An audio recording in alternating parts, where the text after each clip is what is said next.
Not only did Senior Ao Shao go to the Holy Island, he's going to be staying there until the true battle against the devilish beings commences, the Long family patriarch said in a grim voice.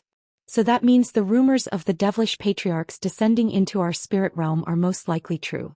In that case, all of our plans will be heavily affected, Han Li sighed. Indeed.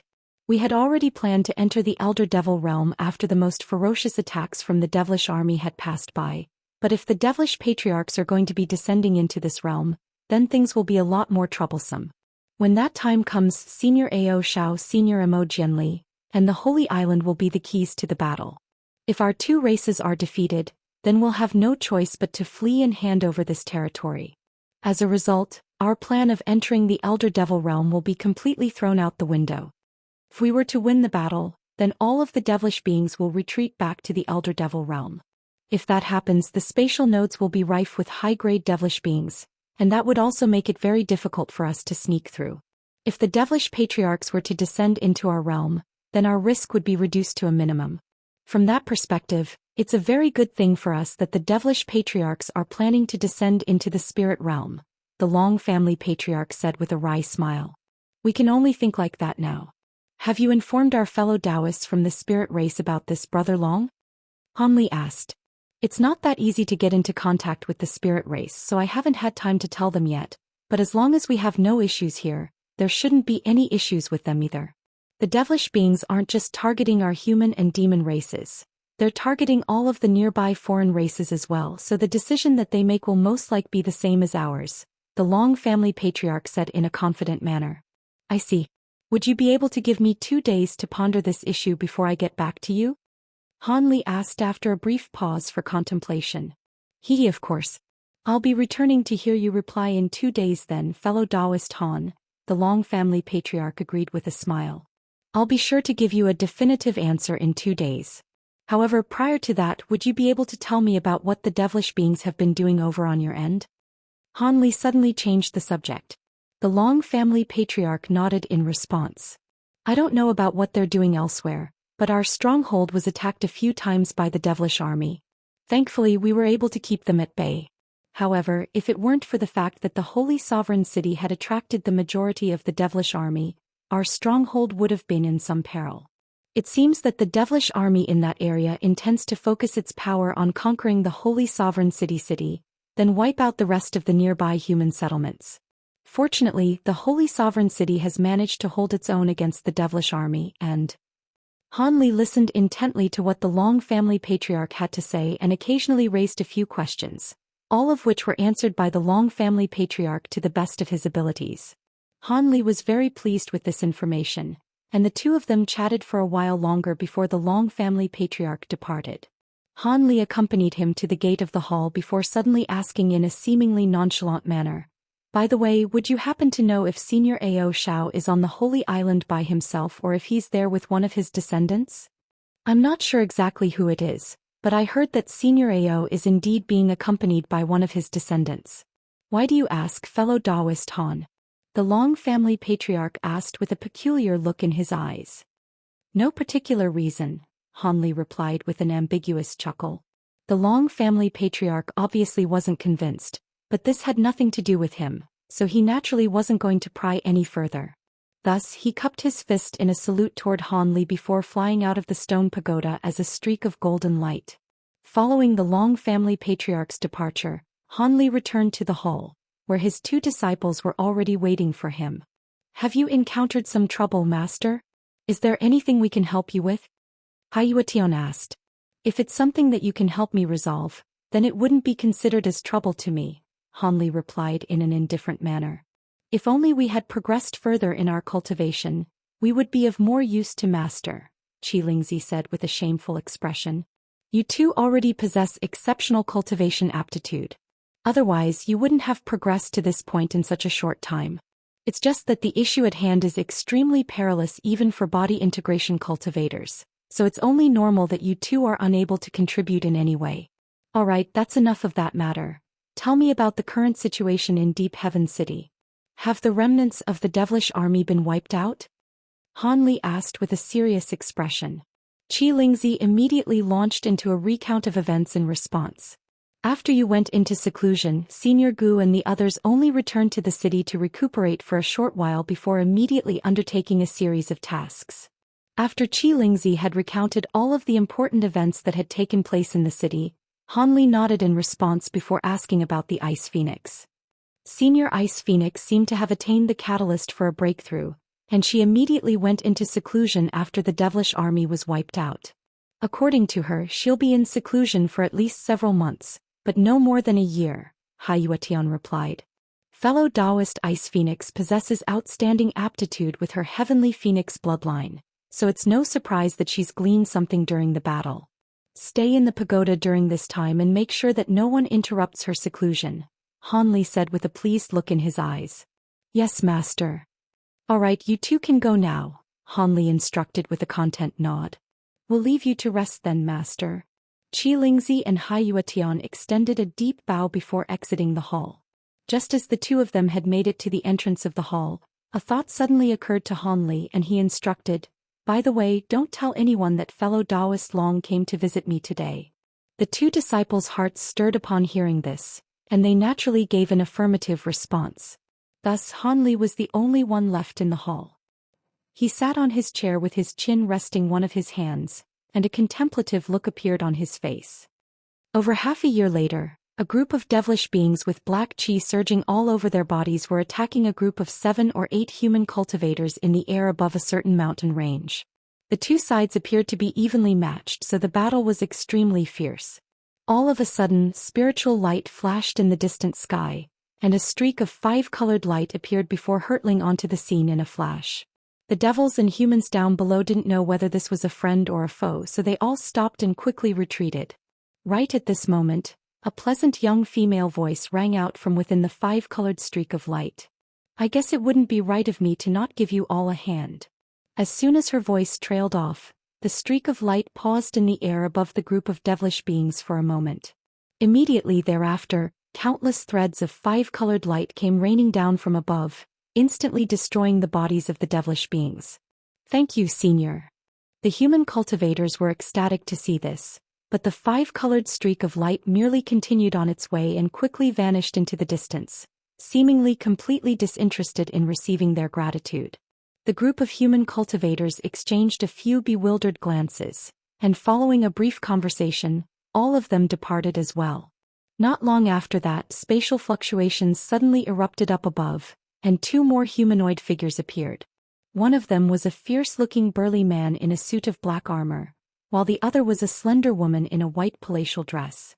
Both of their bodies were covered in a thin layer of pink mist, making it impossible to glean their facial features. Mistress, would you like me to kill that group of human cultivators? The black-armored man asked as a hint of killing intent appeared in his eyes. There's no need to do that. All we have to do is follow this woman, the woman in white replied with a calm shake of her head. But mistress, we've followed this woman for around a year already, and it hasn't yielded any fruits. Could it be that your initial divination was incorrect somehow? The black-armored man asked in a hesitant voice. It's quite common for errors to occur during this type of divination, but I was very successful on this occasion.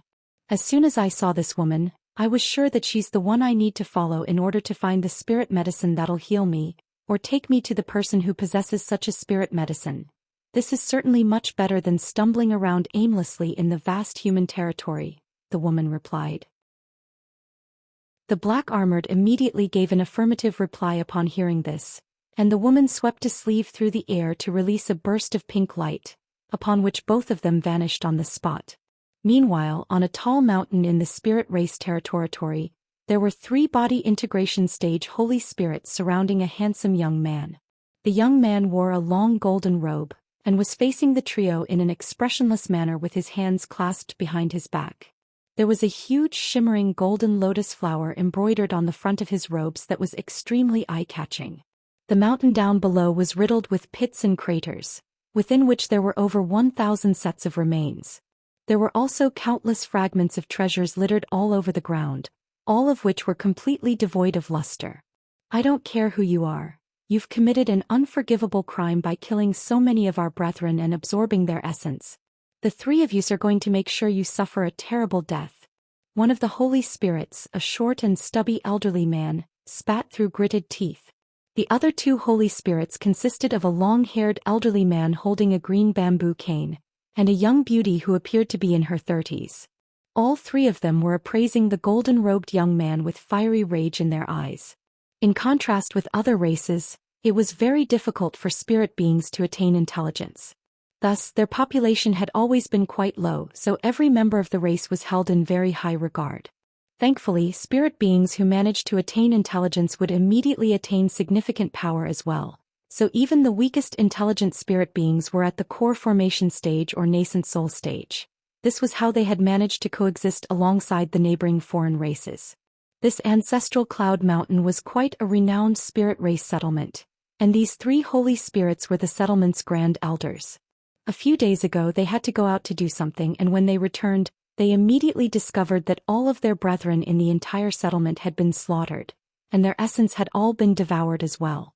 On top of that, the perpetrator had lingered here even after committing such a heinous deed. How could the three holy spirits not be enraged? The golden-robed young man's aura didn't appear to be all that powerful, but the three holy spirits were completely unable to ascertain his exact cultivation base. This made them quite uneasy, and they were forced to repress their fury rather than attack him right away. Humph, to think mere spirit servants like you dare to speak to me in such a rude manner. They should be honored to have their essence absorbed by me. I can see that the three of you are far more powerful than the other spirit servants. If you're willing to accept me as your master, I can spare your lives, the golden-robed young man harumphed coldly. Spirit servants? You're from the true immortal realm? The three holy spirits exclaimed in a stunned manner upon hearing this. Oh, the three of you know about this. Could it be that one of you managed to escape into this lower realm from the true immortal realm? That can't be right, you don't possess the power to do something like this. Someone must have revealed this information to you. I wonder who was the one that disclosed this to you. Alright, now that you know where I come from, reveal your true forms and pledge your subordination to me. Otherwise, I'll just have to capture you and erase your sentience. It'll be a bit more of a hassle for me, but the outcome will be the same, the golden-robed young man chuckled coldly. The three holy spirits' faces paled upon hearing this, and they exchanged a horrified glance. If this golden-robed young man really had descended from the true immortal realm, then the three of them would be no match for him. The long-haired elderly man still had a fearful look on his face, but a thought suddenly occurred to him as he yelled, "He's lying. If he really is from the true immortal realm, why would he have made such a loud commotion when killing our brethren? Indeed, I've never heard of a true immortal who was able to descend into our realm. Even if he really is from the true immortal realm, there must be something wrong with him right now. Otherwise, why would he be wasting time speaking to us? We have nothing to fear." The woman chimed in with a cold expression. The golden-robed young man's expression stiffened slightly upon seeing this, and this minor detail didn't go unnoticed. As such, the three holy spirits became even more confident in the verdict they had arrived at, and the short and stubby elderly immediately yelled, "Attack! We can't let this insolent bastard leave this place alive." At the same time he made a hand seal to summon a white copper mirror, then waved it toward the young man. A white pillar of light immediately shot forth, then swept toward the young man as a sea of flames that was over 1,000 feet tall. The other two holy spirits also sprang into action without any hesitation. One of them swept their bamboo cane forward, and countless green cane projections immediately appeared in the air above the golden-robed young man, encompassing an area that was over 100 acres in size before silently crashing down from above. Meanwhile, the woman flicked her fingers forward in rapid succession to unleash 10 balls of azure light, which transformed into 10 giant azure birds that flew directly toward the young man. The three holy spirits were unconvinced that this young man was from a higher realm, but they knew that he was definitely extremely powerful. As such, they were unleashing their most powerful attacks from the get-go in an attempt to kill this formidable enemy on the spot. A cold light flashed through the golden-robed young man's eyes upon seeing this. Immediately thereafter he suddenly made a strange hand seal, and a transparent halo abruptly appeared around him, then exploded to create countless golden and silver runes, forming a massive golden and silver barrier that shielded him within. The cane projections up above transformed into countless massive azure logs that came crashing down from above, while the massive azure birds flapped their wings to unleash tens of thousands of azure wind blades at once. As for the sea of white flames, It completely inundated the golden and silver barrier in a flash. The young man appraised the ferocious attacks with a derisive look on his face, then pressed a hand against the barrier as he uttered the word, "Open." A burst of loud rumbling rang out as the golden and silver barrier swelled drastically in size. Each and every golden and silver rune on the barrier instantly expanded to several times their original size and also took on a semi-transparent appearance. All of the giant logs, wind blades, and scorching flames that struck the barrier were instantly repelled without even being able to damage it in the slightest, and the short and stubby elderly man's expression changed upon seeing this as he immediately pointed a finger toward the sea of flames. A low roar rang out from within the sea of whitey flames, and several fiery kirans were instantly manifested. Each of them was as large as a cow, and there were silver spiritual flames erupting incessantly out of their bodies. Not only did the sea of flames rear up significantly, it also turned silver in color, and the surrounding air temperature spiked dramatically. The long-haired elderly man and the young beauty exchanged a glance before summoning several treasures each. Yet just as they were about to unleash the treasures, the golden-robed young man said in a frosty voice, "Playtime's over. It's time for me to send you on your way." As soon as his voice trailed off, the humanoid figure within the golden and silver barrier instantly vanished, following which the barrier itself immediately crumbled in the face of the sea of silver flames. However, not only were the three holy spirits not elated in the slightest to see this, they immediately formed a triangle with their backs facing one another before spreading their enormous spiritual sense through the surrounding area. Moments later, the long-haired elderly man exclaimed in a slightly panicked manner, "What's going on? My spiritual sense can't detect that man at all." His two companions remained silent, but the strained looks on their faces clearly indicated that they weren't having any luck either. Just as the stubby elderly man was about to say something, a loud thunderclap suddenly rang out, following which countless specks of silver light appeared. Immediately thereafter, the golden-robed young man appeared amid a flash of golden light, then made a nonchalant grabbing motion. The silver specks of light instantly formed a giant net that was several kilometers in size at his behest. And not only did the net encompass all three of the holy lords, it encompassed even the giant mountain down below. Furthermore, the giant silver net seemed to be imbued with some type of special power, as evidenced by the fact that it was giving off a peculiar aura that made the three holy spirits extremely feeble and only able to muster up just over half of their magic power. It's a spirit capturing heavenly net. He really is from the true immortal realm. Run. The stubby elderly man was clearly the most powerful of the three holy spirits, and he sprang into action as soon as he sensed the debilitating effect of the silver net. His body swayed before combining as one with the copper mirror in front him, following which he sped away as a streak of light. The other two holy spirits instantly turned deathly pale upon hearing the term, "spirit capturing heavenly net," and they also immediately tried to flee the scene as quickly as they could. The golden-robed young man chuckled coldly, "You're delusional if you think you can still get away." Immediately thereafter he flipped a hand over to reveal a ball of silver light, which transformed into a dozen or so silver threads that connected with the entire giant silver net. He then made a grabbing motion and the silver net descended from up above, looking as if it had encompassed the entire heavens. Loud Buddhist chants rang out as countless silver runes surged out of the net in a frenzy, forming a massive starry projection in an instant before plummeting straight down from above. A rumbling boom erupted as everything within a radius of close to 10 kilometers was inundated by piercing silver light.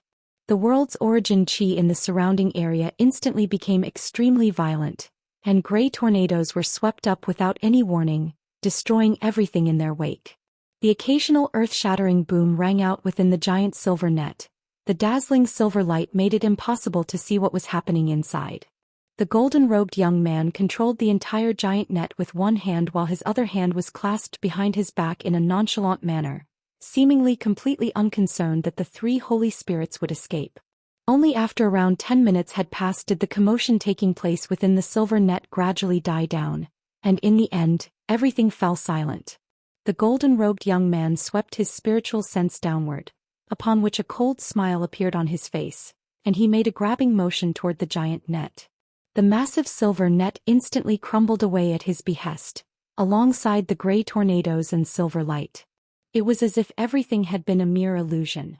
However, the huge mountain down below was clearly significantly shorter than before, and there were 3 glowing items hovering in the air above the rubble on the mountain summit.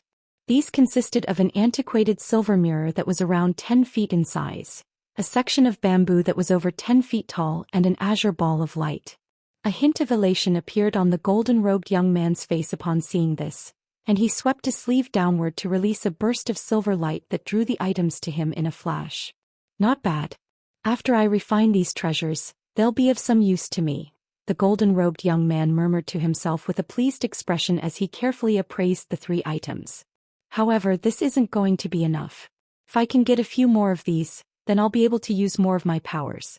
Having said, it seems that there are grand ascension stage beings in this spirit race, and they'll be quite troublesome for me to face in my current state, the young man mused after stowing the items away. After pondering the situation for a while, he seemed to have arrived at a decision, and he flew away as a streak of dazzling golden light. Thus, peace and quiet returned to the surrounding area. However, around an hour following the young man's departure, a ball of red light suddenly flew out from beneath the rubble down below amid a faint buzzing sound. This was a fist-sized ball of light that contained a purple eyeball-like object, and it hovered in midair before turning toward the direction that the golden-robed young man had flown away in. This was clearly a treasure that was being controlled by someone, and it was clearly quite a remarkable treasure considering it had completely escaped the golden-robed young man's detection. All of a sudden, the purple eyeball began to rotate on the spot, following which the light shimmering around it began to fluctuate in brightness, but it didn't make so much as a single sound. Almost at the exact same moment, there was an elderly man with a remarkably youthful set of facial features appraising a white crystal ball with a dark expression. The elderly man was seated on a black wooden chair in a golden palace within a sea of clouds, and a series of images were slowly unfolding on the surface of the crystal ball. The images depicted the golden-robed young man defeating the 3 holy spirits, and there were some accompanying voices that could be heard as well. When the elderly man heard the young man utter the term spirit servant, his expression immediately changed slightly, but then quickly returned to normal. However, as soon as the golden-robed young man released that giant silver net, the elderly man instantly rose to his feet and exclaimed, "That's a spirit-capturing heavenly net. That's impossible. Even someone who's descended from the true immortal realm definitely won't be able to bring such a treasure into this realm." The elderly man's face immediately became twisted with fury and resentment at the mention of the spirit-capturing heavenly net. After watching the battle for a while longer, the elderly man seemed to have discovered something, and his expression eased significantly. He began to pace around the room with his hands clasped behind his back as he murmured to himself, "No, this has to the replica. Otherwise, a true spirit-capturing heavenly net wouldn't have taken so long to defeat those 3. Even so, it seems to still be extremely potent against us spirit beings and can't be ignored. I don't care if this man really did descend from the true immortal realm. We can't allow him to leave our spirit race alive. However, if he really is a true immortal, then it's very unlikely that we'll be able to kill him. Looks like we'll have to use that thing to completely seal him away." After pacing around the room a few more times, the elderly man suddenly stopped before sitting back in his chair as a contemplative look appeared on his face. Meanwhile, in the human race, there was an azure streak of light flying over a mountain range that lay on the border of the Holy Sovereign City and Deep Heaven City. The streak of light was flying at an incredible speed, and it suddenly changed directions before flying down into a secluded valley. After just a single flash, the streak of azure light landed on a giant gray rock, then faded to reveal the azure-robed Hanli. Hanli cast his gaze throughout the surrounding area with a calm expression, then suddenly focused his attention on an ordinary-looking tree with an unblinking gaze. "Hee, I knew this little trick of mine wouldn't be able to fool fellow Taoist Han." A giggling female voice rang out from within the huge tree, following which it blurred and warped before transforming into a burly yellow-robed that was several tens of feet tall. Standing beside the burly man was a beautiful young woman in a 5-colored feather dress, and she was appraising Han Li with a wide smile, but there was clearly a hint of astonishment in her eyes. "Greetings, Fairy Yi, sorry to keep you waiting," Han Li said with a smile as he cupped his fist in a salute. This woman was none other than the matriarch of the Yi family, and Han Li had met her once during the Myriad Spirit Platform gathering. Her powers seemed to be no less formidable than those of the Long family patriarch, so Han Li naturally had to afford her some respect. I only arrived a few hours before you, so I didn't have to wait too long. I was trying to play a little prank on you using this yellow cloth puppet I recently obtained, but you saw through it right away. It looks like there are some issues with this puppet, the woman said with a smile as she patted the burly yellow-robed man beside her, creating a hollow thumping sound. The burly man was identical to a real human, but it was only a humanoid puppet. Surely you jest, Fairy Yi. There are no inherent flaws with this puppet. It's simply not of a high enough caliber to fool the likes of me and you, Han Li said with a smile. Don't underestimate this puppet. It was created by old man Mu Gu, and he assured me that there was a good chance it would be able to fool even body integration cultivators. I didn't think that you would see through it right away. It seems that he was exaggerating. In contrast, it seems the tales that I've heard about your rapid rate of progression certainly weren't exaggerations, fellow Taoist Han, the woman said with a smile. I encountered some opportunities and was very lucky to have progressed to the late body integration stage, but my powers can't even begin to compare with those of a veteran late body integration cultivator like you, Fairy Yi, Han Li replied in an indifferent manner. You're still trying to placate me by saying something like this. I heard that a sacred ancestor clone and a late body integration stage devilish lord fell by your hands during the same battle. Don't you think you're being too pretentious by saying something like that? The woman pouted as she rolled her eyes in an unconvinced manner. Those are just exaggerated stories. I was only able to kill those powerful opponents as I had received assistance from other fellow Taoists. Otherwise, my powers wouldn't have been anywhere near enough to achieve such a feat. Han Li chuckled in an ambiguous manner. The woman's pout became even more pronounced upon hearing this. Do you think I'll believe you? Han Li merely smiled and remained silent. Seeing as Han Li didn't want to continue on this subject, the woman withdrew her yellow cloth puppet before moving on to a different topic. Back when I last met you, you had only just reached the body integration stage, yet in just a few centuries, you've progressed to the late body integration stage. This rate of progression is almost unheard of. If it weren't for this devilish tribulation, the Holy Island would have most likely invited you to join them already. I've heard that the Holy Island has the purest spirit veins in our human and demon territories, and that countless precious ingredients and medicines are planted on the island. It would indeed benefit me immensely if I could join the island, Han Li replied. The woman paused momentarily before asking, Brother Han, did you know that the Holy Island itself is half of a profound heavenly treasure and is the last resort for our two races to continue our heritage? Is that so? This is the first time I've heard that, Han Li replied as his expression changed slightly. It's no surprise that you're unaware of something like this. Aside from the old monsters on the Holy Island, there are definitely less than 20 people who are aware of this. These include the three sovereigns, the Long family patriarch and myself, the woman replied with a smile. Why are you telling me this? Han Li asked with a curious look in his eyes. The woman paused momentarily before replying, Seeing as you've appeared here, I'm sure you already know that the three devilish patriarchs are going to descend into our spirit realm. Have you thought about how you're going to protect your disciples and descendants if our two races were to be defeated by the devilish army?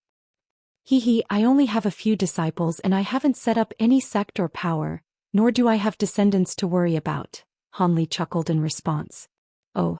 Then why is it that I've heard that your disciples have taken many disciples for themselves? The woman asked in a slightly surprised manner. That's just a sect founded by my disciples. I've never had any direct connection to it. Whether the sect survives or falls will be decided by their fortune, Han Li replied with a smile. The woman faltered momentarily upon hearing this before a smile returned to her face. In that case, it seems that I was too nosy. Are you really that pessimistic about our chances against the devilish army? The devilish patriarchs are indeed extremely fearsome, but if the grand ascension stage beings of our races were to join forces, we would certainly stand a chance. Besides, the three devilish patriarchs have resounding reputations, but who's actually seen them in action? Perhaps their abilities have been greatly exaggerated, Han Li said. I don't think that our races have no chance at all, but the three devilish patriarchs are definitely far more fearsome than the average sacred ancestor, the woman replied as a concerned look appeared on her face. Han Li's expression remained unchanged, but his heart stirred slightly as he said, Oh? Sounds like you know something about them, Fairy Yi. The woman paused momentarily before asking, come to think of you, you've saved my granddaughter's life in the past and have some ties with our Yi family, so I'll disclose this to you. How much do you know about the ancestors of our Yi family, Brother Han? I've only heard that your Yi family is a true spirit family with a history that stretches back to ancient times. I don't know much more aside from that, Han Li replied. There have been several ancestors of our Yi family who have managed to reach the Grand Ascension stage, and through a stroke of immense fortune, one of them was able to stimulate her true spirit bloodline to its maximum potential. As a result, she attained incredible powers and snuck into the Elder Devil realm on several occasions.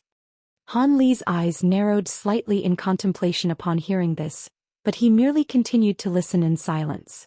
The woman paused momentarily before continuing. It's said that this ancestor of ours fought many times in secret with Grand Ascension stage beings of foreign races, but was never defeated once. However, in order to take that final step, she had to venture into the Elder Devil realm to search for a few types of precious spirit medicines. The first few trips went very smoothly, but she never returned from her last trip, so she most likely perished in there. However, prior to making that final trip, he left a journal in our Yi family, and it contained many stories about the Elder Devil realm. One of those stories was about the time when she had witnessed one of the 3 devilish patriarchs battling a true spirit in the Elder Devil realm. According to her own assessment, she definitely wouldn't have been able to withstand more than 7 or 8 attacks from that devilish patriarch, and if she had been discovered at the time, her chance of escaping alive would have been less than 50%. Senior Ao Xiao and Senior Emo Jianli both possess unfathomable powers, but they definitely wouldn't be much more powerful than that ancestor of our Yi family. If they were to face the devilish patriarchs. The woman's voice trailed off there, but it was very clear what she was implying. Han Li's expression also darkened upon hearing this, but he replied, even if the devilish patriarchs really are that powerful, we won't need to directly face them in battle. As beings of a foreign realm, they would definitely be debilitated by the power of our spirit realm, and on top of that, I'm sure the Holy Island and the 2 Grand Ascension stage seniors would have devised countermeasures against them. Otherwise, what would be the point of even fighting this battle? As soon as they received news that the devilish patriarchs were going to descend into this realm, they would have evacuated the entire human race. That's also my thought process. Otherwise, I would have evacuated our Yi family long ago. However, if some of our Yi family could receive protection from the Holy Island, our heritage wouldn't be completely severed even if our 2 races were to be defeated, the woman said. In that case, why haven't you sought out someone from the Holy Island to discuss this? Why are you telling me all of this? Han Li was truly perplexed now. It seems that you're still now aware of your own worth, fellow Taoist Han, the woman chuckled. What do you mean by that? Han Li asked. Even without this devilish tribulation, how much longer do you think Senior Emo Jianli and Senior Ao Xiao would be able to protect our 2 races? One of them most likely won't be able to transcend their next major heavenly tribulation, while the other has also been at the Grand Ascension stage for a very long time and won't be able to transcend many more tribulations either. Aside from those 2 seniors, there is no 3rd Grand Ascension stage being among our 2 races. Among the body integration cultivators, who has the greatest chance of progressing to the Grand Ascension stage? I haven't heard of any body integration stage beings in the demon race with particularly outstanding talent, and both the Holy Sovereign and the Tyrant Sovereign have a sliver of a chance, but they can't even hold a candle to your freakish aptitude. If I'm not mistaken, if it becomes apparent that our 2 races are going to lose the battle against the devilish army, the first thing that the Holy Island will do will be to invite you onto the island. Even if we were to lose our current territory, as long as another Grand Ascension cultivator could arise among us in the future, we'll be able to make a resurgence elsewhere, the woman said. Han Li pondered this for a moment before replying, I think you're exaggerating, fellow Taoist, but even if all that is true, what are you trying to say? I have a few descendants who have inherited the purest heavenly phoenix bloodline. I would like you to accept them as your disciples and send them to the Holy Island along with your other disciple before the final battle commences. If you're willing to do that, I'll be sure to follow your lead during our upcoming journey to the Elder Devil realm, the woman said in a serious voice. You want me to accept them as my disciple? Surely you jest, Fairy Yi. Han Li exclaimed as he shook his head emphatically. I wouldn't make jokes about something like this. I can assure you that all of them are exceptional talents, and you'll only need to provide them with basic instruction, so they definitely won't hold you back," the woman insisted. "But I have no intention of accepting more disciples. Besides, you don't have to do this if all you want is for some of your descendants to be able to seek refuge on the Holy Island. If you really think that the Holy Island will take my opinion into account, then I can write a letter to the elders of the Holy Island relaying your request to them, but I can't guarantee that it'll work. As for following my lead in the upcoming journey, there's no need for that. I'm sure you'll be able to make wise decisions on your own as demanded by the situation," Han Li said with a meaningful smile. "In that case, we'll do as you say. It seems that those descendants of mine simply are fortunate enough to be chosen as your disciples. Having said that, I promise to follow your lead, and I intend to see through that promise, so you can rest assured.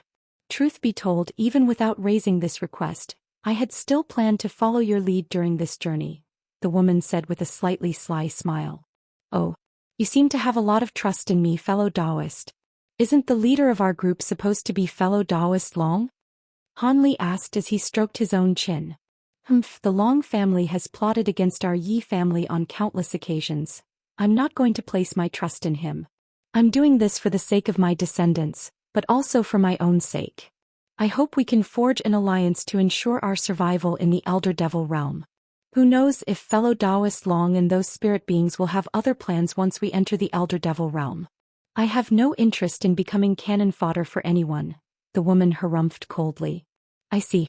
All right, I'll enclose a message in a jade slip, and I'm sure you'll have a way to get the jade slip to your descendants. Just tell them to deliver the jade slip and an item that I can be identified by to Deep Heaven City and seek out my disciples. Our trip into the Elder Devil realm could take up to several decades, so we'll most likely miss the final battle against the devilish army," Han Li said as he flipped a hand over to produce a jade slip. The woman was ecstatic to hear this. "You have my thanks, Brother Han." Han Li merely smiled and injected his spiritual sense into the jade slip to store a message into it. Spiritual light flashed from the surface of the jade slip before quickly fading, following which it was tossed toward the woman along with a translucent jade pendant. The woman caught the two items before briefly injecting her spiritual sense into them, then extended her gratitude toward Han Li in an elated manner. "It seems that both of us have arrived several days earlier than the agreed date.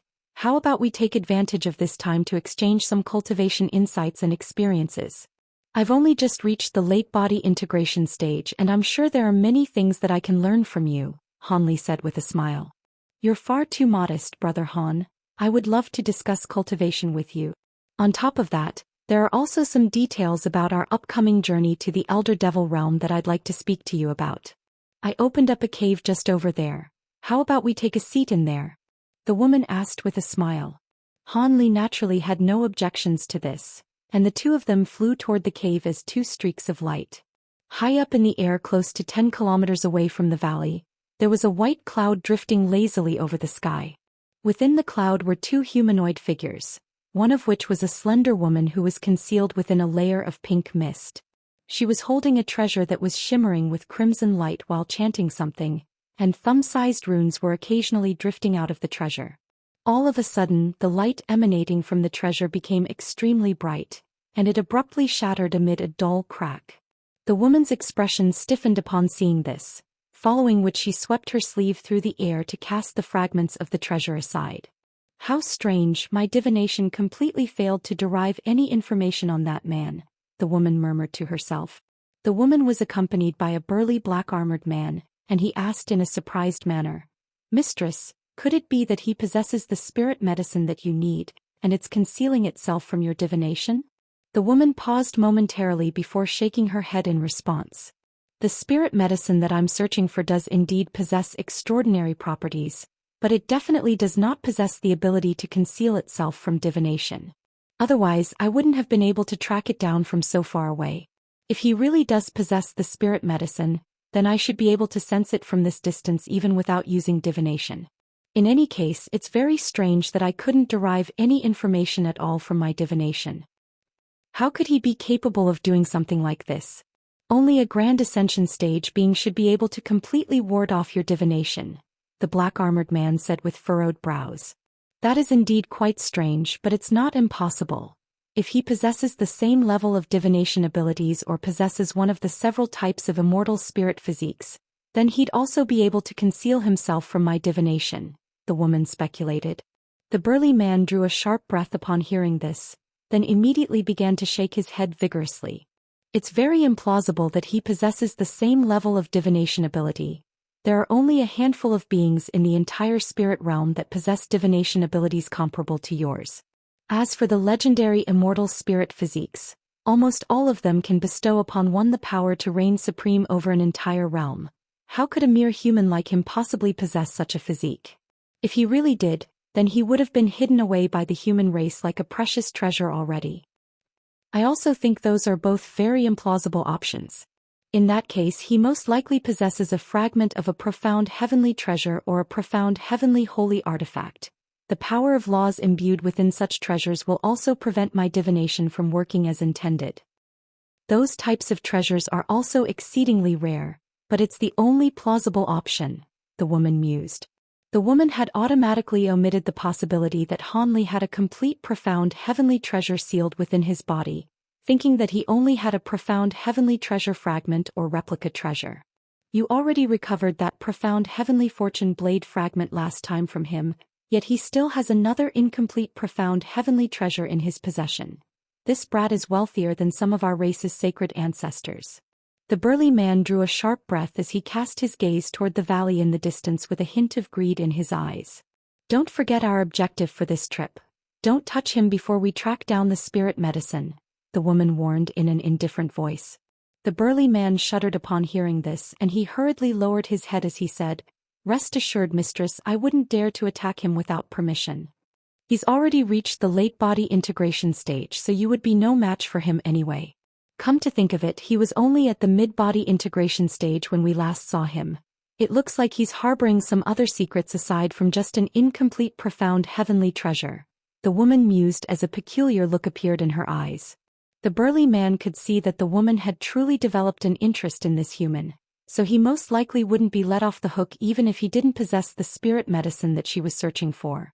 On the inside, he was lamenting the fate of this unfortunate human cultivator, but he still put on a respectful expression as he asked, "What should we do next, mistress? Should we keep watching him?"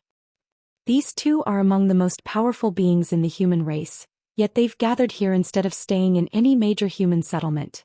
They must be plotting something, and it looks like there are more people to come. Let's keep waiting until everyone else gets here. After all, I've already confirmed through my divination that the woman with the heavenly phoenix bloodline will lead me to the spirit medicine I'm searching for, so it's best not to alert them to our presence, the woman replied. That's true. Once everyone arrives, the whereabouts of the spirit medicine will naturally be revealed. If we sense something from someone else, we'll be able to rule out that man. It would indeed be best if things could go that smoothly. However, from the looks of it, it'll take quite some time before everyone else arrives, so let's meditate for now, the woman said before raising a hand to release a cloud of pink mist, contained within which was a pink floral tree that was several tens of feet tall. The burly man gave an affirmative response, then flew into the floral tree and vanished without a trace. As for the woman, she merely laid a hand on the tree and also disappeared into it amid a flash of light. 5 days later, rainbow light suddenly appeared in the sky thousands of kilometers away from the valley, and a giant azure arc emerged before hurtling directly toward the valley. The arc was around 1,000 feet in length and was split up into 3 levels.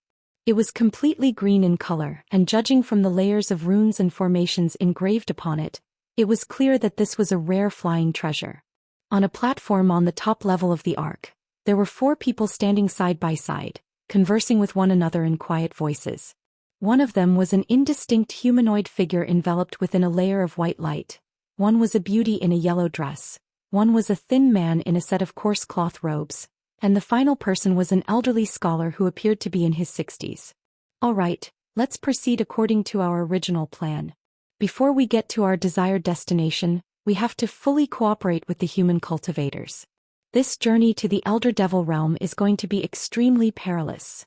We won't be able to succeed on our own, the figure enshrouded within white light said in a cold voice. Indeed.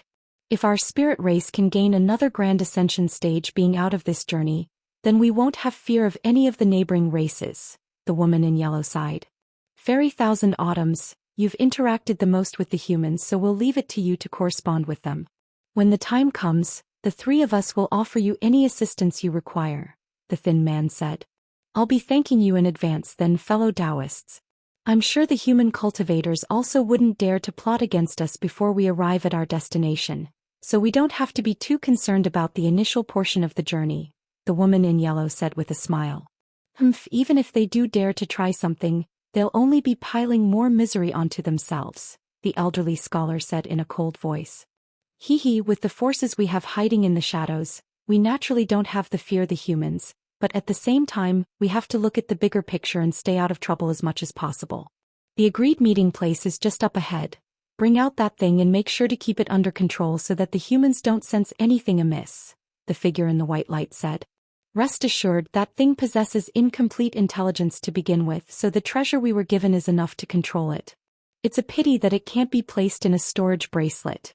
Otherwise, it wouldn't have to take up one of our slots to enter the Elder Devil realm, the woman said in a forlorn manner. That thing is more powerful than all of us combined, so what if it takes up one of our slots?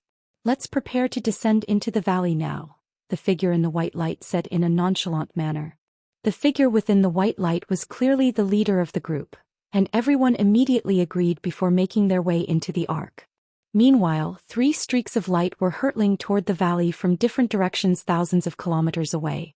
They were led by a streak of golden light, contained within which was none other than the Long family patriarch, and he was accompanied by a black-robed man with a scar on his face, as well as an expressionless long-haired man. The giant azure arc and the 3 streaks of light appeared in the air above the valley almost at the exact same time, and both sides were slightly taken aback to see one another. The 3 streaks of light halted and the Long family patriarch was revealed before greeting with a smile. What a coincidence! Greetings, fellow Taoists of the spirit race. I had thought that you'd already be in a valley. It's rather surprising to see that you've only just made as well, Brother Long, Holy Maiden Thousand Autumn's voice rang out in response, immediately following which she appeared at the front of the ark. Behind her were 4 other humanoid figures, 3 of which were the other holy spirits she had been conversing with earlier, while the 4th person was a young man with a very pale face. There was a faint layer of blue mist drifting around his body, and he was displaying no expression at all. I had indeed planned to arrive earlier, but I encountered some trouble along the way and was delayed for some time. I'm very impressed by your punctuality even though you had to travel far further than I did to get here, the Long family patriarch said with a smile, and as he swept his gaze over the 5 spirit beings, a peculiar look flashed through his eyes as his gaze lingered momentarily on the pale-faced young man. You encountered some trouble? It's not going to affect our journey, is it? Holy Maiden Thousand Autumns asked in a cautious manner. Rest assured, Fairy Thousand Autumns, we encountered a few high-grade devilish beings on the way here, but they've all been taken care of, so there's no way that information surrounding our journey will be leaked, the Long family patriarch replied with a smile. Good. It seems that some fellow Taoists have already arrived here before us. Let's go down to meet them, Holy Maiden Thousand Autumns said as her expression eased slightly. The Long family patriarch swept his spiritual sense toward the valley down below and said, those auras belong to fellow Taoist Han and Fairy Yi. Looks like they got here quite early. Thus, both sides descended toward the valley while the giant azure arc lingered in midair. The elderly scholar among the spirit beings then pointed a finger at it, and it instantly concealed itself into space. The holy spirits and the Long family patriarchs group landed at the center of the valley, following which a male voice immediately rang out to greet them. Greetings, fellow Taoists. Fairy Yi and I have been waiting for quite some time. As soon as the voice trailed off, 2 streaks of light emerged from the other end of the valley, then faded to reveal Han Li and the patriarch of the Yi family. Looks like everyone's all here, the Long family patriarch said with a smile at the sight of Han Li's duo. I don't seem to recognize any of our fellow Taoists from the spirit race aside from fellow Taoist Thousand Autumns. I believe an introduction would be appropriate, Han Li said. Fellow Taoist Han, you've already reached the late body integration stage. Holy Maiden Thousand Autumns exclaimed as soon as she swept her spiritual sense toward Han Li. Back when they had first met, he had only been at the early body integration stage, Yet he had since progressed to the late body integration stage in just a few centuries. How could she not be stunned by this? I was indeed fortunate enough to have reached the late body integration stage, Han Li replied with a smile. At his current level of power, he was unable to conceal his true cultivation base in the face of other late body integration stage beings unless he used a secret technique to do so. The other holy spirits instantly turned to appraise Han Li upon hearing this, and stunned expressions also appeared on their faces. Prior to setting off, the holy spirits had all familiarized themselves with the human cultivators that they were going to be collaborating with, so they were naturally able to recognize Han Li right away. Brother Han is a truly phenomenal cultivation prodigy of our human race. With the incredible progress that he's made, we'll have a far greater chance of success in this journey, the Long family patriarch chuckled. I had heard some rumors about fellow Taoist Han's exceptional cultivation aptitude, but I didn't think that his rate of progression would still be so extraordinary even after reaching the body integration stage. Just as you say, Brother Long, this is indeed good news for all of us. Now then, allow me to introduce my brethren here. These are all cultivators of our spirit race who have constantly been in seclusion, so very few foreign races know of them. This is Elder Jing Gu of our spirit race's metal faction. He's adept at using soundwave abilities, and his forte lies in dealing with large numbers of enemies at once. Thus, the 1,000 autumns began to introduce the spirit beings one by one, and all of the human cultivators listened intently while appraising these holy spirits. According to Holy Maiden 1,000 Autumn's introduction, the thin gray-robed man was Elder Jing Gu, the elderly scholar was Zhou Xian, and he was well versed in the art of restrictions. The man enshrouded within white light was known as Bai Qi, and he possessed several types of powerful abilities that were particularly effective against devilish beings. The final pale-faced young man was introduced to everyone by Holy Maiden 1,000 Autumns as Ji Shui, and apparently he was very adept in spatial abilities. Among these holy spirits, Holy Maiden 1,000 Autumns and the figure enshrouded within white light were both at the late body integration stage, while the elderly scholar and the thin gray-robed man were at the mid-body integration stage, and the young man known as Ji Shui was only at the early body integration stage.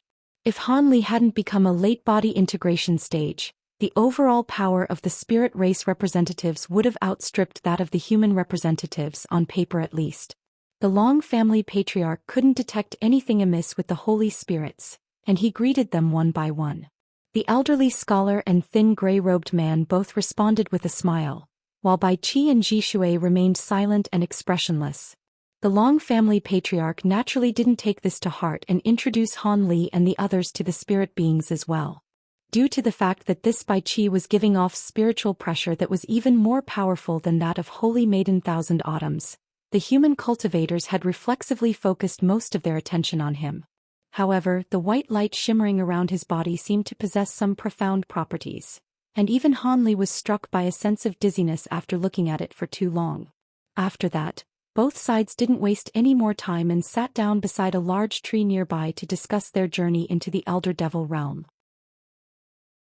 The preparations for this journey had commenced many years ago, so the general plan was already settled. All they had to do now was to make some minor adjustments. As such, their discussion was complete in no more than 4 hours, and they all rose up into the air again before flying into the giant azure arc that had reappeared up above. A buzzing sound rang out from the arc as rainbow light flashed over its surface, and it sped away as a streak of azure light. Moments later, the streak of azure light had vanished into the distance. Unbeknownst to everyone, there was a barely visible ball of white light that was trailing them in hot pursuit less than 100 kilometers away. Within the ball of white light, a hideous black-armored man was currently appraising a woman with pink light shimmering around her body in a stunned manner.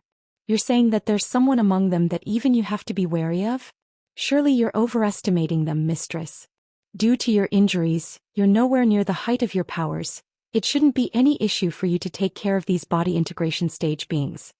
The woman was holding a purplish-golden copper coin and stroking it with her finger, and only after a long while did she reply in an indifferent manner, "It's not that I'm wary of those body integration stage beings.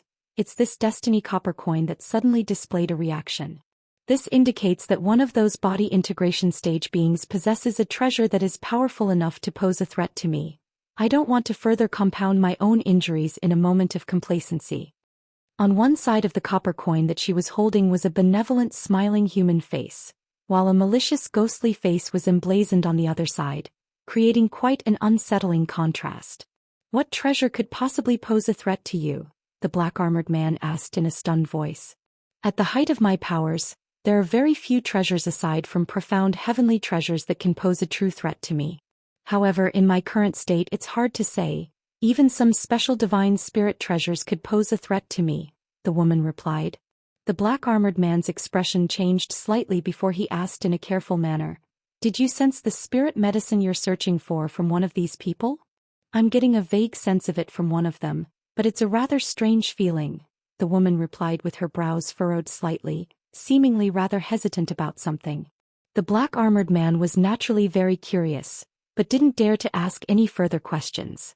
The giant azure ark flew for 3 entire months, carefully concealing itself along the way and carefully skirting around many devilish settlements before arriving at the boundless ocean.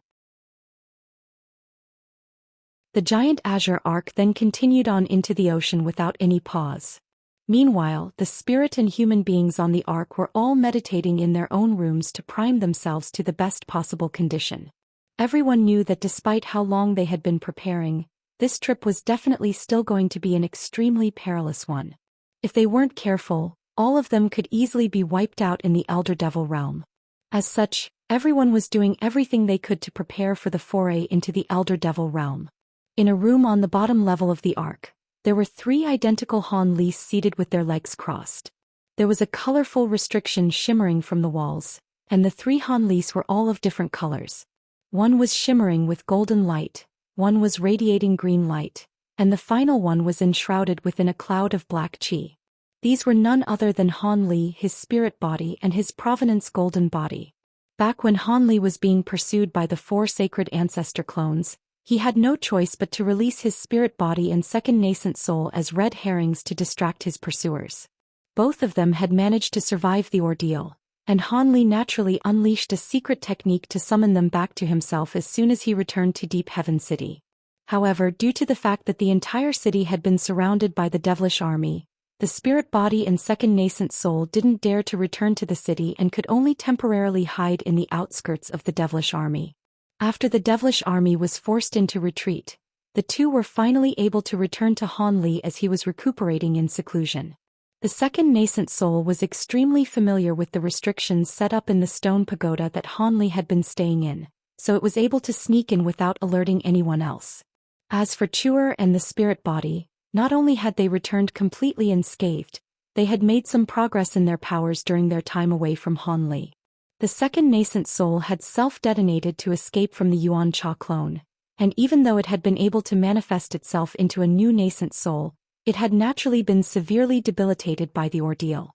For a normal body integration cultivator, this would naturally be a very troublesome matter to deal with, as it would take at least several decades of arduous cultivation to get the second nascent soul to fully recover. However, with the countless medicines and pills at Han Li's disposal, this wasn't an issue at all.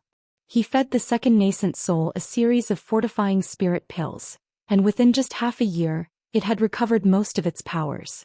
It was still far from the height of its powers, but in its current state, it would still be able to control the golden body in battle. Han Li was currently focusing the entirety of his attention on a small purple cauldron that was hovering before him. The cauldron was only several inches in size, and its surface was covered in profound runes. It was currently being enveloped within a burst of azure flames that was being expelled out of Han Li's mouth, and he was staring intently at the cauldron while flicking his fingers toward it to cast incantation seals into the flames. The azure flames flickered, and a low buzzing sound rang out from within the cauldron. There was a blurry gray strip of light that was half concealed within the cauldron while the other half was extending out of it. The strip of light was only around as thick as a human finger, and it was writhing violently as if it were extremely fearful of the azure flames around it. Han Li's expression remained completely unchanged, but the frequency with which he was unleashing an incantation seal began to increase. A wisp of golden light began to appear in the azure flames being expelled out of his mouth. Finally, the gray strip of light seemed to be unable to stand the refinement of the azure flames any longer, and it transformed into a white ball of light that shot forth out of the azure flames to try and flee the scene. However, Han Li was already prepared for this, and he flicked a finger through the air in an unhurried manner, unleashing a bolt of golden lightning amid a loud thunderclap. The white ball of light was instantly reduced to nothingness by the arc of golden lightning, and a hint of elation appeared in Han Li's eyes upon seeing this. I finally managed to force out that old devil's spiritual sense. Now I just have to refine the cauldron again with my own blood essence to be able to use it. Immediately thereafter he made a hand seal and opened his mouth to expel a ball of blood essence, which exploded into a cloud of blood mist that vanished into the cauldron. The azure flames then began to burn with greater intensity, and the small cauldron began to revolve on the spot. This was none other than the purple word cauldron that Han Li had taken from the Shuiguang clone. It was an incomplete profound heavenly treasure that he had found to be extremely troublesome to deal with, and he hadn't dared to refine it right away due to the presence of Che Qigong's spiritual sense within the treasure. This wisp of spiritual sense had already developed a hint of spiritual nature, and not only did it refuse to come out of the cauldron, it was even able to use some of the cauldron's power to protect itself. As such, it had taken Han Li several years to finally force it out of the cauldron before destroying it on the spot. Now all he had to do was refine the cauldron and it would become a powerful weapon for him. In terms of versatility and unpredictability, this purple word cauldron was superior even to the blade fragment that had been taken from him, so it was certainly a very good replacement. Han Li refined the small cauldron for 7 days and 7 nights, and only on the 8th day was the process completed. He swept a sleeve through the air with an elated expression to snuff out the azure flames, following which the cauldron shrank down to around the size of a human thumb before adhering itself tightly to his forehead. Han Li closed his eyes and began to assess the uses of the cauldron, while the cauldron itself was shimmering with faint purple light that was fluctuating in brightness. After another 3 days and 3 nights, Han Li reopened his eyes as a smile appeared on his face. He had already mastered most of the uses of the cauldron, and he laid a hand onto his own forehead to stow the treasure away. Han Li paused momentarily, then suddenly raised an arm before opening his mouth to expel a burst of azure light, which severed his sleeve to reveal his bare arm. On his forearm was the faint yellow mark left behind by that profound heavenly spirit/sword. Han Li cast his gaze toward the mark and a hesitant look appeared on his face.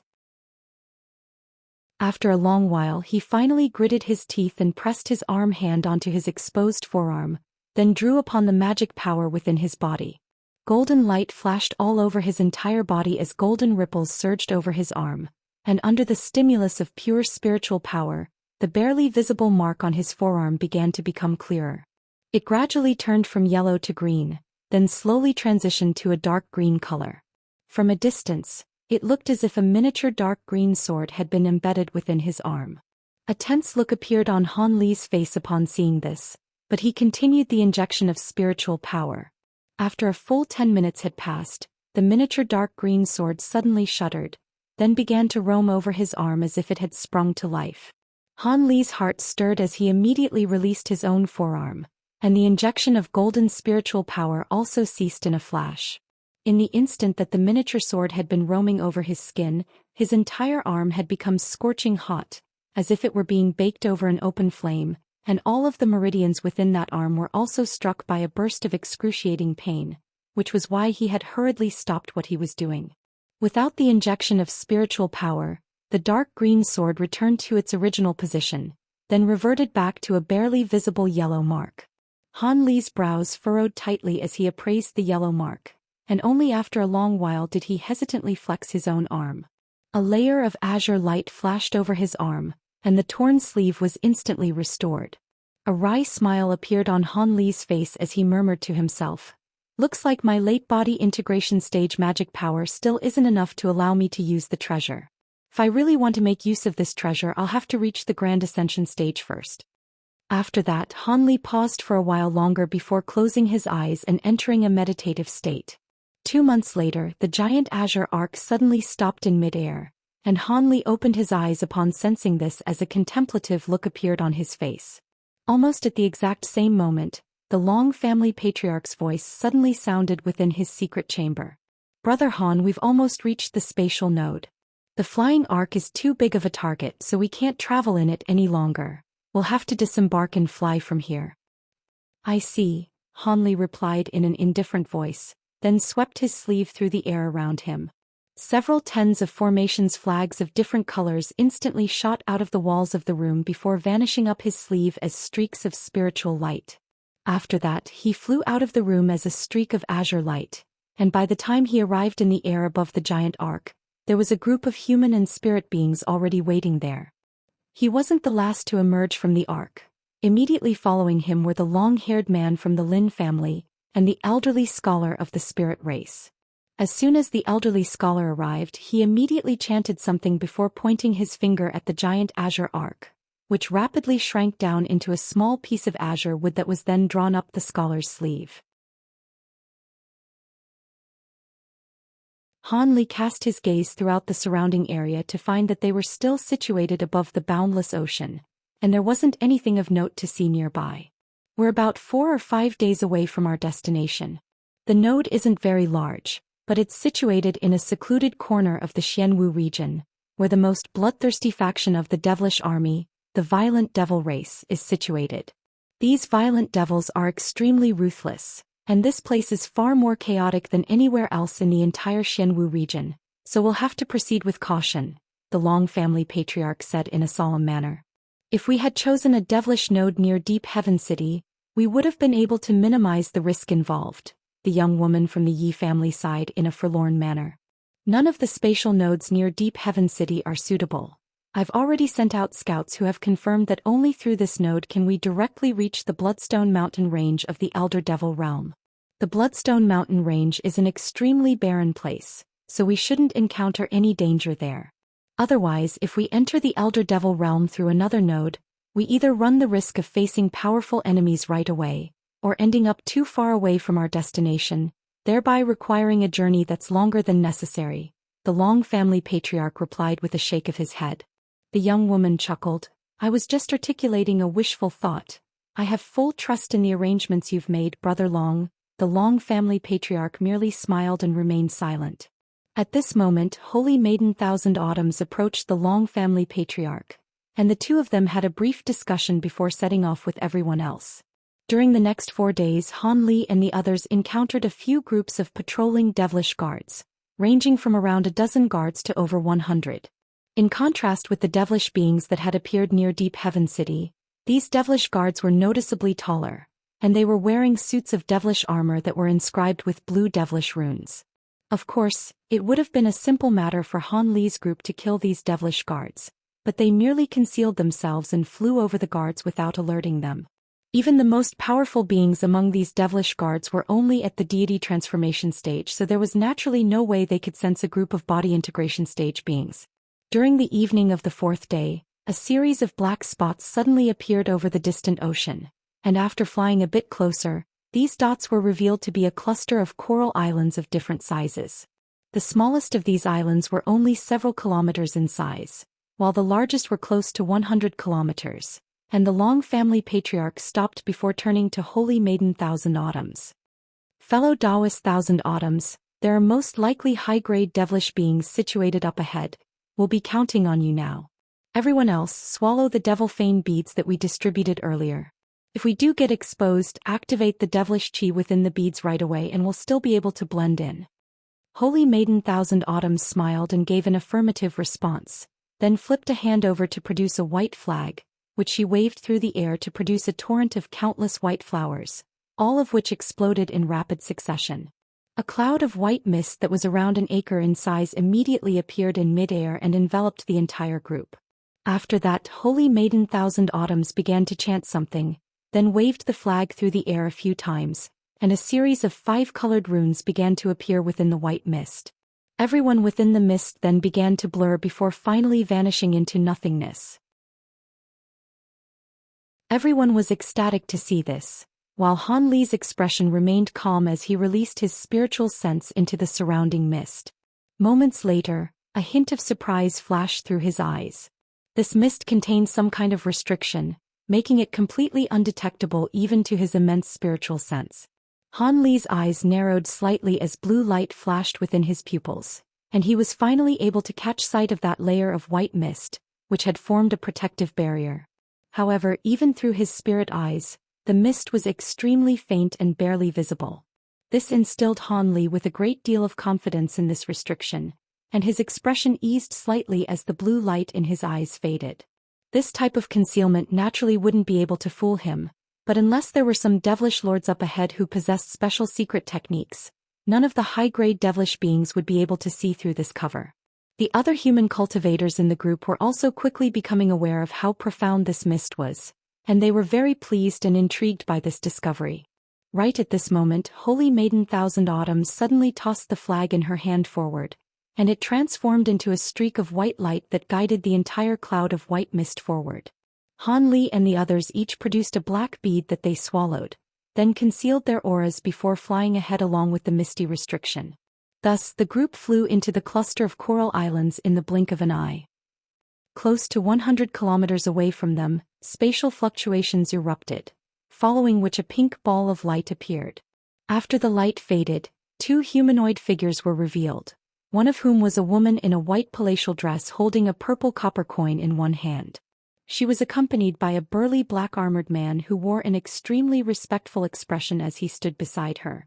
The purple copper coin in the woman's hand suddenly vanished as she said to the burly man, "Hey, make some preparations. I'm going to conduct heavenly divination here." "Mistress, you still haven't fully recovered from the backlash of the last heavenly divination. Surely it's not a good idea to use it again in such a short time," the black-armored man said in a hesitant manner. "Conducting heavenly divination twice in succession will naturally be very taxing on my body, but this could be my only chance to make a full recovery, so I can't afford to miss it," the woman replied in a nonchalant manner. "This is just a group of body integration cultivators. If you're willing to entrust the Origin Quake Mace to me, I can kill all of them and find the spirit medicine that you're searching for," the burly man said in a display of loyalty. "The Origin Quake Mace is indeed very powerful, but at your current cultivation base, you won't be able to make full use of its powers. On top of that, the warning from the Destiny Copper Coin indicates that these people definitely possess measures that can counter the Origin Quake Mace anyway." "Alright, that's enough idle chatter. Begin the preparations right away. If we delay any longer than this, it'll be quite a hassle to catch up with them again," the woman said. His body swayed, and in the next instant he appeared over 1,000 feet away before rubbing hands together, then spread them apart to release 8 objects.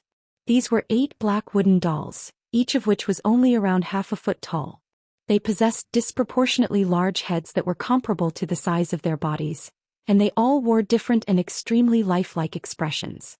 After releasing the 8 wooden dolls, Hei rotated on the spot to release hundreds of stone slabs out of his body, all of which abruptly converged up ahead to form a green stone platform that was around 70 to 80 feet tall. The stone platform had countless vibrant green patterns engraved over its surface and was giving off an indescribable primordial aura. Hei then flipped a hand over to produce a shimmering blue crystal ball, which he hurled viciously toward the ocean down below. The crystal ball vanished into the ocean in a flash, following which Hei pointed a finger down below, and gargantuan waves that were several thousand feet tall were suddenly swept up. The waves rose up into the air to form a blue water barrier that encompassed the stone platform as well as the 8 wooden dolls. Only then did Hei cup his fist in a salute and said in a respectful voice, "The altar is ready, mistress." The woman nodded in response before descending into the water barrier in an unhurried manner. She then made a hand seal and began to chant something, upon which the water barrier began to shimmer with blue light. The nearby space warped, and the entire water barrier gradually became transparent before vanishing into nothingness. At the same time, the 8 wooden dolls drifted forward to appear on the stone platform with 2 wooden dolls standing right next to one another on each corner.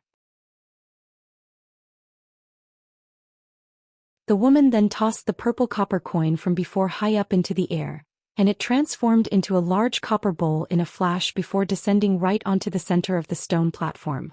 The bowl's surface was covered in layers of complex runes, and there was a ball of purple light within it that seemed to be concealing something, but was impossible to see into.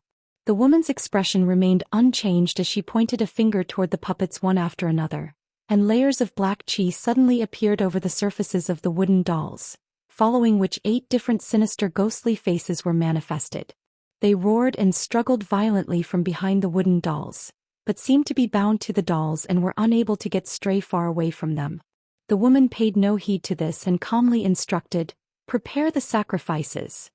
"Yes, mistress," Hei replied before immediately rushing into the air directly above the stone platform, then abruptly laid a hand onto his own waist. A palm-sized black leather pouch instantly flew out of his body, then swelled to around 10 feet in size before tipping itself over above the purple copper bowl. The pouch was opened and crimson liquid gushed out of it toward the purple ball of light. The crimson liquid was flowing out of the pouch like an endless waterfall, but the bowl showed no sign of being filled, as if it were a bottomless pit. Hei wasn't surprised at all to see this, and he merely continued to oversee the proceedings. After a long while, more than a ton of liquid had gushed out of the leather pouch, yet it was still flowing without any signs of subsiding. Right, that should be enough. It wasn't easy to collect all this blood essence from body integration stage ancient beasts, so we should conserve it where possible, the woman suddenly said. Hei immediately made a grabbing motion toward the leather pouch upon seeing this, and the stream of blood immediately ceased before the pouch flew back to him in a flash. The woman took a deep breath and made a hand seal, upon which a massive pink floral tree suddenly appeared behind her. The tree was glittering and translucent with fist-sized pink flowers growing all over its branches, all of which were giving off an intoxicating aroma. The woman's body blurred and she suddenly vanished before appearing directly above the tree. Her pristine bare foot was treading light upon the flower growing at the very top of the tree, and she flipped a hand over to produce a white bone blade that was very thin and extremely sharp. She then slowly raised an arm and extended her wrist out of her sleeve before slashing the bone blade across her wrist. A stream of viscous silver liquid immediately tricked down from her wrist and dripped onto the top of the floral tree before vanishing into it. A loud buzzing sound rang out, and the pink tree instantly turned silver, creating a spectacular sight to behold. After waiting for a short while, the woman withdrew her wrist before blowing onto the self-inflicted gash, which immediately disappeared amid a flash of white light. Only then did she cast her gaze toward the purple bowl down below, and she stowed away the bone blade before producing a black handkerchief, which she tossed up into the air. The surrounding water barrier instantly turned inky black to keep out all of the external light, and it was as if night had suddenly fallen. The woman raised her foot before gently stepping down onto the top of the floral tree, and the massive tree instantly exploded into specks of silver light that shot forth through the air. Thus, silver stars were instantly added to the night sky, and they began to slowly revolve in a profound rhythmic manner at her behest. It was as if another world had been established within the water barrier. Silver light flashed through the woman's eyes, and her body blurred before expanding into a giant white projection that was several hundred feet tall. An extremely delightful voice rang out, chanting an incantation, and the surrounding stars began to accelerate in their rotation around the giant white projection, forming a series of profound starry diagrams. At the same time, the ball of light within the copper bowl suddenly began to rise up, then take on a series of different shapes under the starry night sky. Meanwhile, a shimmering golden disk had appeared before the woman, and she was flicking her fingers toward it at different speeds, causing balls of rainbow light to come flying out of the disk. Her movements appeared to be very relaxed and nonchalant, but with each flick of her finger her face would pale slightly, but the silver light in her eyes was gradually becoming brighter. Around an hour later, a group of several tens of devilish beings began to fly toward the water barrier while riding atop devilish beasts that resembled sharks with wings. These devilish beasts appeared to be quite clumsy and maladroit, but they were actually extremely fast and reached the water barrier in the blink of an eye.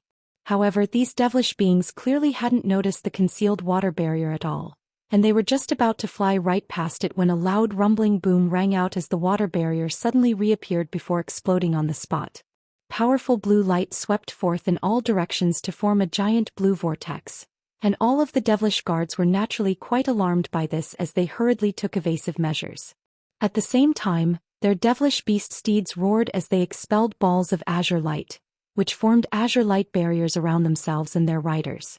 Enormous waves swept past, only to be parted by these light barriers, and even though none of the devilish guards were harmed, they had naturally been greatly startled. All of them immediately drew their weapons and cast their eyes toward the vortex in a bewildered manner. The blue vortex rapidly shrank amid an insistent rumbling noise, then vanished to reveal the woman in the white dress and the black-armored man. The woman was currently holding the golden disc and her face was deathly pale, but the silver light in her eyes was extremely piercing and bright. She currently wore an expression that seemed to be a mixture of incredulity, elation, and hesitation, while the black-armored man was inspecting the surrounding area in a slightly surprised manner. The deity transformation stage leader of the devilish guards swept his spiritual sense toward the duo and was immediately given a massive fright. Both the woman in white and the black-armored man possessed magic power that was completely unfathomable to him. Thus, the leader of the guards immediately jumped off his steed with astonishment in his heart and carefully asked, "I am Shi Shuo of the violent devil race. May I ask which race you are from and whether you require my assistance with anything?" The black-armored man appraised the group of devilish guards with a cold expression before turning to the woman with a respectful look in his eyes. "Mistress, what do you want me to do with them? Seeing as they've discovered us, they can't be allowed to live," the woman replied without even looking up from her disc. Her voice was completely emotionless, as if this group of devilish guards were only ants in her eyes. A ruthless light appeared in the black-armored man's eyes as he gave an affirmative reply, then turned toward the violent devils with a bloodthirsty expression. "Run." The leader of the devilish guards immediately knew that something was wrong upon hearing the conversation between the duo, and he instantly shot back while raising a hand to release a fist-sized bead. At the same time, a giant black blade appeared beneath his feet, and he combined as one with the blade before fleeing toward the cluster of coral islands as a streak of black light. The other devilish guards were naturally very alarmed to see this, and they also immediately fled the scene. The black-armored man cackled as he swept both arms through the air, releasing 2 bursts of black chi that swept through the surrounding area. All types of demonic insects could be seen within the black chi, and they immediately inundated the fleeing devilish guards, following which a string of blood-curdling howls rang out in quick succession. He then cast his gaze toward the streak of black light, which had fled to several thousand feet away at this point, and set off in pursuit as a gust of black wind. Moments later, a howl of anguish rang out, and he returned carrying a bloody head in one hand. He tossed the head into the black chi, then returned to the woman's side as a respectful expression reappeared on his face. At this point, the blood-curdling cries ringing out from within the black chi had also subsided, and the black chi flew back into the black-armored man's body. Throughout this entire process, the woman's eyes had remained completely glued to the golden disc in her hand, and there was a hesitant look on her face. "Let's go. You acted quite quickly just now, but there's still a chance that someone could have been alerted," the woman said as she stowed her disc away.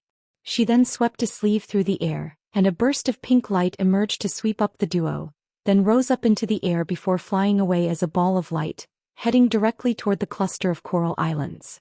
As she flew along, the woman peered into the distance through narrowed eyes in an expressionless manner.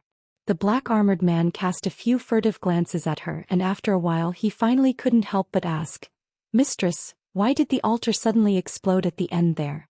Are you all right?" "I'm fine. It's just that the backlash was more powerful than I anticipated, so I was unable to control it in the end. I haven't suffered any injuries, but those 8 substitute puppets have all been destroyed. I won't be able to conduct divination until I refine a new set," the woman replied. The black-armored man's heart stirred upon hearing this. "I see. Then the divination. I wasn't able to complete the divination, but I did derive signs from it. The signs are quite ambiguous and even self-contradicting in some areas, but one thing's for sure. This group of people possesses something that can help me make a full recovery. Follow them closely, but make sure not to tip them off. I need some time to think so I can truly grasp what the signs are telling me," the woman said. "Yes, mistress, then let's give chase right away." Not only did they gather so many body integration stage beings, they also traveled all the way here. They must have a massive objective, the black-armored man speculated.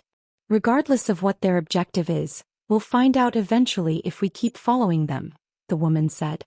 "You've already planted a tracking mark on that human woman, and we're in the shadows while they're completely out in the open. There's no way they'll be able to escape from us," the black-armored man chuckled. The woman merely nodded and offered no reply, and the black-armored man also fell silent. Several hours later, Han Li and the others had already stopped in the air above a massive coral island that was several hundred kilometers in size.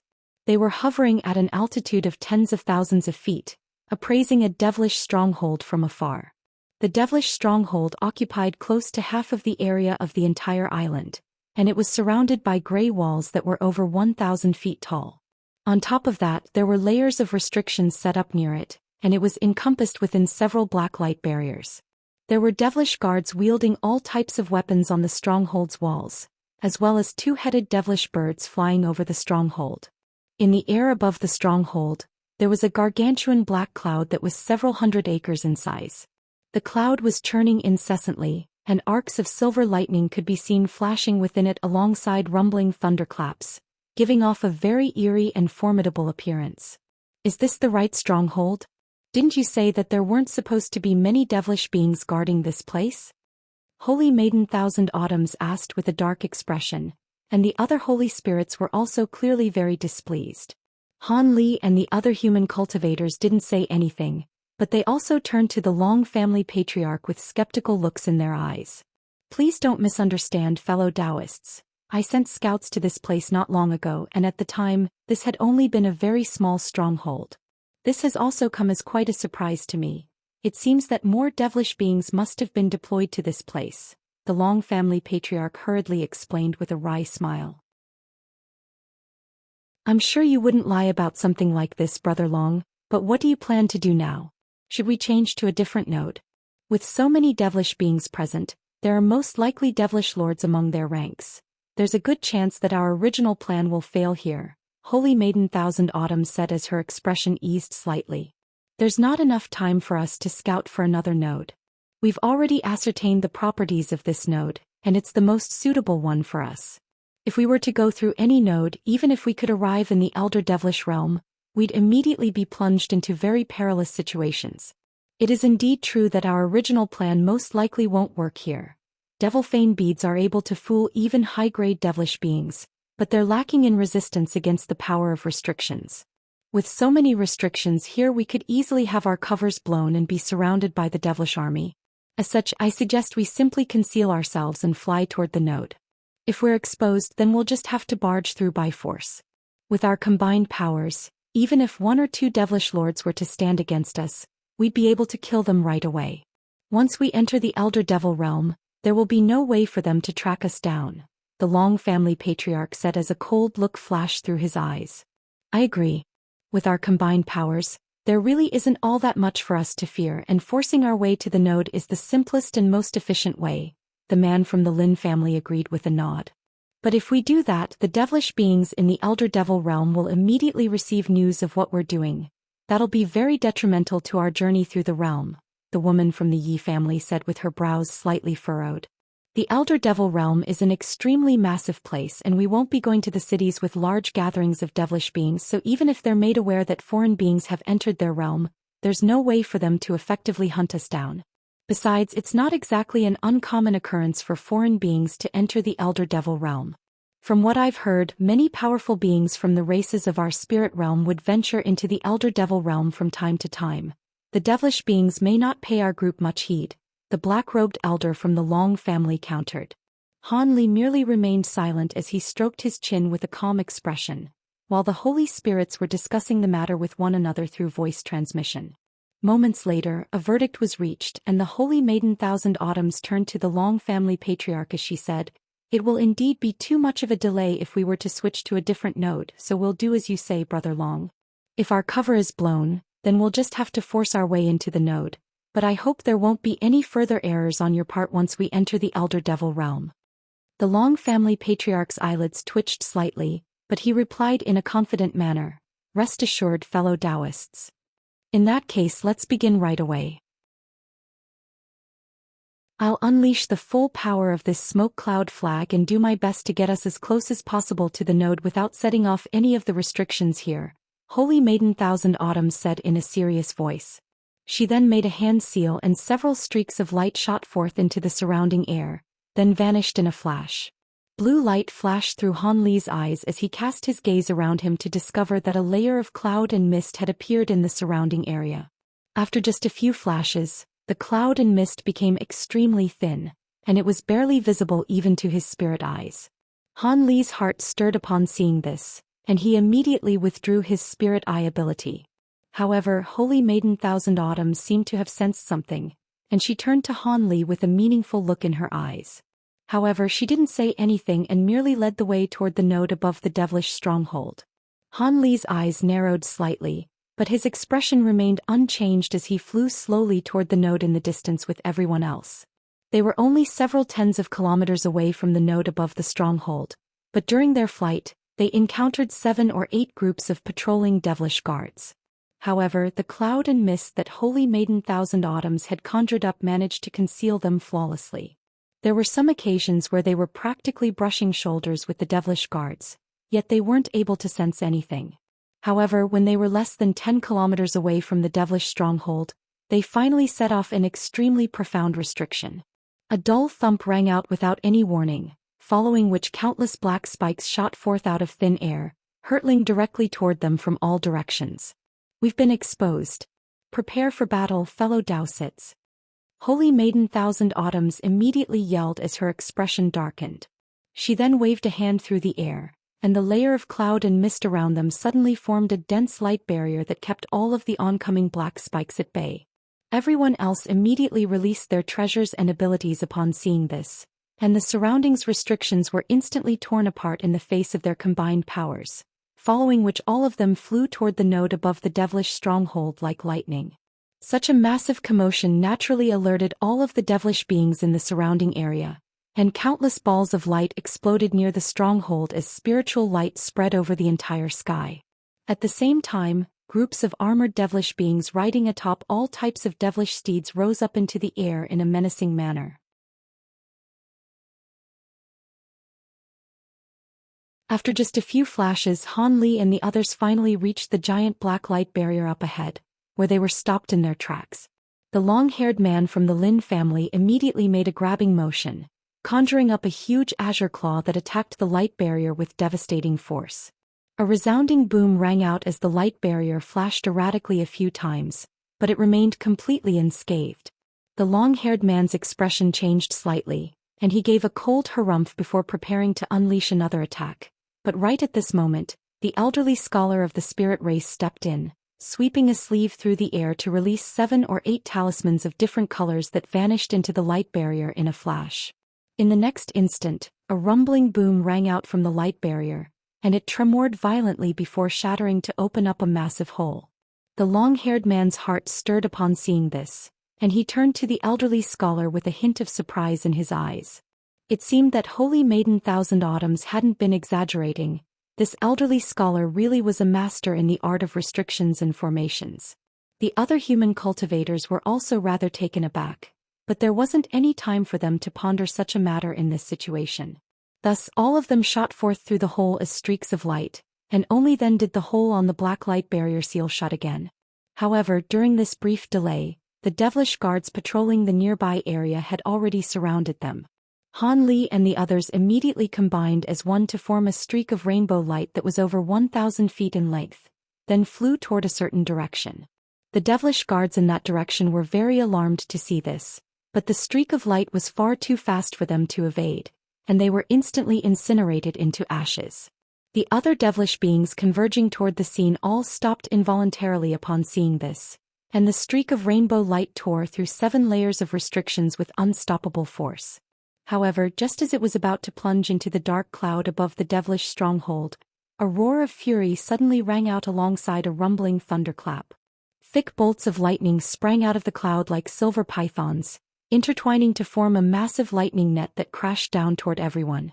If a normal body integration cultivator were facing such a fearsome restriction, they'd most likely be forced to take evasive measures. However, there were as many as 4 late body integration stage beings in Han Li's group, and everyone else was also at the body integration stage, so they certainly weren't going to fear this lightning net. The Long family patriarch harumphed coldly, "What a pathetic little trick." He raised a hand as he spoke to release a small silver vial, which swelled to around a foot in size as soon as it hurled through the air. A burst of white qi surged out of the opening of the vial, and it transformed into countless threads of light that swept upward in unison. A peculiar turn of events immediately unfolded. As soon as the lightning net came into contact with the threads of light, it was drawn toward the small vial, and in the blink of an eye, the entire lightning net had been drawn into the small vial. That's the lightning cleanse vial. You're from the Long family. The devilish being within the dark cloud exclaimed in a horrified voice. Oh, you recognize this treasure from our Long family? You must be a devilish lord then. Fellow Taoists, let's continue onward, the Long family patriarch said in a nonchalant voice as he stowed the small vial back up his sleeve. Han Li and the others naturally had no objections to this, and they plunged into the dark cloud as a collective streak of rainbow light. There were still some other restrictions within the dark cloud, but all of them were destroyed with ease, and after just a few flashes, the streak of rainbow light reached the shimmering gray node. However, situated in front of the node were hundreds of elite devilish beings with a huge devilish figure behind them. The devilish figure had black qi all around its body, thereby concealing its appearance, but its large shimmering eyes were still visible, and there was clearly an incredulous look within them. So it really is a devilish lord. Holy Maiden Thousand Autumns harumphed coldly with furrowed brows at the sight of the devilish figure. One devilish lord isn't going to be able to stop us.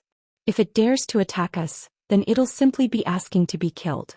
There's no need to pay any heed to it. Our priority is to get to the node as quickly as possible. The Holy Spirit enshrouded within white light chuckled coldly. Holy Maiden Thousand Autumns nodded in response before flying ahead, followed by the other Holy Spirits. Now's not the time to be getting caught up in battles. As long as that devilish lord doesn't attack us, we won't attack it either, the Long family patriarch said in a cold voice before also flying toward the node as a streak of golden light, and Han Li and the others naturally followed along. The devilish lord's face immediately paled at the sight of the oncoming body integration stage powerful beings, and after grappling with an internal conflict for a long while, he gritted his teeth in the end and commanded his subordinates to step aside. The Holy Spirit enshrouded within white light was the first to enter the node, and he vanished amid a rumbling boom. Han Li and the others also flew in behind him without any hesitation. A burst of powerful spatial fluctuations erupted out of the node before it reverted back to its original peaceful state. The devilish lord appraised the node with a dark expression for a long while, and one of his subordinates approached him with an uneasy look on his face. Those foreign powerful beings definitely aren't harboring good intentions. Should we give chase? Give chase? What if they're waiting for us on the other side? We'll be charging to our deaths. The devilish lord snapped. The mid-grade devilish being who had raised the question immediately shuddered and backed away after without daring to say anything further. Right at this moment, a long cry rang out from within the dark cloud, following which a gust of green devilish wind swept forth, then stopped not far away from the devilish lord before revealing a thin and tall green humanoid figure. This was a middle-aged man with a pair of wings on his back. Where are all the foreign cultivators, Brother Ku? The winged man asked in an urgent manner after frantically casting his gaze through the surrounding area. You came too late, Brother Feng. They've already entered the node, the massive devilish figure replied in a grim voice. The winged man's expression changed drastically upon hearing this. What? Why didn't you stop them? If the sacred ancestors hear of this, we'll be severely punished. Stop them? That was a group of 10 beings, all of whom were at the body integration stage. There were even several late body integration stage beings among them. If they weren't in a hurry to enter the node, I would have already been killed. The first devilish lord replied in a cold voice. What? They were all at the body integration stage? Are you serious? The winged man exclaimed in astonishment. Everyone else saw them as well. Do you think I'd let them through so easily otherwise? The devilish lord sighed in a resigned manner. The winged man turned toward the other devilish beings present, and they all confirmed what the devilish lord had proclaimed. After a long while he finally recovered from his astonishment and said, This is a very important matter. We have to report it to the sacred ancestors. A peculiar light flashed through the devilish lord's eyes upon hearing this, yet just as he was about to reply, an indifferent female voice suddenly rang out. Don't report this matter to anyone. Who's there? Both the huge devilish figure and the winged man were quite startled by this voice, and they immediately approached one another with their backs facing each other. One of them summoned a pair of silver longswords while the other conjured up a long black spear, and they both adopted cautious expressions. They knew that someone who could hide from them at such close quarters had to possess powers superior to theirs, so they naturally became very wary. Right at this moment, a peculiar fragrance wafted through the air, following which a giant floral tree appeared up above without any warning amid a burst of spatial fluctuations.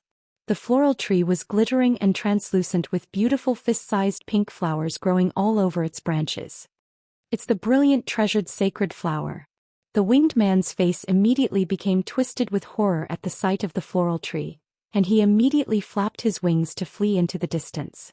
However, right at this moment, the pink flowers on the tree suddenly burst into flames, and its petals drifted down from above as balls of pink fire. The pink fireballs seemed to be descending quite slowly, but they somehow reached all of the devilish beings down below with unerring accuracy in a flash, including the winged man.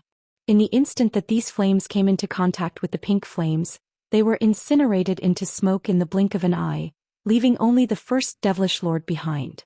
The devilish lord's eyes were filled with incredulity at the sight of the floral tree up above, and he immediately fell to his knees without any hesitation. The devilish lord's voice trembled with emotion as he said, "I didn't think I'd ever get to see you again, Mistress Bao Hu. I can die without any regrets now. Long time no see, Kuyan." A faint sigh rang out, following which two humanoid figures, one white and one black, emerged in unison above the floral tree. They were none other than sacred ancestor Bao Hua and Hei. Bao Hua looked down at the devilish lord, and a reminiscent look appeared in her eyes. "It really is you, Mistress Bao Hu. There are many rumors going around claiming that you'd already passed away, but I refuse to believe them. With your powers, there's no way you wouldn't have been able to at least ensure self-preservation," the devilish lord said in an excited manner. "I did indeed manage to survive that ordeal, but my cultivation base was severely debilitated, and I could only flee into the spirit realm with some of my subordinates. I'm quite pleased to see that you're doing well for yourself, but as a safety precaution I have to examine your spiritual sense," Bao Hua said as her eyes narrowed slightly. The devilish lord shuddered slightly but then immediately agreed, "Of course, mistress. Those two possess powers that aren't inferior to yours back at your peak. If they were to plant some type of restriction within me, I wouldn't be able to detect it." "Alright, pardon my intrusion then." Bao Hua's expression eased slightly as she slowly drifted down from above, followed closely by Hei. The floral tree vanished into her body as a streak of pink light, while the devilish lord rose to his feet and stood on the spot in a respectful manner. The devilish chi around his body faded, and he was revealed to be a middle-aged man with a pair of inky black curled horns on his head. Bao Hua arrived in front of him before pointing a finger toward his glabella without any hesitation. A thin translucent thread shot forth out of her fingertip and vanished into his glabella in a flash as she slowly closed her eyes. A hint of pain appeared on the devilish lord's face before his eyes quickly glazed over. Time slowly passed by and all of a sudden, the translucent thread began to shimmer with golden light before vanishing into the devilish lord's head. The devilish lord gave a muffled groan as blood began to trickle out of his nostrils and ears, following which a possessed gray speck of light emerged from each of those 4 orifices before flying away into the distance.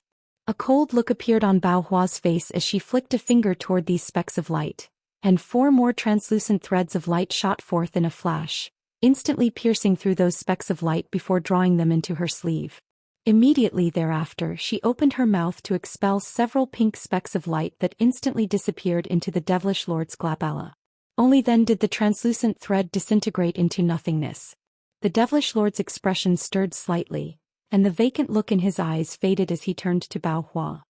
"Mistress Bao Hua, as expected, they planted a restriction within you, but it's been nullified now, and I planted a fake restriction inside your body to replace the original one. Unless those two examine your body in person, no one will be able to detect anything amiss," Bao Hua said in a calm manner. "Thank you, mistress. May I ask why you've appeared here? There's no one here who can pose a threat to you, but it would still be very detrimental to you if news of your presence here were to be leaked," the devilish lord said in a concerned manner. I have my own reasons. Let me ask you this first. Was there a group of people that just entered the node behind you? Bao Hua asked with a complex expression as she cast her gaze toward the node. There was indeed a group of foreign beings who just entered the node. Half of them were human while the other half were spirit beings, and they were all at the body integration stage, so I didn't dare to stop them, the devilish lord replied in a truthful manner. I see. I have a mission for you.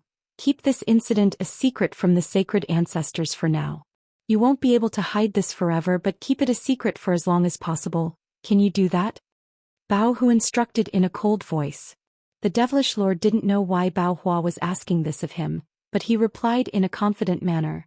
That's going to be rather troublesome, but the one that was sent here to keep an eye on me was just killed by you, so I should be able to keep this a secret for around a year. Good. Let's go in as well, hey. Bao Hua gave a content nod before drifting toward the node without even turning her head. Both the devilish lord and his expressions changed drastically upon seeing this, but neither of them dared to say anything. Hei gritted his teeth as he grappled briefly with an internal conflict before following along behind Bao Hua, and the two of them quickly disappeared into the node. The devilish lord stared blankly at the node for a long while before a wry smile appeared on his face. Following a brief moment of contemplation, he suddenly raised his head and let loose a long cry that pierced straight into the heavens.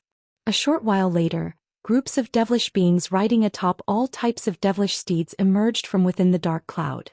Black chi appeared over the devilish lord's body, and immediately charged toward these devilish beings. Meanwhile, on the other side of the node, spatial fluctuations erupted, and Bao Hua and Hei emerged in the Elder Devil realm, only to be immediately surrounded by a group of alarmed and furious devilish beings. These were all low-grade and mid-grade devilish beings, most of whom were already carrying injuries. Bao Hua took a glance at them before leaving them to Hei and vanishing directly into the nearby space. Hei inspected the surrounding devilish beings, and after discovering that there weren't any body integration stage beings among them, a vicious smile appeared on his face as turbulent devilish chi erupted out of his body. Around 10 minutes later, Hei had caught up to Bao Hua again on an unknown mountain tens of thousands of kilometers away, and he was standing off to the side in a respectful manner. Are you feeling uneasy now that I've brought you back into our holy realm? Bao Hu asked in a completely emotionless voice.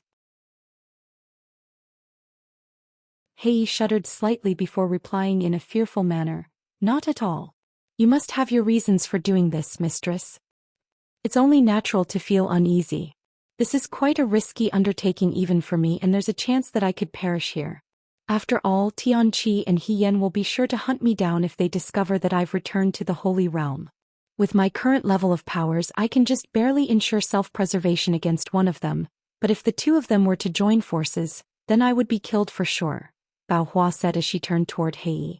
Hei hesitated momentarily before speaking in a careful manner. Seeing as you're aware of the risk involved, I can only assume that you've made this decision based on the results of your divination. Indeed. I couldn't complete the divination, so the signs I derived were incomplete, but do you know what those signs told me? Bao Hua asked as a peculiar look appeared in her eyes. Hei faltered slightly before a wry smile appeared on his face. I'm a complete novice when it comes to divination. Please enlighten me, mistress. If you're not even willing to guess, then there's no point in telling you the signs that I derived. All you have to know is that before those people reach their destination, we can't disrupt them, and we have to ensure they don't discover us. In fact, we may have to assist them from the shadows if that's required for them to reach their destination smoothly. Hei was very bewildered to hear this, but he still immediately said, I'll be sure to follow your instructions, mistress. You've served me very well during this journey. As long as you continue to serve me, I'll assist you during your future Grand Ascension stage breakthrough once I recover my powers, Bao Hua promised with a serious expression.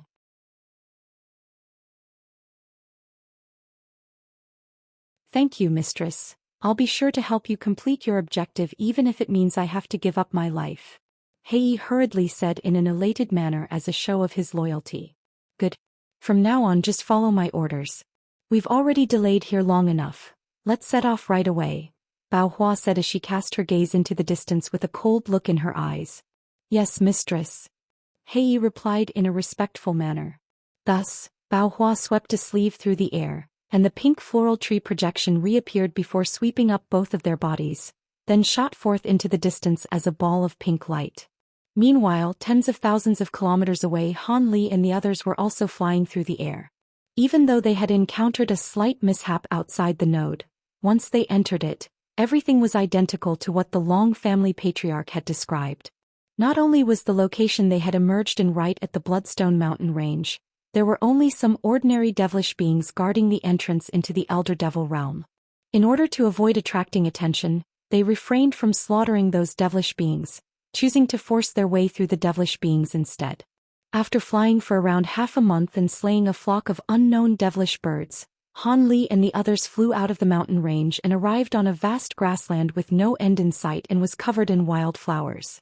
The black devilish qi drifting through the air here was clearly denser than that in the mountain range. Right at this moment, the Long family patriarch called out for everyone to stop, and they gathered together to discuss the route they were going to take. According to our last spirit monarch, the spirit cleansing pond and the clean spirit lotus are situated on a mysterious island on the devilish origin sea located in the easternmost region of the Elder Devil realm. I have some leads on its exact location, but those leads will only be applicable once we get there. What we have to do now is get to the devilish origin sea safely. I'm sure you have a plan for how we can do that, right, fellow Taoist Long? Holy Maiden Thousand Autumns said in a serious manner. Indeed. I've been collecting an extensive amount of information about the Elder Devil realm, and I was able to determine that there are 3 routes for us to take if we want to get to the devilish origin sea from our current location. However, all 3 of these routes have their own advantages and disadvantages, so we have to make a decision together on which route to take. Perhaps we'll have to try taking all 3 of them before we make a final decision, the Long family patriarch replied with a solemn nod. What are the 3 routes, Brother Long? The long-haired man from the Lin family prompted. The first route is to advance onward along this grassland, then pass through several major devilish cities, using their teleportation formations to reach the devilish origin sea. If everything goes smoothly, we'll reach our destination in about 1 or 2 years. The only issue is that devilish cities with teleportation formations will definitely also have devilish lords or even sacred ancestor clones as well as powerful restrictions. Even if we use the devil fane beads, there's only around a 20% chance that we'll be able to fool all of the devilish beings in those cities, the Long family patriarch said in a calm voice. That's far too risky. We can't take this route, the woman from the Yi family immediately objected with furrowed brows. Fellow Taoist Yi is right. This is the route that conserves the most time, but it is indeed far too risky, Holy Maiden Thousand Autumns chimed in with a shake of his head. No one else said anything in response, but they clearly all held the same opinion. The Long family patriarch wasn't surprised to see this, and he immediately moved on to the second route. The second route involves traveling to the center of this grassland, then following the devilish river that runs through this grassland straight to the sea. After that, we'll travel over the sea to reach the devilish origin sea. Considering how vast the oceans of the Elder Devil realm are, we won't have to worry about encountering and being identified by high-grade devilish beings. The issue with this route is that there are countless types of marine devilish beasts in the devilish sea. If we encounter a pack of tens of thousands of sea beasts, we'll have no choice but to flee.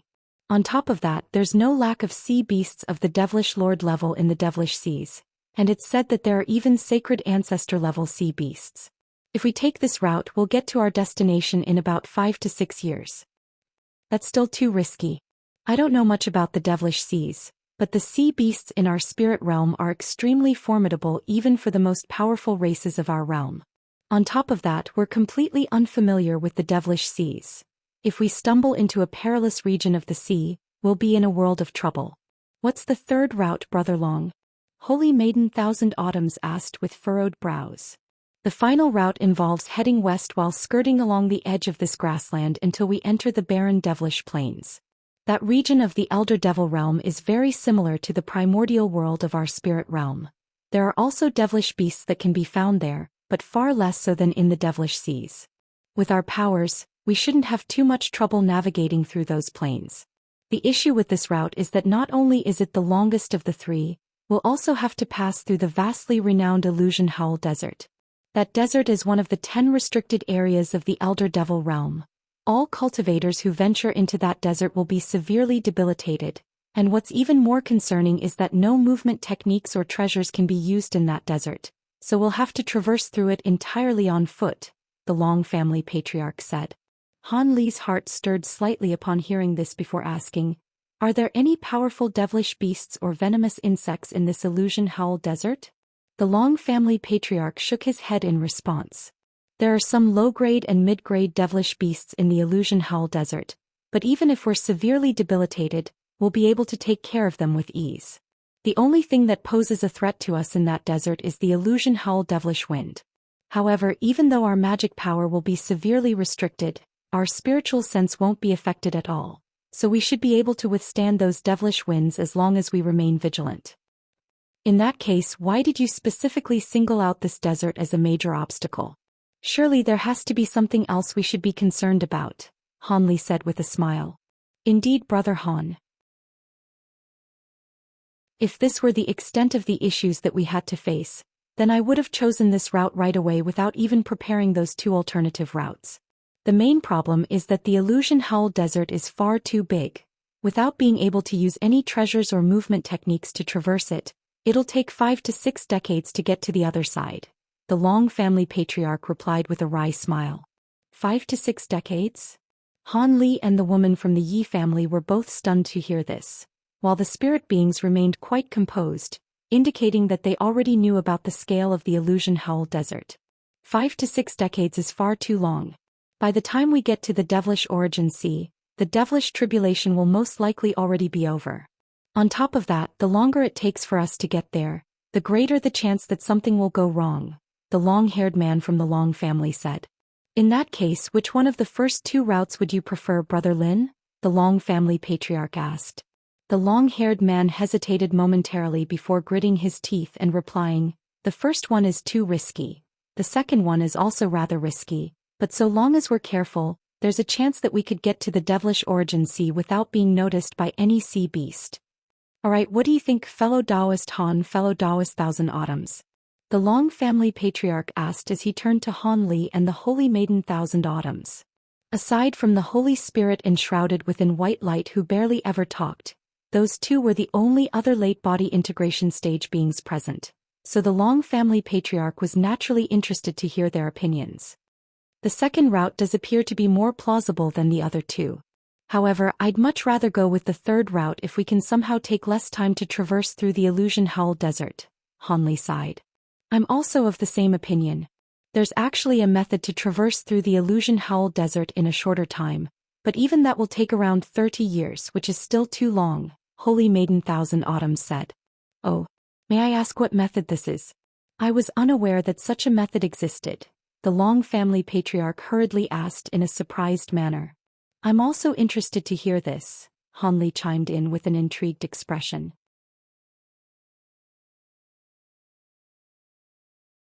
"According to my knowledge, there's a type of devilish beast known as the 8-footed devilish lizard that can be found only in the illusion howl desert. This type of devilish beast can fly, but they can move as fast as the wind in the desert. If we can find a few of them to act as our steeds, we'll be able to traverse through the desert at a far faster speed," Holy Maiden Thousand Autumns said. "In that case, we can consider the final route.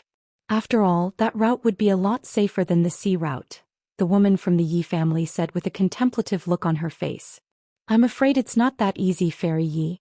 The devilish cores and bodies of the 8-footed devilish lizards are extremely valuable, and they've almost been hunted into extinction as a result.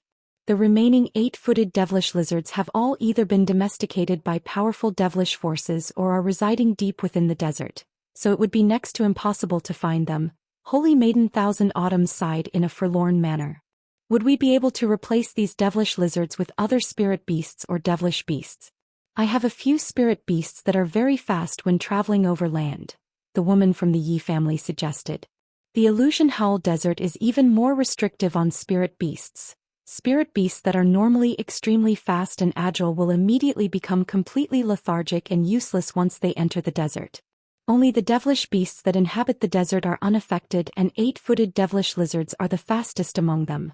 The rest of the devilish beasts in the illusion howl desert aren't even half as fast as 8-footed devilish lizards," Holy Maiden Thousand Autumns said with furrowed brows. A hint of disappointment appeared in the young woman's eyes upon hearing this.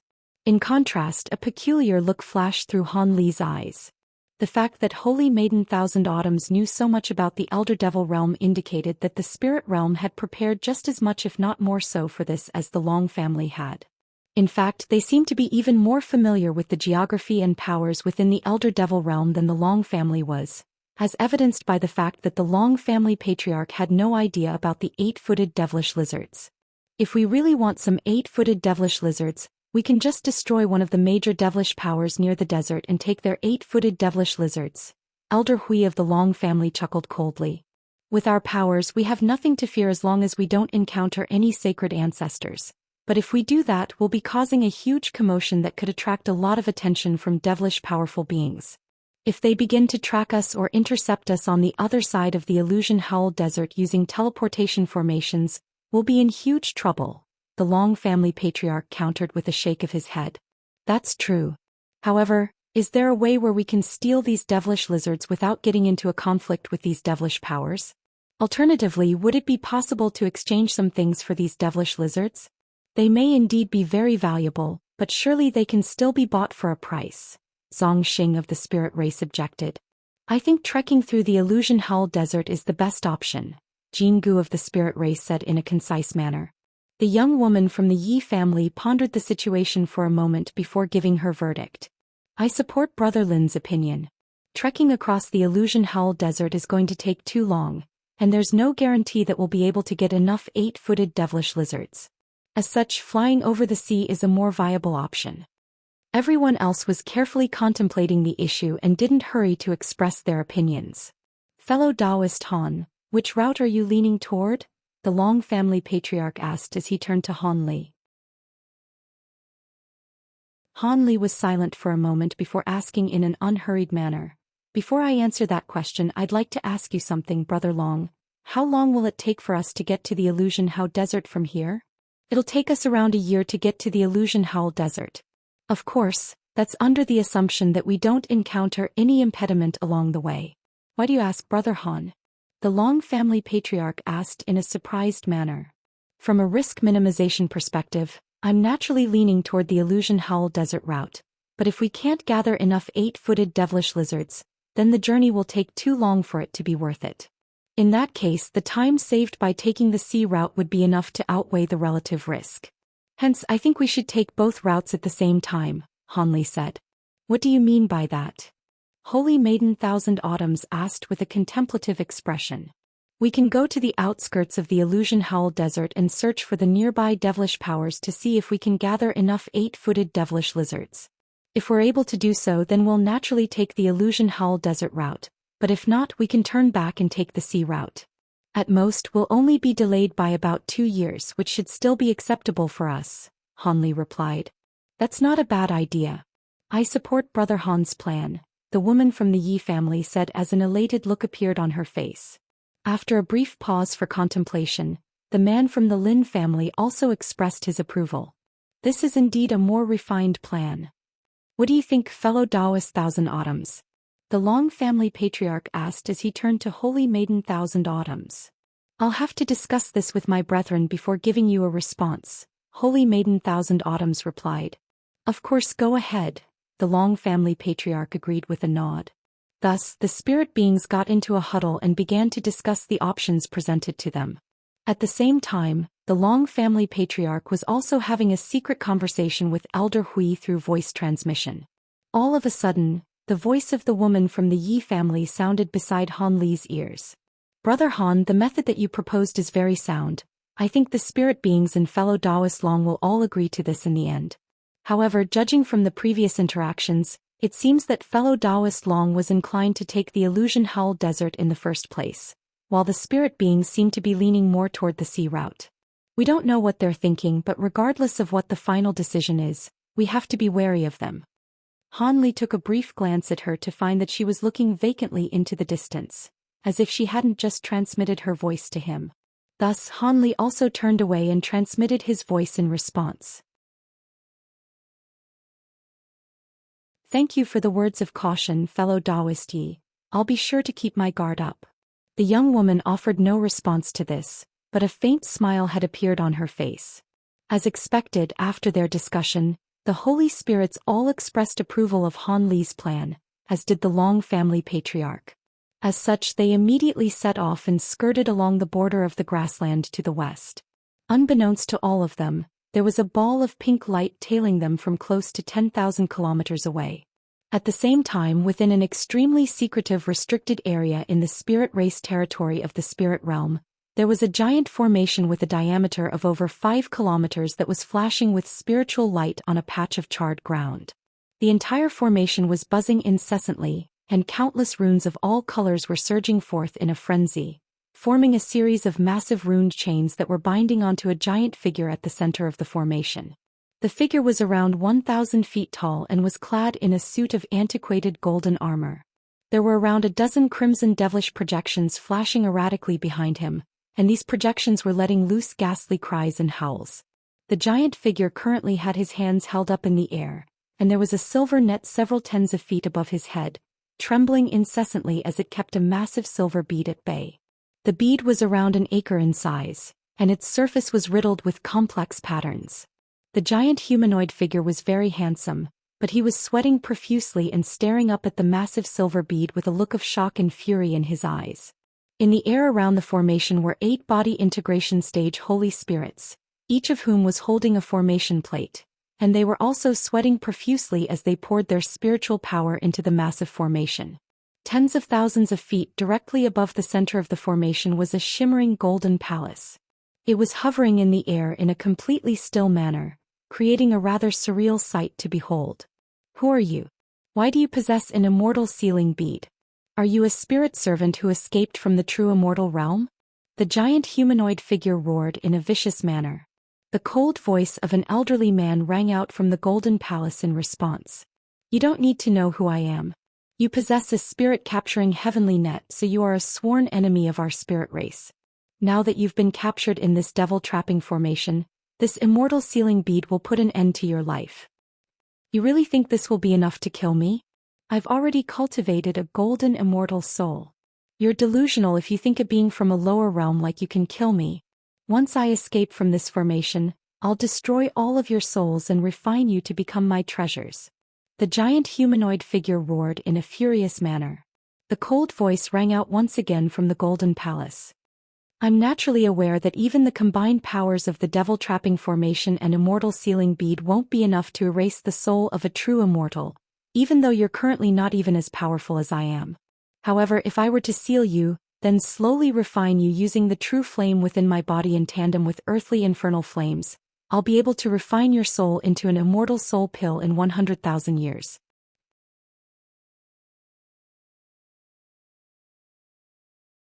The giant golden figure harumphed coldly. Humph, you sure dare to dream. If you dared to try this in the true immortal realm, you'd be committing a cardinal transgression that would lead to your entire race being wiped out by immortal enforcers. Hee, but this isn't the true immortal realm. No matter how powerful the immortal enforcers are, they won't be able to detect anything that's happening in a lower realm as long as it doesn't affect the true immortal realm. After I consume the immortal soul pill refined from your soul, I'll be able to advance even further in my cultivation base and take our spirit race to unprecedented heights. Besides, this is the only way to truly kill the soul of an immortal soul, so I have no other choice, the elderly voice replied in an implacable manner. As opposed to being enraged upon hearing this, the giant humanoid figure suddenly burst into laughter.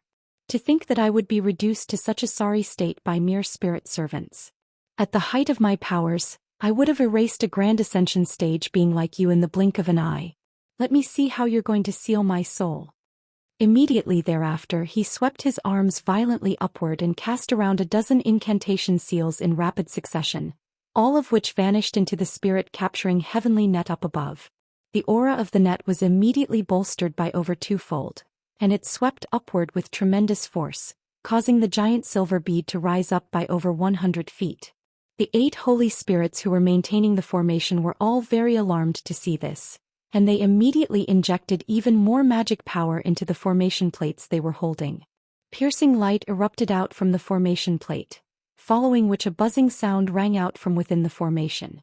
The surrounding runes surged before forming several more thick rune chains that swept toward the massive humanoid figure, but it was too late.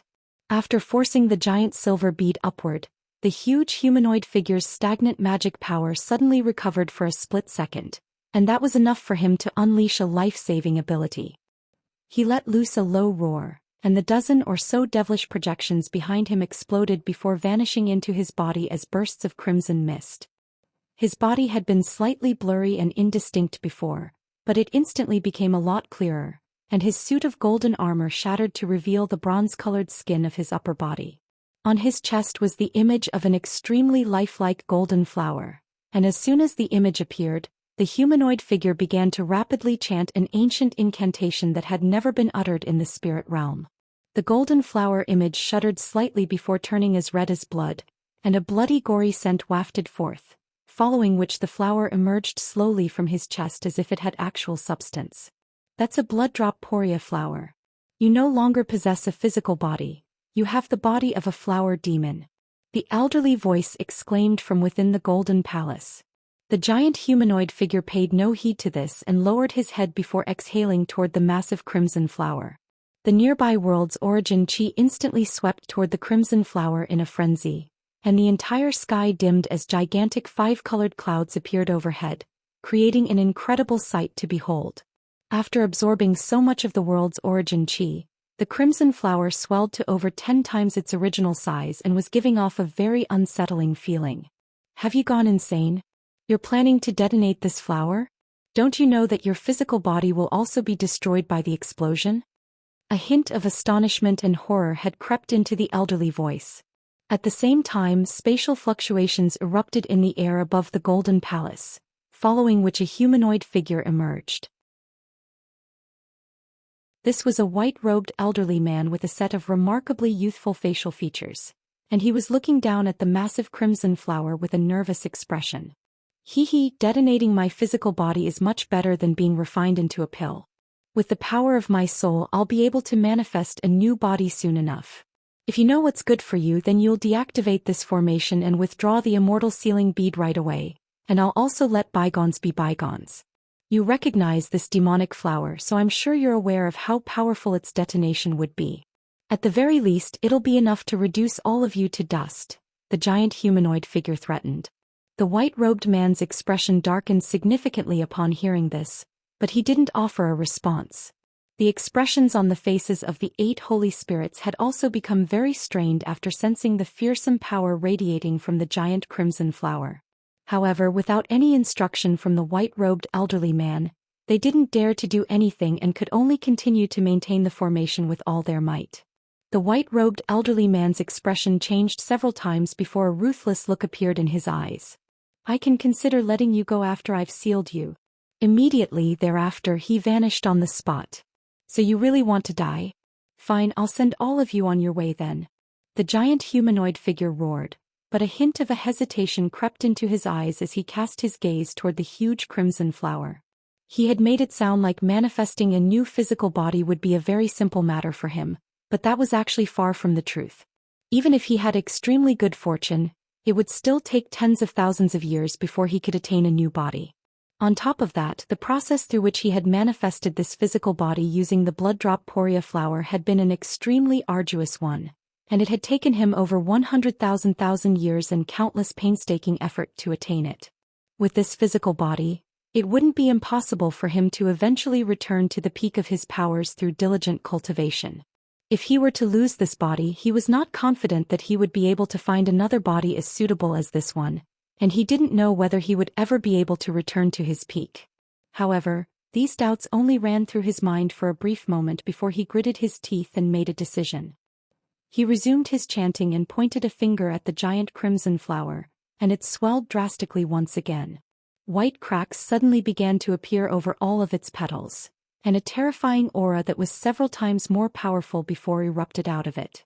At the same time, the gigantic 5-colored clouds up above had combined as one to encompass the entire sky, and it was descending at a rate that was discernible to the naked eye.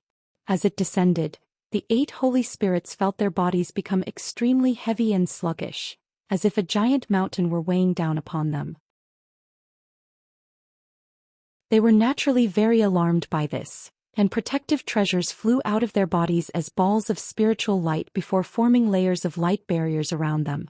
This allowed them to regain their mobility, and they immediately flew back in retreat in a panicked manner. They appeared to be flying very quickly, but they were still several times slower than normal, and there was no way that they could escape out of the range of the crimson flower's explosion. The 8 holy spirits were clearly aware of this themselves, and they frantically released all types of treasures to help them withstand the imminent explosion. A cold light flashed through the giant humanoid figure's eyes, and he abruptly switched to a different hand seal as he uttered the word, "Explode." The massive crimson flower tremored, and the cracks on all of its petals widened significantly. At the same time, crimson liquid that resembled molten lava poured out of the cracks in a frenzy. As soon as this liquid came into contact with the air, it transformed into balls of crimson flames that stained the entire surrounding space bright red, and they flashed erratically in preparation to self-detonate. Meanwhile, the giant humanoid figure had shrunk down to the size of an average human, and a piercing silver light barrier had appeared over his body. He was sacrificing his physical body during this explosion, but he still had to protect himself from the explosion to minimize the damage that he sustained. Right at this moment, the white-robed elderly man's cold voice rang out in the air above the massive crimson flower. "You'll have to get past me if you want to self-detonate. I'm going to completely seal you even if it means I have to sustain severe injuries in the process." As soon as the voice trailed off, a huge pagoda that was over 1,000 feet tall emerged out of thin air amid a flash of white light. The pagoda was entirely glittering and translucent with countless transparent runes inscribed all over its surface, making it look as if it had been carved out of glacial ice. What was even more noteworthy was the head-sized blue bead that was embedded into the tip of the tower. At first glance, it appeared to be completely smooth, but upon closer inspection, one would discover that there were countless transparent rune formations of different sizes carved onto its surface. All of the rune formations on the bead were interconnected in an extremely profound manner, and the mere sight of it struck the beholder with a sense of visual overload. This pagoda was the true body of the white-robed elderly man, and as soon as it appeared, it began to expel a burst of white glacial chi that swept up the scorching fireballs and giant crimson flower down below. Within the white glacial light, everything instantly came to a standstill as if time had been forcibly stopped within that area. At the same time, the pagoda began to descend amid a rumbling boom. The giant humanoid figure's face immediately paled significantly at the sight of the pagoda, and he roared in an astonished and horrified voice, "You're a spirit servant formed by a celestial crystal pagoda. That's impossible. All replicas of this treasure were destroyed in the Great Riot of the Northern Infernal Immortal Palace several million years ago."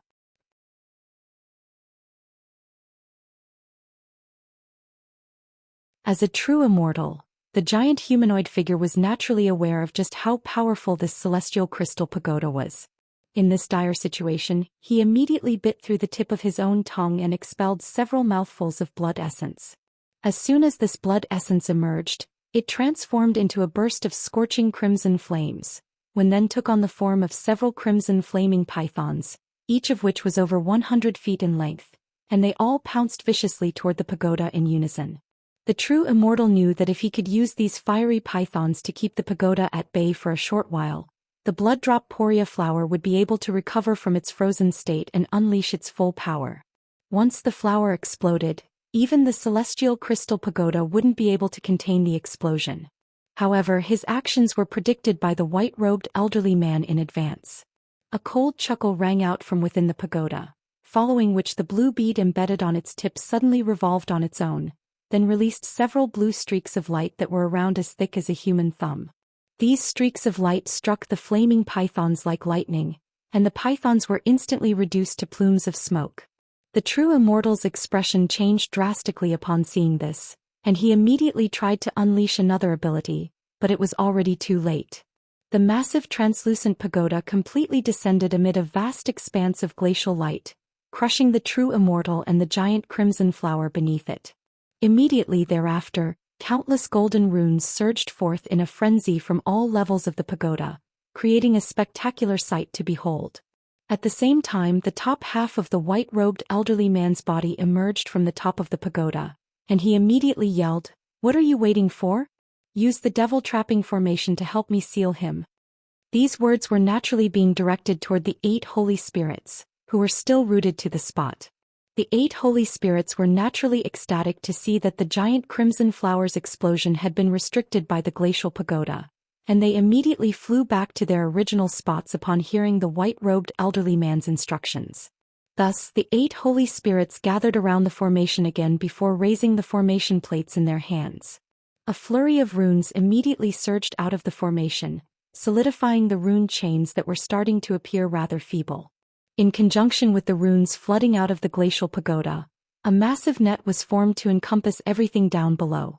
At the same time, the pagoda itself began to expand drastically amid a loud buzzing sound. Layers of translucent glacial ice then began to rapidly form over the surface of the pagoda, and the formation down below was also buzzing loudly, as if to resonate with the glacial pagoda. Within the span of just a few breaths, the pagoda had transformed into a massive glacial peak that was tens of thousands of feet tall, and it had sealed the entire formation and the rune chains in ice. As for the true immortal and the huge crimson flower, they were naturally sealed at the center of the formation. The 8 holy spirits were ecstatic to see this, and they heaved a collective sigh of relief. However, the white-robed elderly man's expression didn't ease in the slightest as he instructed in an implacable voice. "Listen up, I may have used my true body to seal him, but the blood-drop poria flower is an extremely renowned flower, even in the true immortal realm.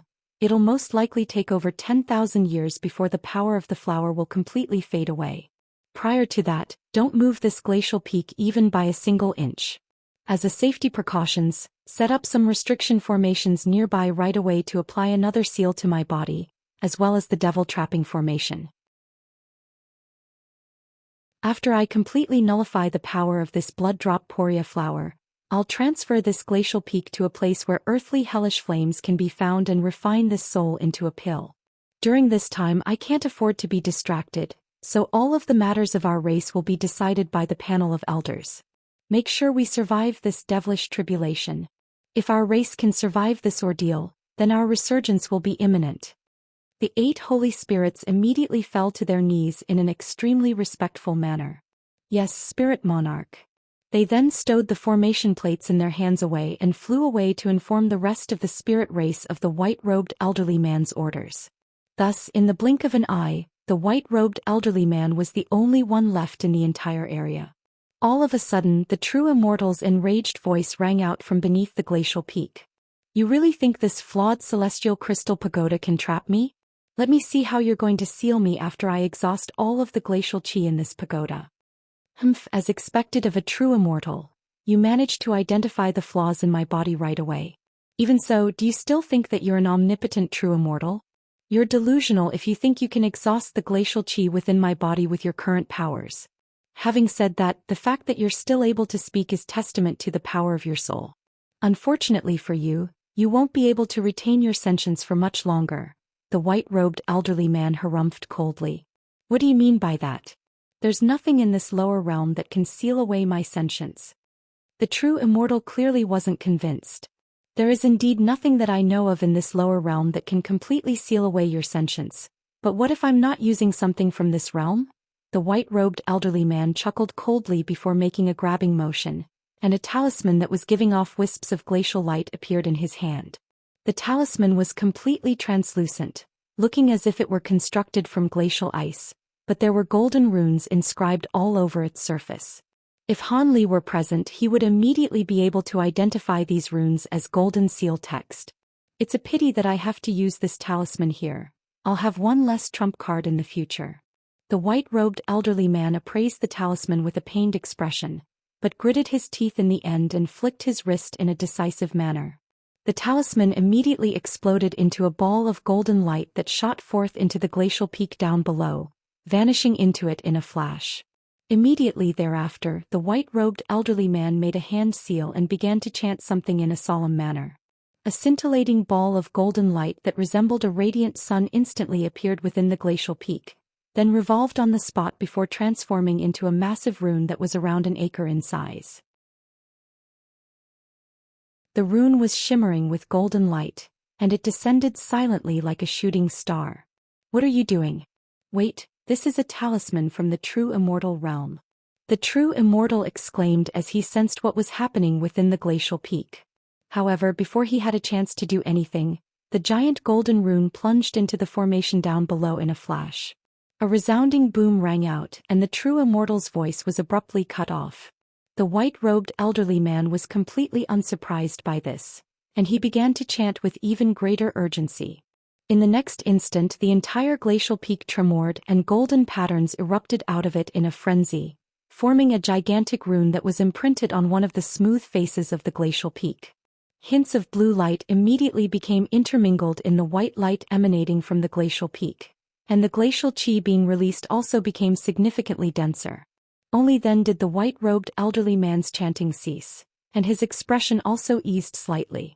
If one could see through the underside of the glacial peak, they'd discover an unconscious golden-robed young man with rune chains and layers of translucent ice all over his entire body. Imprinted on his glabella was a golden pattern that was completely identical to the rune on the face of the glacial peak, and the white-robed elderly man was ecstatic upon discovering this with his spiritual sense, and he immediately plunged into the glacial peak, vanishing into it in a flash. Unbeknownst to him, in the instant that the golden-robed young man had fallen unconscious, a Taoist priest with a dark complexion suddenly opened his eyes in another realm. The Taoist priest was seated under an enormous tree and he murmured to himself, "What happened? Why is the true soul badge displaying such a strong reaction?" The Taoist priest swept a sleeve through the air as he spoke, and a miniature pagoda that was several inches tall flew out of his sleeve amid a flash of green light, then swelled to over 100 feet tall in an instant. The Taoist priest then strode into the pavilion in an unhurried manner, and in the hall on the first level of the pavilion were hundreds of pristine jade tables, each of which had around a dozen identical yellow wooden badges placed upon them. The badges had silver patterns running all over their surfaces, and after sweeping his gaze over all of the jade tables, a hint of surprise appeared in the Taoist priest's eyes as he suddenly raised a hand before waving it toward a huge rusty cauldron in a corner of the hall. There was a yellow wooden badge in the cauldron as well, and it immediately flew out before landing in the Taoist priest's grasp. The Taoist priest stared at the wooden badge with a hint of a surprise in his eyes for a moment before his expression darkened slightly. "So it's his soul that's in peril. In that case, this isn't something I can ignore. I have to find him." Han Li was hovering high up in the air with 72 streaks of azure light flashing around him. These were none other than his azure bamboo cloudsworm swords, and they were tearing through the inky black devilish beasts pouncing toward him. However, there seemed to be no end to these devilish beasts, all of which had backs that were covered in scales and a single horn on each of their heads. The streaks of azure sword chi swept forth before blooming into azure lotus flowers, and all of the devilish beasts in their wave were instantly sliced in half. The azure bamboo cloudsworm swords were far too powerful for these low-grade devilish beasts to oppose, and the pungent odor of blood and gore had filled the entire surrounding area. However, these devilish beasts seemed to have no regard for their own lives and continued to pounce toward Han Li with single-minded ferocity. Han Li couldn't only heave a faint resigned sign upon seeing this.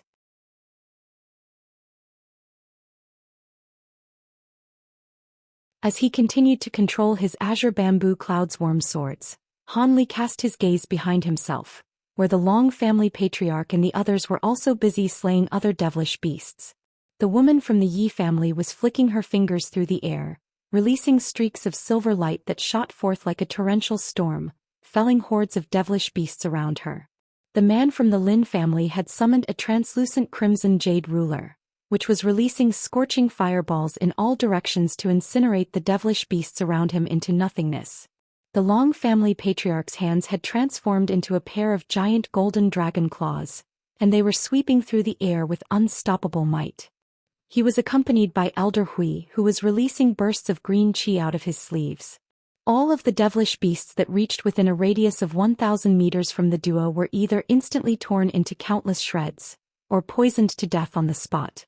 As for the holy spirits, Zhang Xing had summoned an antiquated azure lamp that had released several tens of purple fireballs to encompass an area that was around an acre in size.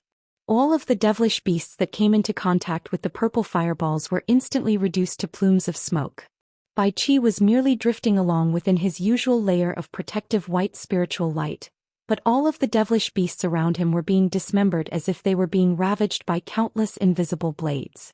Jingu had summoned a gong-like treasure that wasn't emitting a very loud sound, but all of the oncoming devilish beasts immediately began to sway unsteadily as if they were inebriated as soon as they approached the treasure, then fell to the ground and didn't get up again.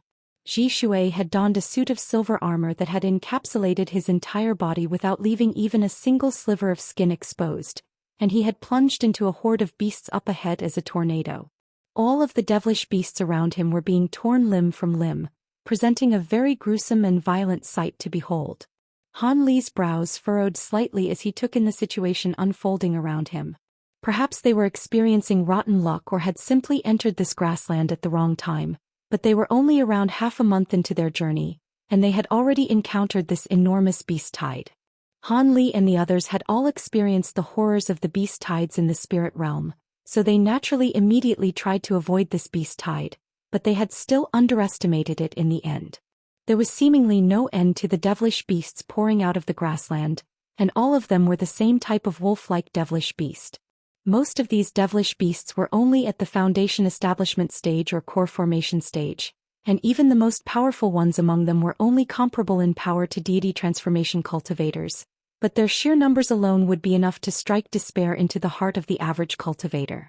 As such, Han Li and the others had all unleashed powerful abilities from the get to wipe out over 1 million of these devilish wolves, but they were still forcibly swept up by the beast tide in the end. These devilish beasts surrounded Han Li and the others in unrelenting waves, and no matter how many of them were killed, there was always more to take their place. Under these circumstances, everyone could only band together and join forces to plow their way through the beast tide. However, these devilish wolves seemed to be determined to hunt them down, launching constant suicide attacks day and night without affording them any opportunity for rest and respite.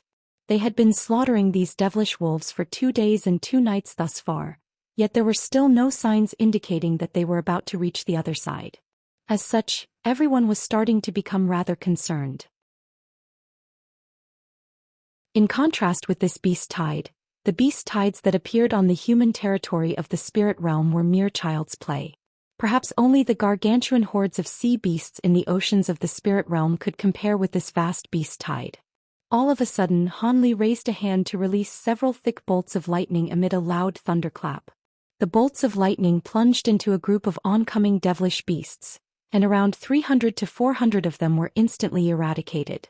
Even with the fearless nature of these devilish beasts, they couldn't help but falter in the face of such a devastating attack, and Han Li immediately took advantage of this opportunity to vanish on the spot. In the next instant, spatial fluctuations erupted beside the Long family patriarch, and Han Li re-emerged. "Brother Long, we can't continue like this. There's no end to these devilish beasts and they're clearly targeting us, so they must be receiving instructions from a beast monarch. No matter how many of them we kill, they'll never let us go," Han Li said in a grim voice. "Indeed, fellow Taoist Han, I've arrived at the same conclusion. Otherwise, these devilish beasts would have definitely left us alone after we killed so many of them. It would be rather troublesome for us if we were to be discovered by high-grade devilish beings while we're caught up here, so we have to kill the beast monarch and scatter these devilish beasts as quickly as possible," the Long family patriarch said with a grim nod before thrusting a palm forward. A massive palm projection instantly appeared up above before crashing downward, sending a burst of enormous invisible force descending toward the devilish wolves up ahead. Hundreds of devilish beasts were instantly crushed into mincemeat. Immediately thereafter, the Long family patriarch transmitted his voice toward the holy spirits, and after a brief discussion he turned to Han Li and said, "Fellow Taoist Han, I've spoken with fellow Taoist Thousand Autumns, and we've agreed that the best course of action is for the 4 late body integration stage beings among us to split up from the rest of the group to hunt down that beast monarch. Fairy Yi and the others will remain here to attract the attention of the devilish beasts while we branch out in 4 different directions to seek out that beast monarch. We'll set a time limit of 6 hours. Once that time passes, return here right away and we'll figure out another way to escape from this beast tide. If you ask me, the beast monarch shouldn't be too far away. Otherwise, its control would be too weak to be making these devilish beasts attack us in such a fearless manner." Han Li nodded in response. "I released my spiritual sense toward the east earlier, and there's a high concentration of powerful devilish beasts in that direction, so it's very likely that the beast monarch is hiding there. I'll make a trip there myself. The Long family patriarch naturally had no objections to this, and after issuing some instructions to Elder Hui, he began to head toward the west. As for Holy Maiden Thousand Autumns and Bai Qi, they went south and north respectively, and the three of them disappeared into the throngs of devilish beasts in the blink of an eye. Han Li also shot forth toward the east as they had agreed upon earlier, and everyone else gathered together in a tight circle with their backs facing one another as they continued to oppose the oncoming devilish beasts. Streaks of azure sword qi flashed through the air, felling one devilish beast after another, and before Han Li knew it he had been plowing through the beast tied to the east for over 4 hours.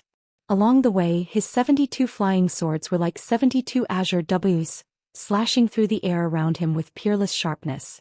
Some of the devilish beasts had their bodies torn apart even before the sword qi had made contact with them, and it was quite clear that Han Li's azure bamboo cloudsworm swords had become a lot more powerful with the advancements he had made in his cultivation base. However, he was beginning to grow rather concerned. He had encountered several mutated devilish beasts during the past few hours, but even the most powerful ones among them were only at the late deity transformation stage, so there was no way that any of them could be the beast monarch. The 6-hour time limit was quickly approaching, yet the number of the devilish beasts up ahead hadn't dwindled in the slightest, and he was beginning to hesitate about whether he should turn back to reunite with everyone. Just as these thoughts were running through his mind, a hint of surprise suddenly flashed through his eyes as he cast his gaze toward a certain direction. Almost at the exact same moment, bursts of violent explosions rang out, and the ferocious devilish beasts that were pouncing toward Han Li howled as they turned back in unison, as if there were some kind of tacit understanding between them.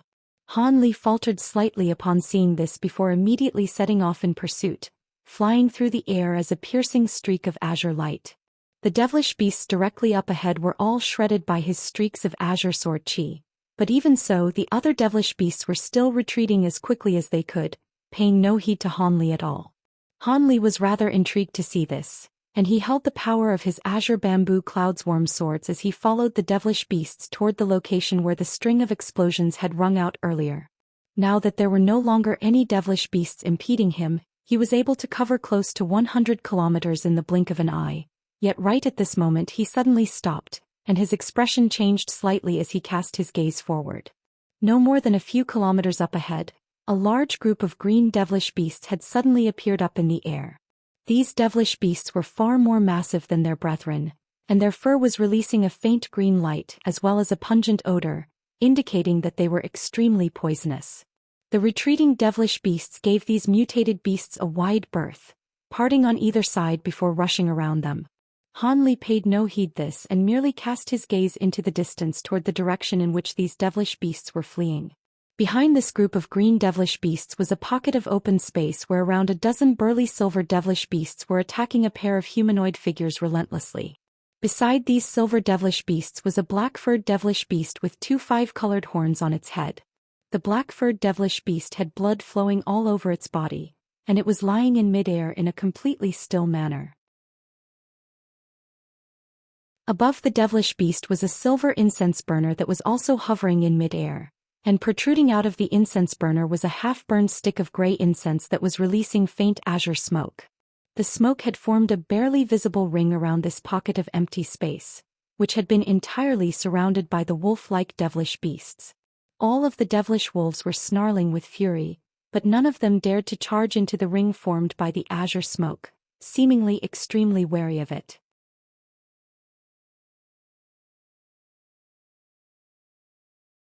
Blue light flashed through Han Li's eyes, and he immediately caught a clearer glimpse of the 2 humanoid figures that had been surrounded by the dozen or so silver devilish beasts.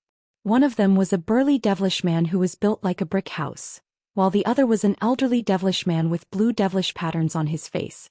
Both of them were at the late spatial tempering stage, and the burly devilish man had devilish qi surging all over his body. He was waving a massive black club through the air, unleashing a burst of black qi that swept forth in a frenzy to keep most of the silver beasts at bay. The elderly devilish man had a pair of triangular green eyes, and he was holding an inky black bowl, from within which one monstrous bird projection after another was being released. As soon as these projections reached the silver beasts, they would immediately explode into balls of silver light that forced the silver beasts into retreat. However, it was quite clear that the black chi and bird projections were only just barely able to keep the silver devilish beasts at bay, but unable to inflict any substantial damage upon them. These devilish beasts had bodies that seemed to be no less resolute than the average treasure, and they would simply shrug off the oncoming attacks before pouncing toward the two devilish men again. If things were to continue like this, the two devilish men were eventually going to completely exhaust their magic power and be slain by the silver beasts. Judging from the powerful remnant aura of the devilish beast carcass with the 5 colored horns, it was most likely the beast monarch that he was searching for. Could it be that those two devilish beings were the ones who had killed it? How had they managed to do that? They were indeed both quite powerful, but they shouldn't have been powerful enough to kill the beast monarch. Han Li was rather perplexed by this current situation, and it was quite an unexpected turn of events that someone had killed the beast monarch in their stead. Thus Han Li began to consider what he was going to do next. The green devilish beasts up ahead seemed to be aware that Han Li was not to be messed with, and they didn't pounce toward him like the other ordinary devilish wolves. As such, an impasse ensued between them. Just as Han Li was still hesitating about how to proceed, the burly devilish man suddenly yelled toward his companion, "We can't keep wasting time here, old man Wu. The effect of the beast-repellent incense is about to wear off, so we have to get out of here right away. I'll take on these beasts by myself. You focus on teleporting us away from here." As soon as the burly man's voice trailed off, he let loose a thunderous roar, and his aura instantly became extremely violent while the black chi being released by his club became more than twice as dense as before, thereby allowing him to keep all of the silver beasts at bay. "All right, be careful then, fellow Taoist Tai," the elderly devilish man said as he flipped his hand over to stow the bowl away. What took its place was a translucent black crystal, and he immediately hurled it forward before chanting an incantation. The crystal rotated on the spot and released countless black threads of light, all of which intertwined to form a black formation that was around 10 feet in size. A resounding boom rang out, and the black formation began to slowly rotate, looking as if it had been activated. "It's ready, let's go," the elderly devilish man hurriedly yelled before flying toward the formation without any hesitation. The burly devilish man swung his giant club vigorously through the air a few times to force back the oncoming silver devilish beasts, then also rushed toward the formation as a burst of black chi. The two of them were clearly planning to escape using the power of this formation. However, just as it was looking as if their plan was going to succeed, the situation suddenly took a drastic turn. In the air above the formation, spatial fluctuations erupted, and a silver beast suddenly appeared before opening its mouth to expel a pillar of silver light, which struck the direct center of the formation. An earth-shattering boom rang out, and the black formation flickered erratically before exploding violently. The two devilish beings who were already close to reaching the formation were immediately plunged into despair upon seeing this, and immediately thereafter, all of the silver beasts converged to surround them again. Almost at the exact same moment, the giant circle formed by the faint azure smoke faded amid a dull thump, and all of the devilish beasts that had previously been kept at bay immediately let loose bloodthirsty howls as they also flooded toward the pair of devilish beings.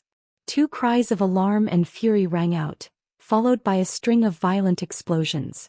It was quite clear that in this dire situation, the two devilish beings were making a final stand. Han Li was appraising the unfolding situation from a distance, and all of a sudden he made a hand seal, upon which layers of black scales appeared over his skin. At the same time, a burst of powerful devilish chi erupted out of his body alongside immense spiritual pressure that came crashing down upon all of the devilish beasts. All of the green devilish beasts standing in his way immediately backtracked reflexively as they let loose menacing snarls, but the ferocity in their eyes only became more pronounced. "Who goes there? We are both guards of Blood Crow City. If you were to save us, we'd be sure to offer you a handsome reward, Senior. I am the only son of the Grand Elder of the Infernal Crow race. Our race will also be greatly indebted to you, Senior." Han Li had activated his Devil Fane bead before unleashing his power, and the two devilish beings instantly called out to him in hope and desperation upon discovering his presence. A faint smile appeared on Han Li's face, and he abruptly advanced toward the green beasts that stood in his way. His body blurred, and he suddenly appeared in the air above the green devilish beasts. On this occasion the green beasts displayed no intention of backing down, and they let loose long howls as they released countless strands of fur from their backs, all of which hurtled directly up toward Han Li as streaks of green light. Interesting. Han Li chuckled as he clenched his fists, then unleashed countless black fist projections that rained downward in a frenzy. There was an astonishing number of those streaks of green light, but they were obviously no match for the attacks manifested by the power of the Provenance True Devil Arts. As soon as they were struck by the fearsome might of the fist projections, they instantly exploded, following which the first projections went on to reduce hundreds of green beasts into mincemeat in an instant. Meanwhile, Han Li vanished on the spot again, then flew over to directly above the pair of devilish beings before casting a cold gaze downward with his arms crossed. The two devilish beings were currently frantically unleashing their powers and treasures to keep the hordes of devilish beasts at bay. The normal devilish beasts weren't able to pose much of a threat to them, but the green and silver devilish beasts were too much for them to contend with, and it looked as if they could be completely inundated at any moment. "I can save you, but you have to do something for me," Han Li said in an unhurried manner. "All right, we'll do anything you ask, Senior," the burly devilish man immediately yelled without any hesitation. During this brief moment, a silver beast had already torn through his defenses and inflicted several claw gashes onto his shoulder, through which even his bones were visible. The elderly devilish man naturally immediately agreed as well. A faint smile appeared on Han Li's face upon hearing this, and a pair of translucent azure and white wings appeared on his back amid a rumbling thunderclap, following which countless azure and white balls of lightning emerged out of thin air. He then made a hand seal and he immediately disappeared once again along with all of the balls of lightning. An earth-shattering boom erupted and countless arcs of azure and white lightning shot forth out of thin air, instantly intertwining to form a gigantic lightning net that descended from above with devastating force. Bolts of lightning rained down from the lightning net before instantly exploding violently, forming a sea of lightning in the air down below. What was incredible was that the two devilish beings remained completely unscathed and weren't struck by so much as a single bolt of lightning, even though they were situated right in the midst of the sea of lightning. A dense lightning barrier had appeared around them as a shield, while most of the surrounding devilish beasts were reduced to dust by the powerful lightning strikes. Finally, after the lightning faded, only around 10% to 20% of the high-grade devilish beasts remained, and even they had been completely charred black. Following that devastating rain of lightning, the remaining devilish beasts no longer had the courage to oppose Han Li, and they all fled amid horrified howls. The burly devilish man was ecstatic to see this, but a thought then suddenly occurred to him and he hurriedly yelled, "Senior, kill those silver-necked beasts before they get away. If you can do that, this beast tide will immediately fall apart and no new beast monarch will be born for over 100 years in this pack." Silver-necked beasts? Han Li's eyes narrowed slightly upon hearing this, and he cast his spiritual sense toward the dozen or so wounded silver beasts that had already fled into the distance. Those were clearly the silver-necked beasts that the burly devilish man was referring to, and all of them had managed to survive that round of lightning strikes with their early spatial tempering stage powers. After tracking them down, Han Li immediately sprang into action again, quickly making a hand seal, upon which a golden projection with 3 heads and 6 arms appeared behind him. As soon as the projection appeared, it swelled to over 100 feet tall, then opened all 6 of its golden eyes in unison.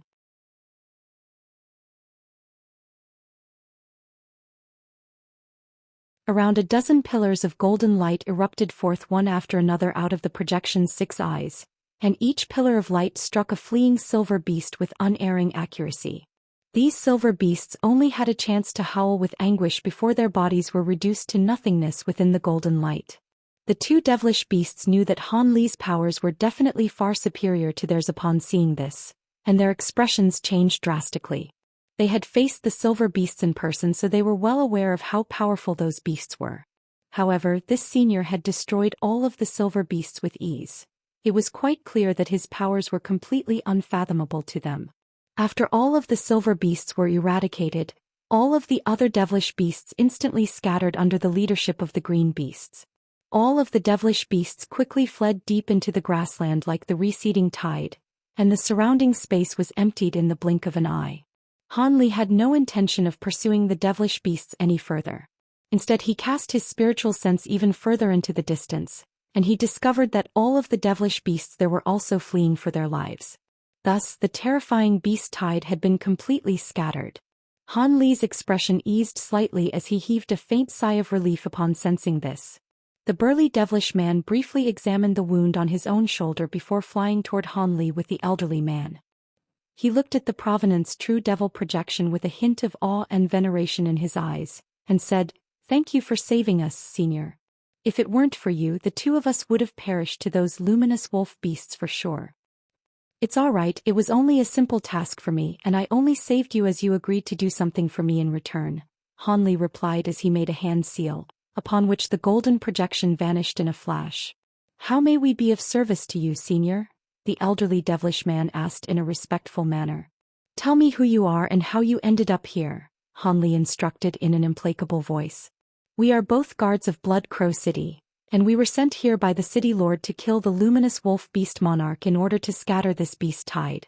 Unfortunately, a mishap occurred at the end and we almost perished here," the burly devilish man replied. Even though they were unable to sense Han Li's exact cultivation base, they knew that he had to be an extremely powerful devilish lord, so they naturally didn't dare to display any disrespect toward him. "I'm sure that luminous wolf beast monarch's powers wouldn't have been inferior to yours. How were you two able to venture so deep into this beast tide and kill the beast monarch? Also, where is this Blood Crow City? Is it located somewhere near here?" Han Li asked with a puzzled look in his eyes.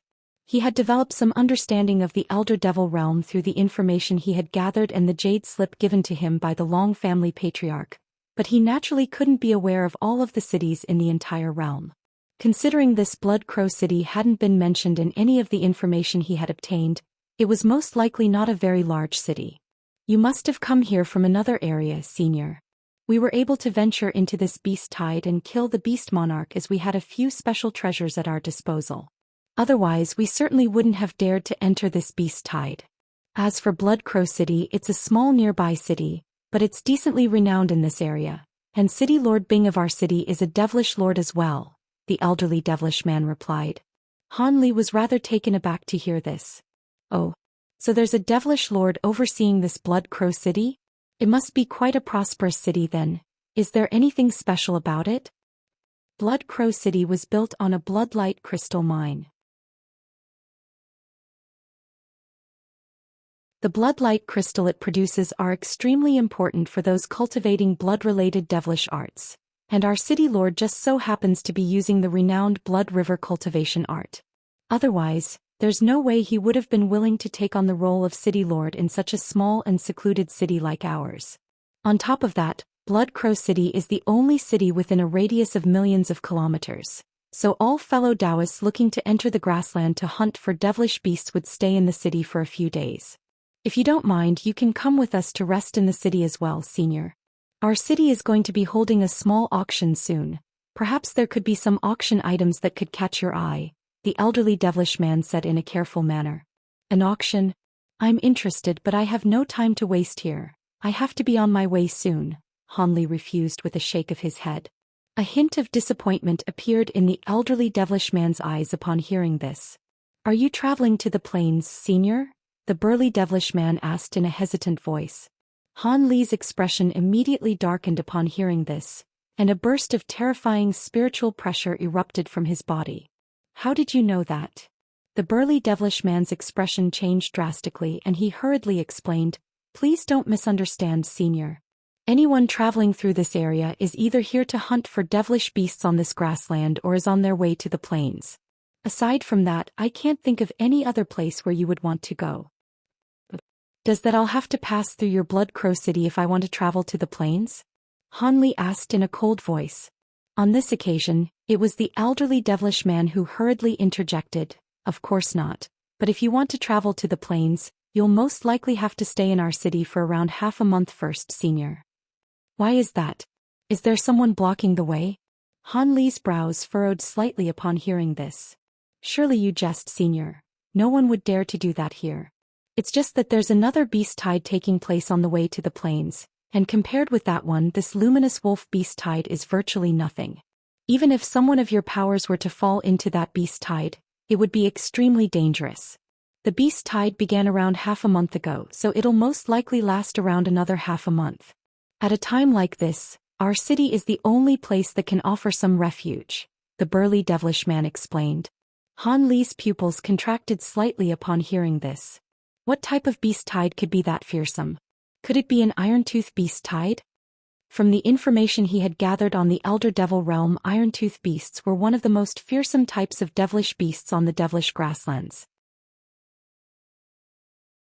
Not only were they all quite powerful, their packs often numbered in the tens of millions, making them extremely feared by all devilish beings who lived near grasslands. I wouldn't be telling you this if it were an iron-tooth beast tide, Senior. With your powers, you'd have no issues passing through such a beast tide. The beast tide that's currently taking place is one that's comprised of butterfly tail beasts, which are very rare even in our entire holy realm, the burly devilish man said as a hint of fear appeared on his face. Butterfly tail beasts? How is that possible? Don't they inhabit mountains or forests? Why have they appeared on this grassland? Han Li's expression changed slightly upon hearing this. We're not particularly sure why these beasts have appeared in this area. They suddenly emerged from deep in the grassland in droves, and they're now lingering in the east. As a result of this, many nearby fellow Taoists have fled to our city. However, these beasts never remain in the same place for over a month, so as long as our city doesn't attack them, we should be fine. Besides, even if these butterfly tail beasts suddenly attack our city, the city's restrictions will be able to keep them at bay, the burly devilish man replied. This was indeed rather troublesome. Butterfly tail beasts were only slightly more powerful than iron-tooth beasts, but the poisonous mist that they released was extremely formidable.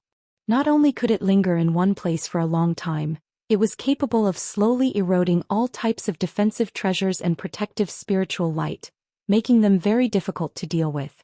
The thought of being caught in a poisonous cloud that extended further than the eyes could see was a very concerning one even for Han Li. With that in mind, Han Li's expression darkened slightly. You two wait here for now, I have to discuss this with my companions. As soon as his voice trailed off, Han Li flipped a hand over to produce a yellow talisman, then spoke a message into it before releasing it as a streak of red light that instantly vanished into thin air. The two devilish men were rather surprised to hear this, but they were too fearful of Han Li to oppose him, so they could only wait in silence. Around 2 hours later, several streaks of light shot forth from afar before arriving beside Han Li, revealing themselves to be a group of male and female cultivators in different attire. All of them had pure devilish qi drifting around their bodies, and they were none other than the Long family patriarch and the others, all of whom had already activated that devil fane beads. The two devilish men immediately drew a sharp breath in unison upon sensing their cultivation bases, and they hurriedly extended respectful bows. We pay our respects to our seniors. It was no wonder that they were so astonished. Even though there were countless powerful beings in the Elder Devil realm, it was still extremely rare to see so many devilish lords gathered in one place. The Long family patriarch didn't even bother to take a single glance at the two devilish beings as he asked, "Brother Han, is your information reliable? Is there really a butterfly tail beast tied up ahead?" I was informed of this by these two fellow Taoists. As for whether it's true or not, we'll just have to do some scouting for ourselves to find out, Han Li replied. If there really is such a formidable beast tide, then our journey will have to be delayed. If there were only several 100,000 butterfly tail beasts, we'd be able to wipe out all of them, but if there's enough to form a beast tide, then it'll be very difficult for us to fight our way through it without at least sustaining severe injuries, Holy Maiden Thousand Autumns sighed.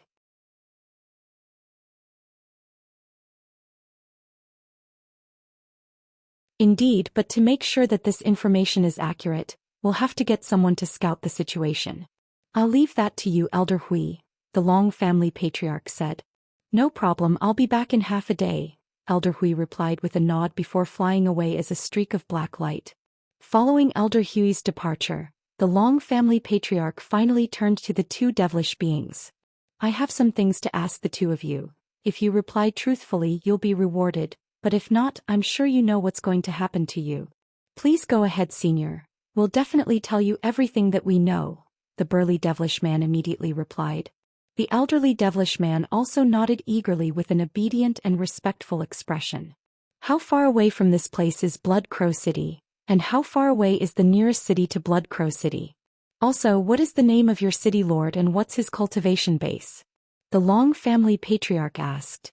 He was posing many questions all at once, but none of them were taboo or related to confidential information, so the burly devilish man immediately replied, Blood Crow City is around 50,000 kilometers away from here, and the closest city to it is Night Azura City, but it'll take at least 2 months to get there.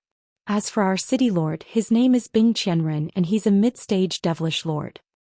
A mid-stage devilish lord? That's not bad. What's the current situation in Blood Crow City like? Are there any teleportation formations in the city that lead to other cities? Alternatively, is there any way to skirt around the beast tide in the east? The Long family patriarch continued. The burly devilish man hesitated momentarily before replying. In order to ensure that the city is prepared for a sudden attack from the butterfly tail beasts, we're in a state of total lockdown, but we'd be more than happy to have you. Unfortunately, our city is too small to facilitate teleportation formations. There is naturally a way to skirt around the beast tide, but it would take far more than half a month to do so, so I suggest you all wait in the city until the beast tide passed before continuing onward. Regardless of how long it's going to take, I still want to know how we can skirt around the beast tide. I'll be the one to decide whether that option is suitable for us or not. Also, you have a map of this nearby area, right? Make a copy for me, the Long family patriarch instructed. Yes, senior. Please forgive me for jumping to conclusions in your stead.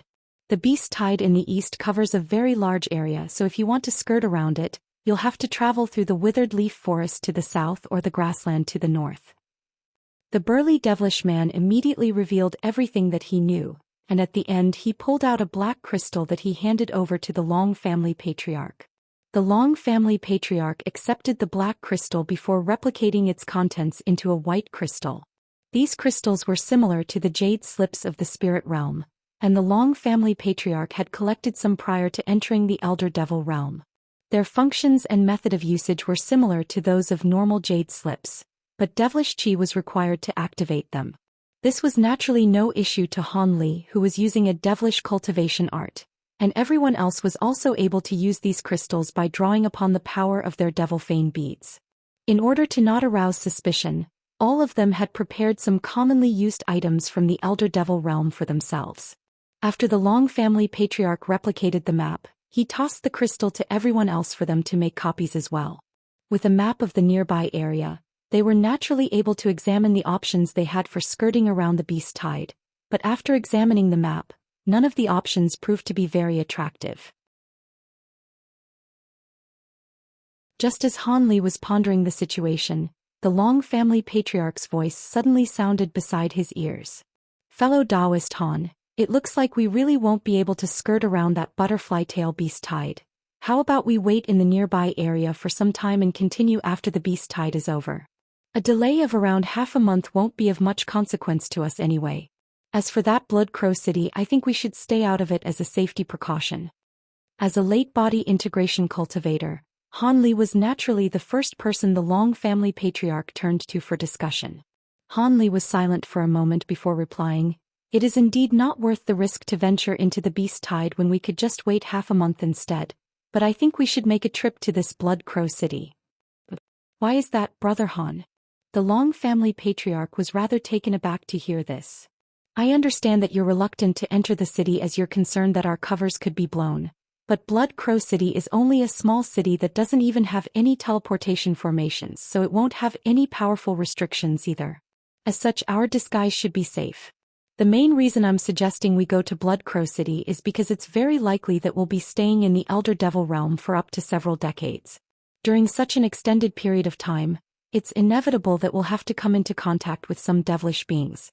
The devil fane beads can indeed disguise our auras, but our severe lack of knowledge of this realm could expose us sooner or later. On top of that, aside from the spirit cleansing pond and clean spirit lotus, there are some spirit medicines in this realm that are very difficult to find in our spirit realm. Don't you want to collect some of those as well, Brother Long? Han Li replied in an unhurried manner. The Long family patriarch seemed to have been swayed by Han Li's suggestion, and he replied, That does sound appealing, Brother Han. I'll discuss this with fellow Taoist Thousand Autumns and the others before we decide how to proceed. Of course, I'm guessing Fairy Thousand Autumns is even more eager to enter Blood Crow City than we are, Han Li chuckled in a meaningful voice. The Long family patriarch faltered slightly upon hearing this before also chuckling in response. Hehe, that's true. There are a few extremely precious materials for the spirit race that can only be found en masse in the Elder Devil realm. He then turned and transmitted his voice to Holy Maiden Thousand Autumns, and judging from her reaction, she was clearly very receptive toward the Long family patriarch's proposal. Their conversation was very brief, and Holy Maiden Thousand Autumns didn't even discuss the matter with the other spirit beings before giving the Long family patriarch a very clear answer. It was clear that the spirit beings had already made a decision among themselves. Thus, it was decided that they were going to travel to Blood Crow City, and the Long family patriarch informed the woman from the Yi family and the man from the Lin family of this decision as well. Neither of them had any objections and a consensus was quickly reached. The two devilish beings could naturally see that Han Li and the others were discussing something, and they waited patiently and obediently without uttering a single word. Half a day later, a streak of black light approached them from afar. It was Elder Hui who was returning from his scouting trip. As soon as Elder Hui landed on the ground, the Long family patriarch approached him with a smile and asked, "Did you manage to verify whether there's a beast tide, Brother Hui? There are indeed countless butterfly tail beasts gathered in the east." I didn't dare to approach them and only looked on from afar for a while before returning to deliver the news, Elder Hui replied with a wry smile. The Long family patriarch had already anticipated this to be the case, and he asked a few more questions before he lowered his head with a contemplative expression. All of a sudden he flicked a finger and two streaks of golden light shot forth like lightning before vanishing into the bodies of the two defenseless devilish beings in a flash. Never did the two of them think that this devilish lord would suddenly launch a surprise attack against them, and they both slumped to the ground almost as soon as the streaks of golden light entered their bodies. Everyone else aside from Han Li was rather bewildered by this. "Why did you do that, Brother Long? Don't we need them to take us to Blood Crow City?" Zhou Xian asked. "We already know the location of Blood Crow City, don't we? We can just get there ourselves. Besides, I didn't kill them. I merely knocked them unconscious," the Long family patriarch replied. Zhou Xian was also a wily old fox who had lived for countless years, and an enlightened look immediately appeared on his face. "Oh, could it be that you're planning to?" "Indeed. If I were to kill them, that would most likely attract the attention of that Blood Crow City lord. There's no need for us to fear a mid-stage devilish lord, but it's naturally best if we avoid trouble as much as possible. I'm planning to unleash a soul seal technique on them to temporarily seal away their memories before releasing them. As for us, we'll just enter the city disguised as ordinary devilish beings. I'm sure the devilish beings in the city won't pay us any heed then," the Long family patriarch explained. "That's a good idea, but is your soul seal technique reliable, Brother Long? It would be very troublesome for us if the city lord were to see through it," the man from the Lin family said in a concerned voice. "Hehe, this is a secret technique passed down by an unfathomably powerful being. Unless a sacred ancestor were to examine the two of them in person, there's no way anyone would discover anything amiss," the Long family patriarch assured. Everyone was naturally instilled with a lot of confidence upon hearing this. Thus, the Long family patriarch made a grabbing motion to draw the elderly devilish man toward him, then expelled a ball of purple light out of his mouth, which completely encompassed the devilish man's entire face. After that, golden light flashed within his eyes as he looked into the devilish man's eyes while chanting an incantation.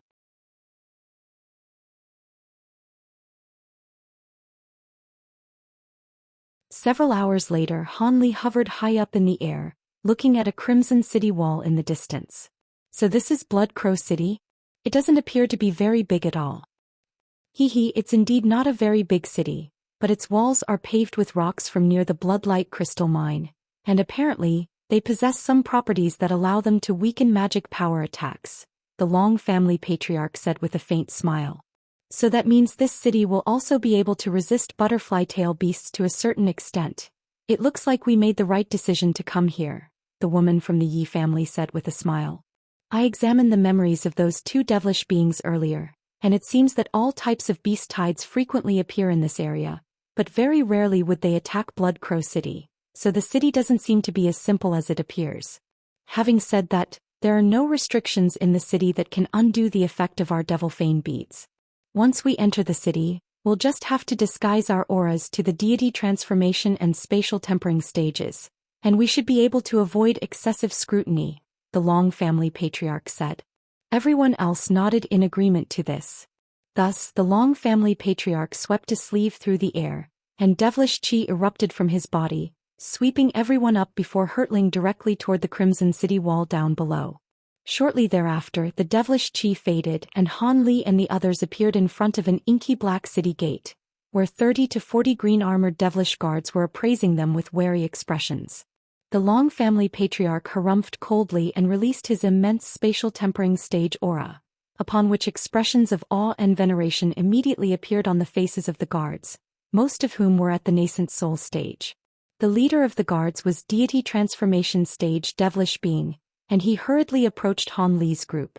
After carefully asking a few questions, he immediately waved a hand, upon which the guards opened the city gate to grant Han Li and the others passage. For a small city like theirs, a spatial tempering stage being was not someone they could afford to offend, so Han Li's group was allowed passage with minimal questioning. In fact, under normal circumstances where there were no beast tides, the questioning process would have been skipped altogether.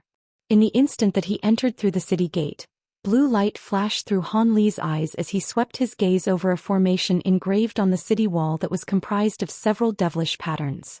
He didn't know what the other restrictions in the city were like, but this one was very ordinary and not worthy of concern. Upon entering the city, everyone was greeted by the sight of rows of buildings of different heights, most of which were black and red in color. There were occasionally some buildings of different colors, but they were all clearly temporary structures. There were a series of streets between the rows of buildings that were wide enough to fit 3 beast-drawn carriages side by side, and overall, this city was more of a larger town than a city, and it was home to 5 million to 6 million devilish beings at most. There was a flight restriction in the city, ensuring that no devilish beings were flying over the city aside from the patrolling guards, and the city wasn't exactly packed to the rafters, but it was definitely very densely populated during this special time. There were all types of devilish beings walking along the streets, including ferocious-looking ones who resembled devilish beasts, as well as some who looked identical to humans. The streets were lined with all types of shops and some buildings that appeared to be inns. Many devilish beings were entering and exiting these buildings in a hurried manner, and they were all quite powerful, with the majority of them at the core formation and nascent soul stages, and the occasional deity transformation stage devilish being could be seen as well. As for spatial tempering stage beings, Han Li and the others had only encountered 2 or 3 thus far, and all of them had only been at the early spatial tempering stage. After walking for a while, they caught sight of a small mountain that was several thousand feet tall in the distance. Around the mountain were a series of gray stone pagodas, which were being patrolled by elite armored devilish beings. Halfway up the mountain, there was a black and red stone palace, which was presumably where the city lord Bing Qianren resided. Han Li cast his gaze toward the stone palace with his eyes narrowed slightly in contemplation. Right at this moment, the Long family patriarch suddenly stopped at a crossroads and said, "Let's split up here, everyone. I'm sure all of us prefer to be alone, and we'll gather here again to continue our journey once the butterfly tail beast tide recedes. This city isn't all that big anyway, so we'll be able to easily contact one another if something happens." To everyone's surprise, the woman from the Yi family was the first to express her approval as a faint smile appeared on her face. "That's a good idea. I did see some things that piqued my interest earlier, so I'll be taking my leave now." Immediately thereafter, she extended a salute toward everyone before departing. Holy Maiden Thousand Autumns and her companions exchanged a few glances before also taking their leave. It seemed that they were going to stick together. "I'll be taking my leave as well, Brother Long," Han Li said as he cupped his fist in a parting salute. "Go ahead, Brother Han." The Long family patriarch also returned his salute. Thus, Han Li nodded before making his way toward a nearby street. The Long family patriarch looked on at Han Li's departing figure, and only after he had disappeared around a corner did his smile gradually fade.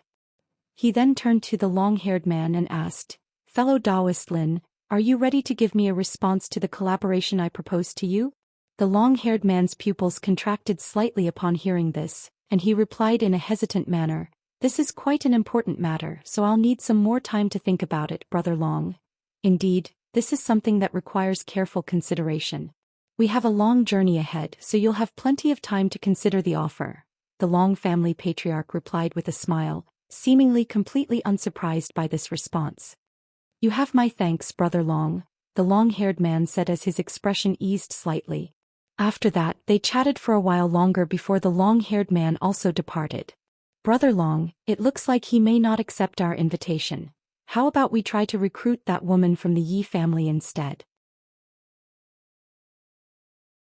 After all, according to our original plan, someone from the Yi family would actually be more suitable for our needs. Elder Hui suddenly said in a cold voice. That's out of the question. She's far too wary of our Long family and she seems to have sensed something already, so there's no way she'll agree.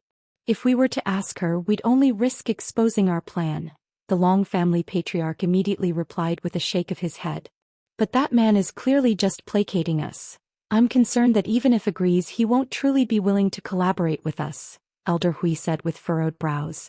A peculiar smile appeared on the Long family patriarch's face as he chuckled. Hee, once he agrees, I won't allow him to go back on his word. That's enough about this matter. This isn't the right place to be discussing something like this. Let's go to the materials shops in this city to see if there are some materials that we need. The materials shops in this city are indeed worth visiting. I presume everyone else is most likely visiting the materials shops in the city as well, so let's go in a different direction to avoid running into them, Elder Hui suggested. My thoughts exactly. Let's go, the Long family patriarch said with a smile before departing from the crossroads. Holy Maiden Thousand Autumns and the spirit beings were slowly walking along a street while quickly communicating with one another. Holy Maiden Thousand Autumns transmitted her voice to her companions with a concerned expression. Ji Shui's seal is displaying signs of coming undone. We have to find a place to renew the seal right away. Surely not. The last restriction was cast not long ago. How is it coming undone already? The figure enshrouded within white light asked. I'm not sure. It's most likely because we're situated in the Elder Devil realm. As you're aware, this thing's origins stem from the Elder Devil realm in the first place, and the vast amount of devilish qi in this realm seems to be impacting it quite significantly. Holy Maiden Thousand Autumn sighed in response. Ji Shui is our trump card, so we have to make sure that no issues arise with him. We'll find some lodging right away and keep a lookout while you fortify the seal. The figure within the white light immediately replied without any hesitation. That would be best. Holy Maiden Thousand Autumns nodded, and the group made their way along the street for a while longer before turning into an alleyway up ahead. At the end of the alley was a tall building that resembled an inn, and they strode into the building one after another. In a crimson devilish shop, the woman from the Yi family was accepting an unknown piece of green ore from a pale-skinned devilish being. The devilish being was delivering a long spiel about this piece of ore, while the woman was injecting her spiritual sense into the piece of ore with a smile on her face. Meanwhile, Han Li was walking along a narrow street, on either side of which were all types of stalls of different sizes. Behind each stall sat or stood a devilish being, and there were many devilish beings with powerful auras walking along the same street. Some of them were engaged in heated arguments with the owners of the stalls, and a faint smile appeared on Han Li's face at the sight of this familiar scene.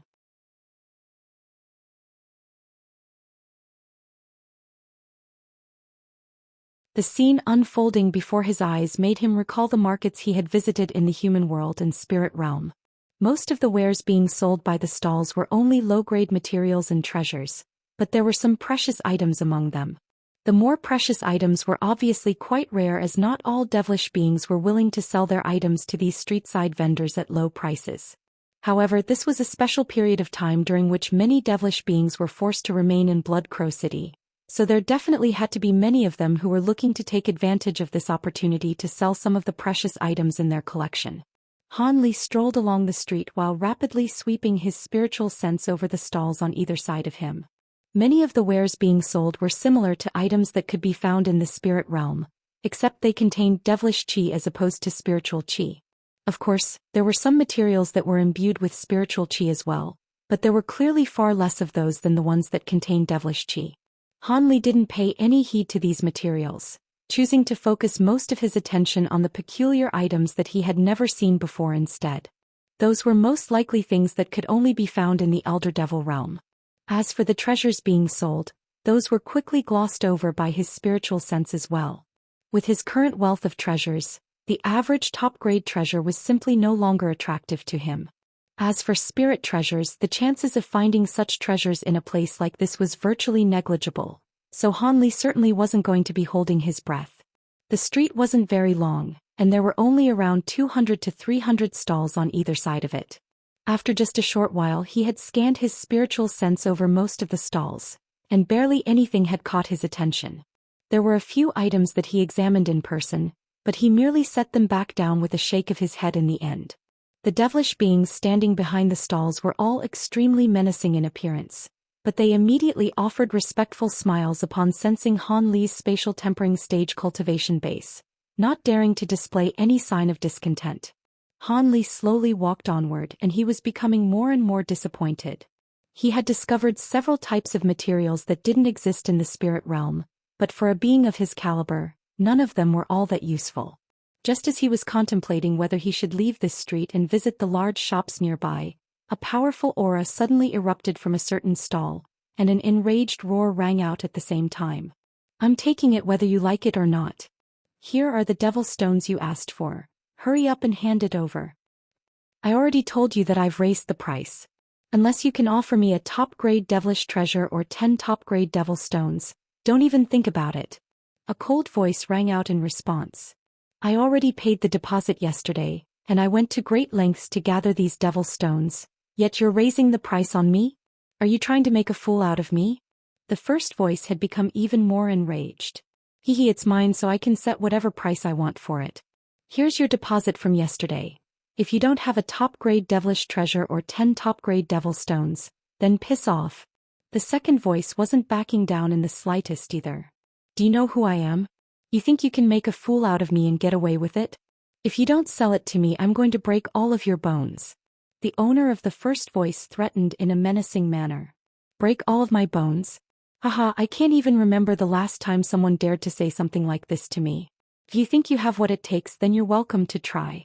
The owner of the second jeered. At the same time, another powerful aura erupted from the same stall. Such a loud commotion naturally attracted a lot of attention, and many devilish beings had gathered to watch the unfolding spectacle. "Isn't that Hai Fei of the Blue Hog race and Niu Li of the Bird Hoof race? What's gotten them so mad? We're in for a good show. Both of them are quite powerful.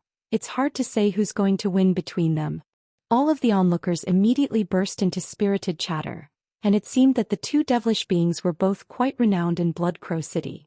Blue light flashed through Han Li's eyes as he quickly assessed the situation over at the stall. The stall had been surrounded by around a dozen devilish bystanders, and the two devilish beings locked in the altercation consisted of a menacing 30 feet tall devilish being with several curved horns on his head, and a blue-skinned short and stubby devilish being, the latter of which was the stall owner. Both of them were at the deity transformation stage, with one of them at the early deity transformation stage, while the other was at the mid-deity transformation stage. The burly horned devilish being's cultivation base was slightly inferior, but his powerful-looking body suggested that he was quite adept in the art of body refinement, so it was indeed difficult to say who would come out on top in a fight. Of course, two deity transformation stage devilish beings weren't enough to pique Han Li's interest. He merely took a casual glance at them before preparing to move on. However, as his gaze passed over the item that the blue-skinned stall owner was holding, his expression suddenly changed slightly, and he made his way over to the stall. After just a few flashes, he had inserted himself into the group of devilish beings standing around the stall, and he stared intently at the item in the blue-skinned devilish being's hand. This was a fist-sized piece of black and white ore that was flashing with a cold light. Han Li swept his spiritual sense toward the item, and his pupils immediately contracted as an elated look appeared on his face. At this point, the verbal altercation had become very heated, and both of the auras being released were becoming more and more formidable, but for some reason neither of them escalated this into a physical altercation. At this moment, a bystander who seemed to be familiar with both of the devilish beings stepped in with a smile. It's just a piece of foreign devilish metal. There's really no need to fight over something like this. If one of you were to be wounded or even killed during such a trivial altercation, it would simply not be worth it. The blue-skinned devilish being's expression eased slightly as he cupped his fist in a salute. Brother Tan, it's not that I'm intentionally raising the price to target him. It's just that this piece of foreign devilish metal is imbued with foreign devilish chi that's far more special than what can be found in other pieces of such metal. After discovering this, I realized that the price I proposed yesterday was too low, and that's why he insists on buying this particular piece of foreign devilish metal. Otherwise he could easily buy a piece of the same material from another stall. *T. If I hadn't been interested in this particular piece of foreign devilish metal, why would I have been willing to pay such a high deposit?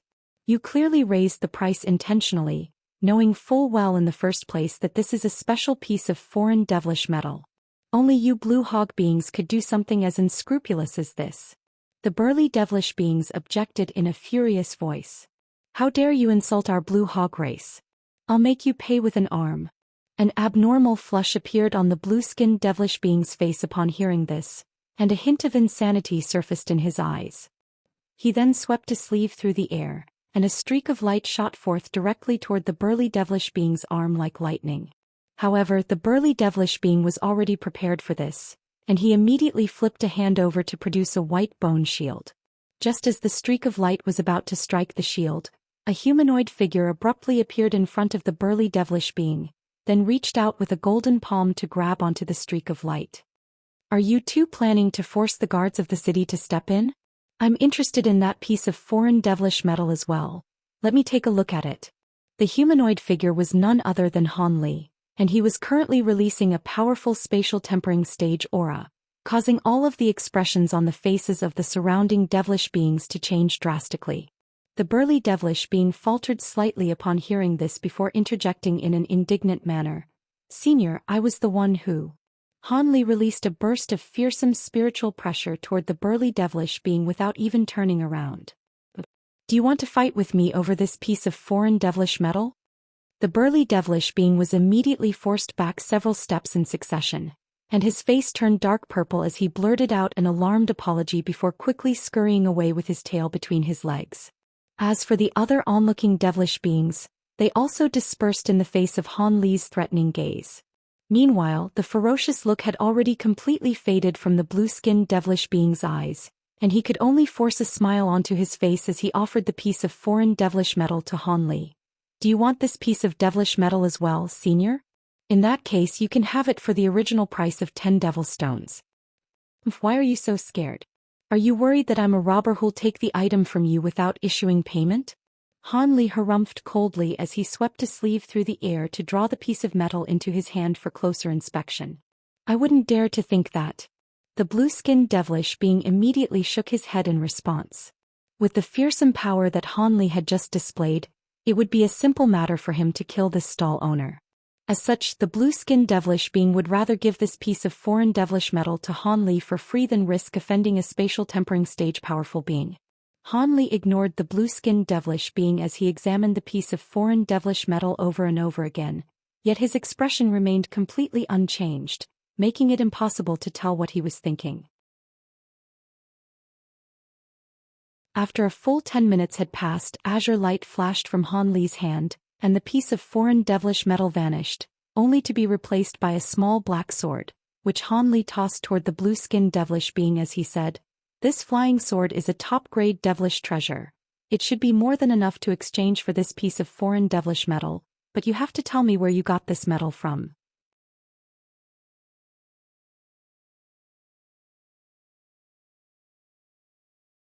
This flying sword was a treasure that Han Li had obtained from one of the devilish lords he had slain in the spirit realm. The blue-skinned devilish being accepted the flying sword before sweeping his spiritual sense over it, upon which an elated look immediately appeared on his face. "Thank you, senior. I exchanged for this piece of foreign devilish metal from someone else, and it seemed to have changed hands several times already before that, so I'm afraid I don't know where it originally came from." He had been asking for too lofty a price when he had requested a top-grade devilish treasure from that bird hoof being, so he was naturally ecstatic that he had actually obtained what he had asked for. For a deity transformation stage being like him, A top-grade treasure was very difficult to come by. Han Li's brows furrowed slightly as he said, I see. In any case, this piece of foreign devilish metal should be enough for me anyway. After that he turned to leave. The blue-skinned devil had intended to try and curry some favor with Han Li, but he didn't dare to say anything further and could only make a respectful farewell gesture.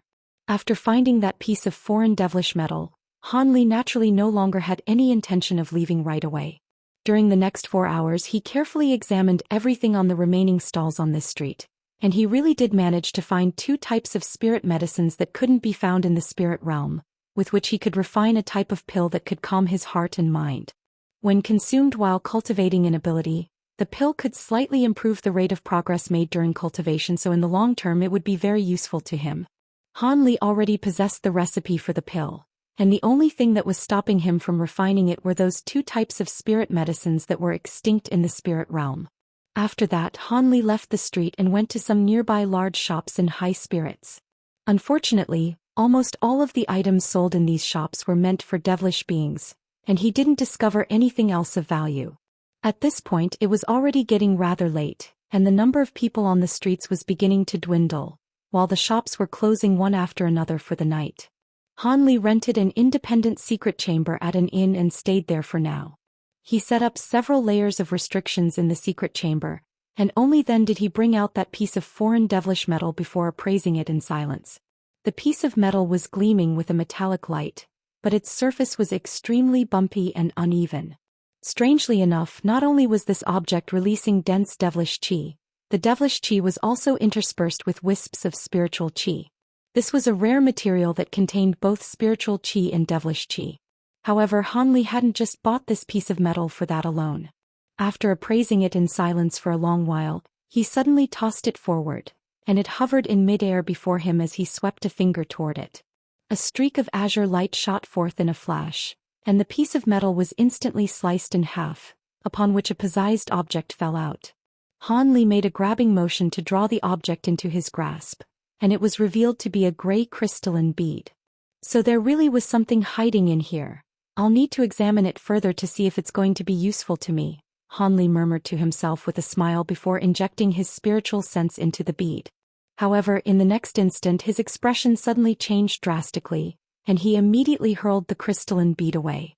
A rumbling boom akin to a dull thunderclap suddenly erupted from the bead, and it began to release a fearsome aura. At the same time, a thick pillar of gray light surged out of the bead before striking the restrictions set up on the ceiling like lightning.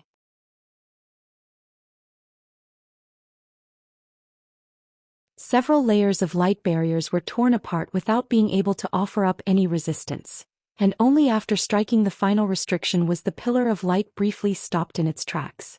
During this split-second delay, Han Li rushed into the air above the pillar of light with a dark expression before pressing a palm downward.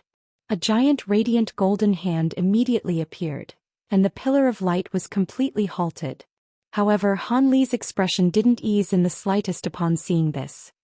His fingers were trembling slightly, and his arm was slowly being forced back by the gray pillar of light. A surprised look appeared on Han Li's face in response to this development, following which he gave a cold harumph, and his arm suddenly became a lot thicker amid a flash of golden light. His sleeve was instantly torn apart, revealing a layer of shimmering golden scales, and he slowly closed his fingers.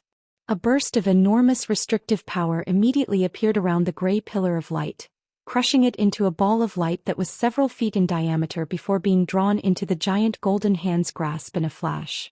Immediately thereafter, Han Li chanted something and flicked a series of incantation seals toward the giant golden hand with his 10 fingers. The golden hand blurred before transforming into a series of golden runes that enveloped the gray ball of light. The ball of light was originally in a very unstable state and looked as if it could explode at any moment, but it instantly dimmed and fell still. Only then did Han Li's expression ease slightly, and he descended back down onto the ground before waving a hand to draw the ball of light into his grasp. The power imbued within the ball of light was truly quite formidable.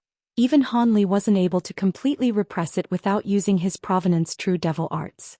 However, under the restriction that Han Li had unleashed, it had become very still and calm, in stark contrast with the fearsome power it had just displayed.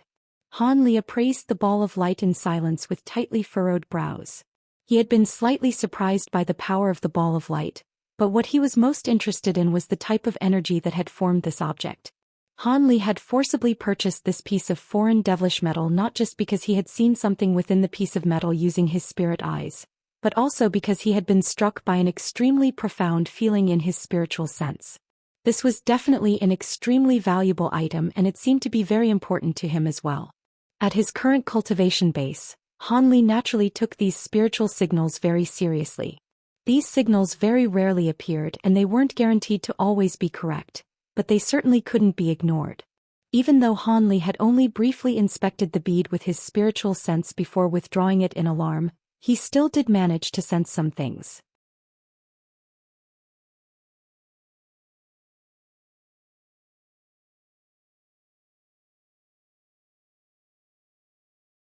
Han Li appraised the wisp of green qi for a while before a burst of silver flames erupted out of the same fingertip to envelop it. However, the green qi remained completely unaffected by the silver flames regardless of how violently they burned. Han Li's expression changed slightly upon seeing this, and the silver flames instantly dissipated. He then flicked his finger, and the wisp of green qi shot forth as a streak of green light, piercing through the light barriers on the opposing wall with ease. Han Li faltered slightly upon seeing this. He was only trying to flick the green qi away, so he certainly didn't think that it would be this powerful. All of a sudden, spatial fluctuations erupted, and the green streak of light shot forth directly toward Han Li. Han Li was naturally rather taken aback by this development, but his response was very fast. Golden light flashed from his hand as he caught the oncoming streak of green light, but his expression immediately darkened upon opening his fingers, only to find that the green light was nowhere to be found. The green light had completely disregarded his immensely powerful body and burrowed into his hand without any impediment. Han Li immediately inspected his own internal condition using his spiritual sense, only to find that the wisp of green qi was currently situated in his dantian in a completely calm and stable manner. Han Li's brows furrowed slightly as he swept up the green using an enormous burst of true essence, then forced it out of his body again. On this occasion, the green qi was only expelled several feet out of his body before shooting back in a flash. The true essence enveloping it was unable to impede it in the slightest. Han Li's heart jolted as he instantly conjured up a golden barrier of protective spiritual light, and at the same time, blue light flashed within his eyes as he stared intently at the oncoming streak of green light.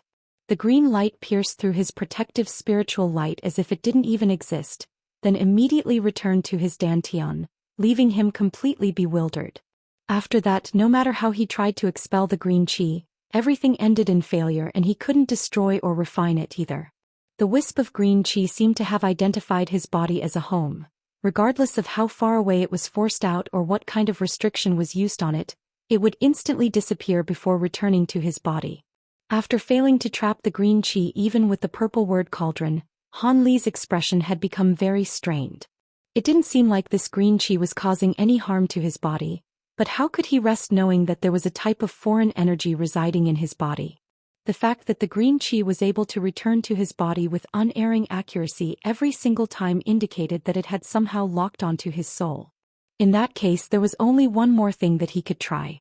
Having made his decision, Han Li made a hand seal and began to chant an incantation, upon which a golden projection with 3 heads and 6 arms appeared behind him. The projection then took on a substantial form, following which Han Li let loose a low cry and laid a hand onto the top of his own head. A dull thump rang out as a ball of black light vanished into the golden body in a flash. It was none other than his second nascent soul. Immediately thereafter, Han Li pointed a finger toward the golden body, then drew upon his true essence to expel the wisp of green qi once again. On this occasion, it vanished into the second nascent soul within the golden body, and situated itself within the nascent soul's dantian again. There the wisp of green qi remained without displaying any sign of returning to Han Li's body, and he heaved a long sigh of relief upon seeing this. However, he didn't stop there. After that, he flicked a series of incantation seals toward the golden body with his fingers, and the second nascent soul appeared to be seated in a completely still manner within the golden body, but the devilish qi within its body was surging and forming a series of black runes. These runes enveloped the wisp of green qi and instantly formed a black crystalline ball to seal the green qi. The golden body then crumbled away and vanished to reveal the second nascent soul, which wore a calm expression as it joined its palms before bringing them apart again. The black crystalline ball emerged and was caught by the second nascent soul, following which it vanished into Han Li's body as a ball of black light. Han Li made a brief assessment of the second nascent soul's condition, and he was quite relieved to see that it had remained unharmed. Even though he couldn't completely expel the green qi, it shouldn't pose him any issues now that it was under the second nascent soul's control. Once he found a way to eradicate or refine it in the future, he'd be able to take care of it permanently. However, during this period of time, it would be wise for him to use his second nascent soul as little as possible in case something were to happen with that green qi. After that, Han Li turned his attention back to the ball of light that was enshrouded within the golden runes, and he discovered that he had absorbed less than 1/10 of it, but his true essence had been enhanced to the same extent as 7 or 8 years of arduous cultivation. If he were to convert this entire ball of light into true essence, it would be able to save him over 100 years of cultivation, so he certainly couldn't give up on it. After a brief pause for contemplation, Han Li swept a sleeve through the air to release an antiquated shimmering golden vial. The vial was tipped over, and a burst of 5-colored light was released out of its opening, which sucked the gray ball of light into the vial. The vial then flew up Han Li's sleeve and was carefully stowed away. He had already decided that he was going to do his best to search for more of these crystalline beads in the Elder Devil realm. If he could find enough of those beads and address the issue of the green qi, perhaps he would be able to reach the pinnacle of the late body integration stage in a very short time. If he could do that, then that would be a brilliant opportunity. Han Li was growing rather excited as he thought about this, and he raised a hand to pick up the crystalline bead again. After injecting his spiritual sense into it, he discovered that it was completely empty, and all of the peculiar energy that it had contained had disappeared. After a brief hesitation, he stowed the bead into his storage bracelet along with the 2 halves of the piece of foreign devilish metal. Perhaps he would be able to use these items in the future to find the true origins of that gray ball of light. The gray ball of light had the incredible property of being able to be directly converted into true essence. But aside from people like Han Li, who were using special cultivation arts such as the Provenance True Devil arts, there were very few people who could actually take advantage of this type of energy. On top of that, not only did one have to be using a special cultivation art of this nature, they had to possess the ability to sense this type of energy. In Han Li's case, it was a combination of his spirit eye ability and the profound feeling he had been struck by in his spiritual sense. Han Li was very pleased with the rewards he had reaped, and after completing his examination of everything, he began to meditate. He had decided to scour all of the shops in Blood Crow City during the next few days to see if he could reap some other rewards, and also to see if he could find more of these crystalline beads and other pieces of foreign devilish metal. An uneventful night passed by, and the next morning Han Li emerged from the inn in a calm manner before slowly visiting the shops along the nearest street. Blood Crow City couldn't compare with an actual city such as Deep Heaven City, but it still had thousands of shops, and after 2 days he had only managed to visit less than half of them. He had reaped many unexpected rewards during this time, and had also found some pieces of foreign devilish metal, but didn't discover any other crystalline beads like the one he had found. However, Han Li wasn't all that disheartened by this. After all, something that could directly enhance his true essence was bound to be very rare, and it would be quite strange if he could find such things in this city in large quantities. At the same time, Han Li had gathered some information about the imminent auction that was going to be held in the city. This was a customary biannual auction held in Blood Crow City, and during every auction, the high-grade devilish beings who were passing through or staying in the city would bring out some precious items to be auctioned.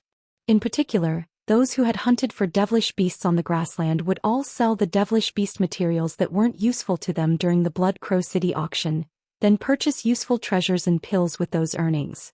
After that, they would venture into the grassland again to continue hunting devilish beasts, thereby saving a lot of time.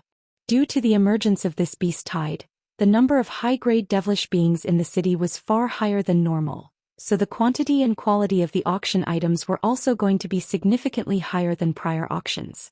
Apparently, there were even going to be several divine devilish treasures and other legendary treasures and materials being sold. Han Li was actually quite interested and was planning to attend this auction, both to see if there was anything that would catch his eye, as well as to sell off the redundant devilish treasures in his collection for some devil stones. Even though these devil stones would have next to no effect on his cultivation, he was planning to stay in the Elder Devil realm for up to several decades, so he naturally had to acquire some of these stones. The auction was held 3 days after that, giving him just enough time to scour through most of the shops in the city. The auction was held in a massive hall in a corner of Blood Crow City, and Han Li arrived in a cloak that concealed his entire body. He had also altered his own aura, and after handing over a few devil stones to the devilish guards at the entrance, he entered the auction. The hall was circular in shape, and it was shaped like a tiered funnel from top to bottom. Aside from a series of round azure stone seats in the hall, there was only a black rectangular stone platform at the center. There were diagrams of unidentifiable beasts engraved onto the walls, and in no more than 15 minutes, the entire hall was completely filled by around 3,000 to 4,000 high-grade devilish beings. Many of these high-grade devilish beings were also wearing large cloaks or had concealed their features with devilish qi, so Han Li wasn't looking out of place at all. After a short while, when there were virtually no empty seats in the entire hall, a small door on the bottom level was opened, and a humanoid figure emerged from within before arriving on the rectangular stone platform. All of the chatter in the venue immediately died down.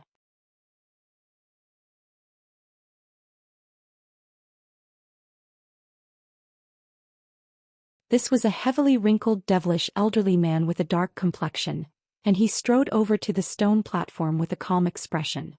He cast his gaze through the surrounding area, and a fearsome aura immediately erupted from his body, drawing awe and veneration from many of the weaker devilish beings present. This elderly man was at the pinnacle of the late spatial tempering stage, so he was only one step away from the body integration stage. In a place like Blood Crow City, a powerful being of this caliber was truly very formidable. I am Yu Liantian, one of the elders of Blood Crow City. I'm sure many of the fellow Taoists present know of me. I was invited by the owner of this place to host the auction, and I ask that all of you abide by the rules of this auction. Otherwise, I'll be forced to step in. These 8 fellow Taoists are the guards who will be maintaining order during this auction. With their presence, I'm sure this auction won't have any safety issues, the elderly man said before clapping his hands together, and 8 mid-spatial tempering stage devilish beings rose up from the front row of seats, then positioned themselves around the stone platform in an expressionless manner. A stir immediately ran through the crowd at the sight of these devilish beings. It was quite clear that they were quite renowned in Blood Crow City, and many people were appraising them with awe and veneration in their eyes. Of course, 8 spatial tempering stage beings weren't going to draw any reaction from Han Li, and he was currently scanning his gaze through the crowd to see if the Long family patriarch and the others were also in attendance. There were potentially devilish lords in attendance as well, so Han Li hadn't released his enormous spiritual sense. Instead, he was only using his spirit eye ability to see if there were any devilish beings in suspicious disguises present, but after scouring through the crowd for a while, he didn't discover anything amiss. Could it be that none of the others had come to attend this auction? That was quite strange. Come to think of, following their separation, Han Li hadn't encountered any of his companions in the city. Regardless of whether it was the Long family patriarch or everyone else, all of them seemed to be running secretive errands of their own. Right at this moment, the elderly devilish man announced the commencement of the auction, and a nearby door swung open, following which a line of devilish women who were holding platters emerged. All of them had elegant figures, and they arranged themselves into a row behind Yu Liantian. Yu Liantian waved a hand without even turning his head, and one of the women immediately stepped forward in a respectful manner before raising her platter up with both hands. This is the top-grade devilish treasure, the Dark Blood 5-colored bells. It's comprised of 5 blood devil bells, and it's able to inflict upon enemies disorientation, poison, sluggishness, bloodlust, and illusion, Yu Liantian introduced in a calm voice as he removed the black cloth that was draped over the platter. There were 5 thumb-sized silver bells on the platter, all of which had black devilish runes over their surfaces and were connected together by a golden ring. What? A treasure like this can rank in the top 10 even among top-grade devilish treasures. But this is something that only Master An of Cloud Sea Mountain is able to refine. How did it end up this far away in Blood Crow City? Who cares? It was worth coming to this auction just for this treasure alone. I wonder what other priceless items are going to appear after this. As soon as the set of bells was revealed, the entire hall erupted into raucous chatter once again, and most of the people present were staring at the bells with elation and greed in their eyes. Han Li also faltered slightly upon hearing the name of this treasure. Dark blood 5-colored bells? Why does this treasure sound so familiar? I feel like I've heard of it somewhere before. Thus, Han Li fell into silent contemplation in his seat. At this point, the bidding had already begun. 5 million, 6 million, 8 million, 11 million. Even though this was only a top-grade treasure, the price was bid up to over 10 million in the blink of an eye, and Han Li was quite surprised to see this. According to the knowledge he had accrued of the prices of items in the Elder Devil realm, a normal top-grade devilish treasure was generally only worth around 2 million to 3 million spirit stones, yet these bells had already far exceeded this price, and the bids were still flying in thick and fast. Wait a minute. Dark blood 5-colored bells? Glazed 5 bells? Isn't that the name of a treasure recorded in the profound heavenly tool refinement technique? Han Li had finally made the connection. One of the pages of the Golden Jade Tome he had obtained contained the refinement method for the integrated 5 extremes mountain, as well the refinement for several types of acquired profound heavenly treasures, and the glazed 5 wonder bells was one of them. However, even though Han Li had the refinement method for these treasures, the materials required were only rumored to exist in the true immortal realm, so he couldn't make use of those refinement methods. The effects of these dark blood 5-colored bells sounded remarkably similar to the abilities of the glazed 5 wonder bells, and that was what had led him to draw this connection. Could it be that this was a mere coincidence, or was it the case that someone from the Elder Devil realm also possessed the same refinement method and had unintentionally refined such a replica treasure? Unfortunately for Han Li, even though he had sold an array of devilish treasures to the auction house and they were estimated to sell for close to 10 million devil stones, that clearly wasn't enough to secure this top-grade devilish treasure. Furthermore, even though the abilities of this treasure were quite intriguing, it was only a top-grade devilish treasure, so it wouldn't be of much use to him. At the very most, it would be something interesting for him to study. As such, Han Li could only look on as the bidding continued. In the end, the treasure was purchased by a mysterious masked devilish being with azure light radiating from their body for the astonishing price of 15 million devil stones. Many of the high-grade devilish beings present immediately began to plot against this masked devilish being, but after handing over the devil stones required for the dark blood 5-colored bells, the devilish being immediately departed from the auction venue. Several other masked devilish beings also departed immediately thereafter, but Zhou Xian didn't pay any heed to this. He removed the cloth that was draped over the platter being held by the second woman, revealing a fist-sized blue crystal that was releasing astonishing glacial qi. This is the inner core of an ice-gored beast, and it can be used to refine ice-attribute devilish treasures or refined into several types of special pills. The starting price will be 2 million devil stones. Zhou Xian announced in a concise manner. 2,300,000, 2,500,000. The value of this devilish core couldn't compare with that of the dark blood 5-colored bells, but it was also an extremely precious material, so its price was also being quickly bid up. In the end, it was secured by a thin devilish being for over 4 million devil stones. After that, Zhou Xian revealed the items on the platters one after another, and after they were all sold, another group of devilish women arrived on the platform with the next batch of auction items. The items being auctioned were similar in nature to those that appeared during auctions in the spirit realm, in that they were mostly comprised of things like materials, medicines and pills, interspersed with the occasional devilish treasure. Han Li merely looked on as one auction item was sold after another, displaying no intention of making a bid for any of the items. Only after the devilish treasures that he had sold to the auction house were sold for a high price did a faint smile appear on his face. However, none of the auction items had been able to eclipse the staggering price of that first devilish treasure, and the item that was sold for the second highest price was a pill that was able to increase one's chances of making a successful spirit refinement stage breakthrough. Even though the increase was only around 5%, the pill was still sold for 13 million devil stones. Alright, we have now reached the final stage of our auction. There are only 2 more auction items, but I can assure you that both of them are no lesser in value compared to the dark blood five-colored bells, Zhou Xian said in a mysterious voice. Right on cue, two gorgeous devilish women emerged from the entrance, and on this occasion they weren't holding platters. Instead, one woman was holding a green wooden box that was around a foot in length, while the other was completely empty-handed. All of the devilish beings present were quite intrigued to see this. Zhou Xian raised a hand to draw the wooden box directly into his grasp, then removed the lid to reveal a white brick-like object. He then took a deep breath before announcing, "This is a holy brick, within which is contained several types of cultivation arts used by sacred ancestor Qi Ling over 2 million years ago. The starting price is 30 million devil stones." What? Sacred ancestor Qi Ling? The sacred ancestor who was only below the three patriarchs in power? That's impossible. How could a holy brick containing his cultivation arts possibly appear here? Even if such a priceless treasure were to appear as an auction item, it should only be in the largest auction houses in the holy city.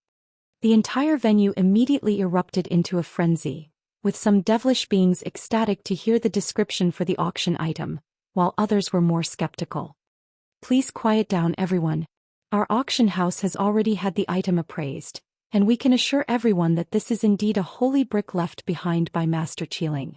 If it proves to be a counterfeit, then our auction house will reimburse you for 10 times the price that the item was purchased for, so please rest assured. As for why this item has appeared during this auction, there are naturally reasons for this. Zhou Xian's authoritative voice immediately caused all of the raucous chatter to subside.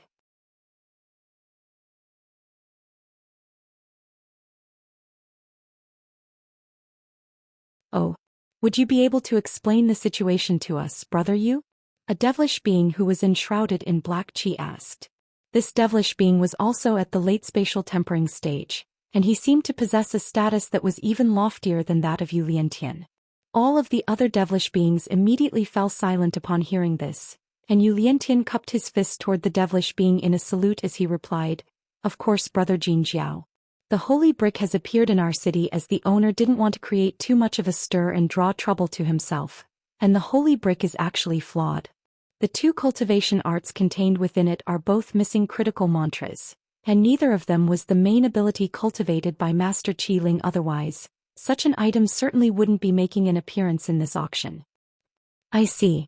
With Master Qi Ling's unfathomable powers, even a pair of incomplete cultivation arts used by him would be extremely valuable for study and reference. As such, its value does indeed surpass that of the dark blood five-colored bells," Jiao replied in an enlightened manner. Not only were the other devilish beings present not disappointed to hear this, the greed in their eyes only became more pronounced. The fact that this item was flawed only made its authenticity more plausible. "Would you be able to reveal the names of the two cultivation arts to us, fellow Taoist Yu? That'll help us decide whether the cultivation arts will be useful to us." A sharp voice rang out in the venue, but a secret technique had been used to make it impossible to pinpoint who had spoken. "I'm afraid not. When the owner of this holy brick brought it to our auction house, he had raised the condition that the cultivation arts contained within the holy brick can't be revealed in advance." "All right, I've said everything that I can say about this item. Let the bidding begin," Zhou Xian announced in a decisive manner. "I'm taking this holy brick for 40 million devil stones." A thunderous voice rang out from one corner of the venue, and it belonged to a massive menacing devilish man who was around 30 feet tall. "You think you can take a treasure of this caliber for 40 million? Isn't that a little too delusional, brother Shi? I'm offering 50 million. A horned devilish man with a heavy beard chuckled coldly in response. 60 million. Jiao upped the price without any hesitation. 65 million. 68 million. Other bids also came flying in from other corners of the hall, and the wealthiest high-grade devilish beings present were all participating in the bidding. Han Li was naturally interested in the cultivation arts left behind by a Grand Ascension stage being, but unfortunately, they had been left behind by a sacred ancestor and were incomplete. Otherwise he would perhaps be inclined to go after it. 80 million. A frosty voice rang out, and at the same time, a glacial aura swept through the entire hall. All of the weaker devilish beings present instantly stiffened as if they had been plunged into a glacial pit, and even the spatial tempering stage devilish beings couldn't help but shudder. "It's a devilish lord. someone exclaimed. All of the other devilish beings were stunned to hear this, and they immediately turned toward the source of the glacial aura. At a certain side entrance of the hall, a gray-robed elderly man had appeared, and there was faint crimson qi emanating from his body. It's the city lord, Senior Bing. The entire venue immediately erupted into a frenzy at the sight of this elderly man. What brings you here, city lord? Yu Liantian asked as he hurriedly extended a salute from afar. Why can't I be here? Am I not allowed to attend this auction? The elderly man asked. Of course you are. It's my honor to have you here, city lord. I'm just rather taken aback by your arrival, Yu Liantian hurriedly explained. In that case, I've made the highest bid, so shouldn't this holy brick be mine now? The city lord asked in an indifferent voice. Of course. If no higher bid is made, then the holy brick is all yours. Are there any other fellow Taoists who would like to make higher bids? Yu Liantian asked as he raised the brick before him. His voice echoed throughout the hall, but it was met by complete silence. All of the high-grade devilish beings present were still staring at the holy brick with scorching yearning in their eyes, but none of them dared to say anything. Not only was Bing Qianren the city lord, he was also a mid-stage devilish lord. No one would be foolish enough to compete against him in the bidding. Yu Liantian took a deep breath, yet just as he was about to make a final announcement, an unfamiliar voice suddenly rang out. 90 million. What? Who dares to compete with the city lord? Are they not afraid of being killed? A massive stir immediately ran through the crowd upon hearing this, and everyone looked around in bewilderment, trying to pinpoint where the bid had come from. However, the voice of the bidder seemed to have no source, and it was impossible to track down the exact location of the bidder. Bing Qianren's eyes narrowed slightly upon hearing this. 95 million. 99 million. The same voice rang out again without any hesitation. Bing Qianren's expression completely darkened upon hearing this, and the crimson glacial qi around his body surged with fury. All of the devilish beings in the entire venue fell completely silent in fear of incurring the city lord's wrath. Much to everyone's surprise, the city lord paused momentarily before conceding, "Looks like I'll have to back down." After that, he strode out of the venue without any hesitation. Yi Liantian was also quite surprised, but he still didn't forget to do his job and immediately made a count of 3. Are there any further bids? Well, alright, then the holy brick will go to this fellow Taoist. There were several devilish beings who seemed to be tempted to bid up the price even further, but decided against it in the end. After all, this was something that the Blood Crow City Lord wanted. Who knew if securing it could spell one's demise? Everyone was looking around with wide eyes, trying to catch a glimpse of what kind of bold character had dared to compete for a treasure with a devilish lord. In a certain corner of the hall, a humanoid figure suddenly stood up before making his way toward the stone platform. Blue light flashed through Han Li's eyes, allowing him to instantly identify the devilish being as a blue-robed middle-aged man who was at the early spatial tempering stage, and there was nothing remarkable about him at all. However, Han Li's brows furrowed slightly at the sight of him. Isn't that old man Yang? Has he gone insane? Is he trying to get himself killed? Raucous chatter immediately rang out once again as everyone spotted this middle-aged man. It seemed that most of the people present were aware of who he was. Han Li turned to a well-built devilish being seated beside him and asked, "May I ask who this old man Yang is, fellow Taoist? His cultivation base doesn't seem to be all that remarkable, so why is he so well known?" This devilish being had thin azure scales on his face, and he had also been stunned by the sight of this old man Yang. After sensing that Han Li was a late spatial tempering stage being, the devilish man immediately replied in a polite manner, "You must not be from around these parts, fellow Taoists. Old man Yang is a renowned tool refinement master in this city, and many people go to him for devilish treasure repairs or to commission the refinement of some low-grade devilish treasures. He's been living in this city for over 100 years and has always kept a low profile, so I have no idea why he's doing something like this now. Perhaps the cultivation art that he's using is messing with his brain. Come to think of, how does he even have such a massive amount of devil stones?" "I see. Thank you for the answer, fellow Taoist," Han Li replied with a nod before casting his gaze toward old man Yang again. At this point he had already made his way onto the stone platform, and he summoned a storage pouch for Yu Liantian to examine. After it was verified that the correct number of devil stones was in the pouch, the holy brick was handed over to him, and he stowed it away amid a flash of black light. During this process, Yu Liantian was also appraising Old Man Yang with astonishment in his eyes. What was even more astonishing was that after this Old Man Yang secured the holy brick, he didn't immediately leave the auction house. Instead, he returned to his seat, and it seemed that he was going to participate in the bidding for the final auction item as well. This was naturally very surprising to all of the bystanders, and also tipped them off to the fact that something was most likely amiss. Many devilish beings who were plotting against him immediately abandoned those intentions, and after taking a brief moment to compose himself, Yu Liantian finally moved on to the final auction item. He waved a hand and the empty-handed devilish woman made her over to him, then flicked a wrist to summon a green bracelet. As soon as the bracelet appeared, it released a burst of white light, and a massive object that was over 100 feet in length appeared on the stone platform.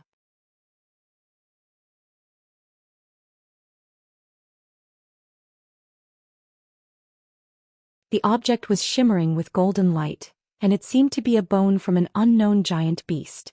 Even though it was only an incomplete bone, it immediately released a primordial aura as soon as it was revealed.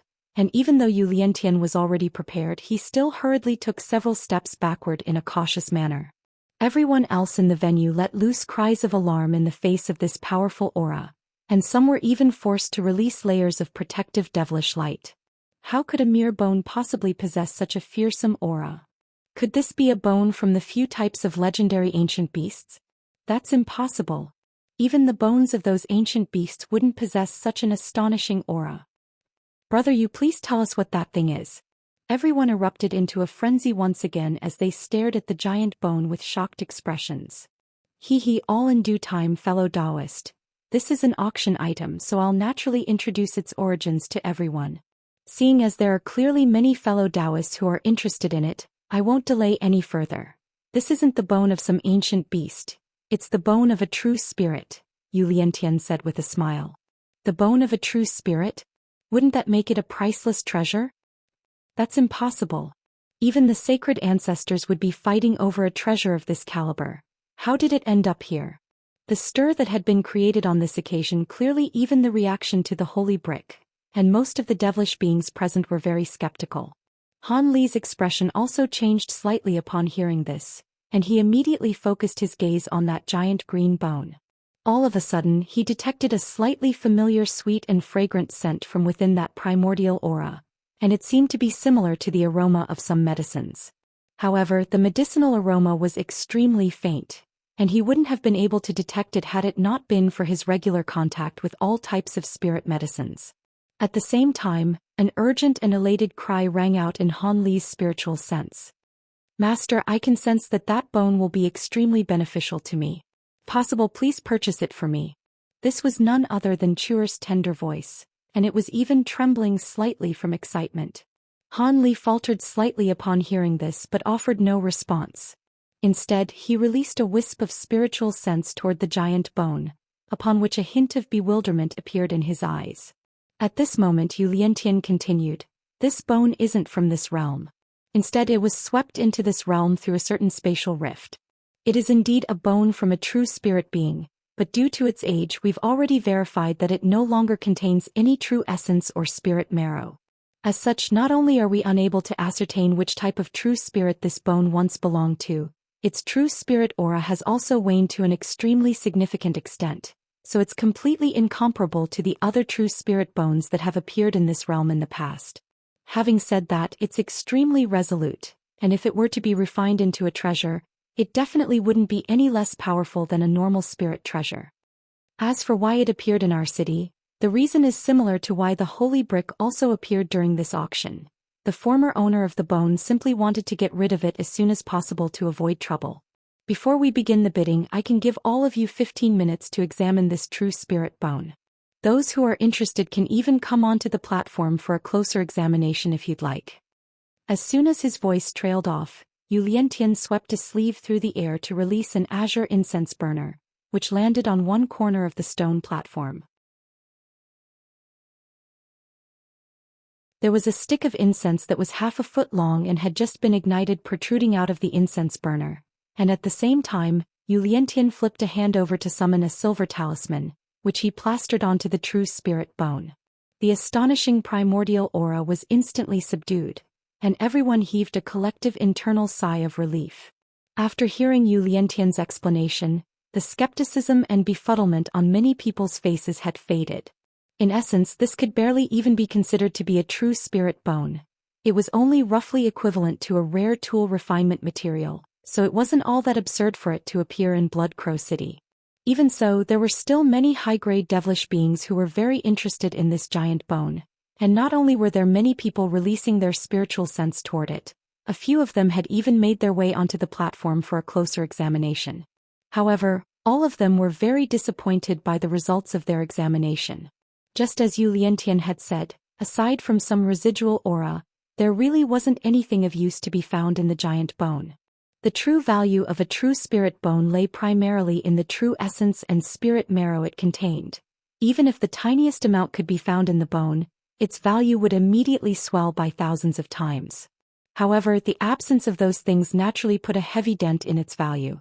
Han Li sat in his seat for a while, and only after there were no more devilish beings on the platform did he make his way over to the true spirit bone before gently laying a finger on it. Yu Liantian appraised Han Li briefly, but merely smiled and allowed him to do as he pleased. Han Li only lingered momentarily in front of the giant bone with a contemplative expression before withdrawing his finger and returning to his seat. When the stick of incense in the incense burner was finally incinerated into dust, Yu Liantian swept a sleeve through the air to withdraw the incense burner, then announced in a serious voice, "All right, time's up. The auction will now begin and the starting price is 50 million. In contrast with the bidding for the holy brick, this announcement was met with complete silence. No one was making any bids, but Yu Liantian simply waited with a faint smile, seemingly completely unconcerned by this. 50 million. After a long while the first bid was finally made. 52 million. 56 million. Others began to join in on the bidding as well, but there were only 6 or 7 of them, far less so than the bidders that had been interested in the holy brick. It was no wonder that this was the case. This was indeed a true spirit bone, but its uses were severely limited, so there naturally weren't many people willing to fork out so many devil stones for it.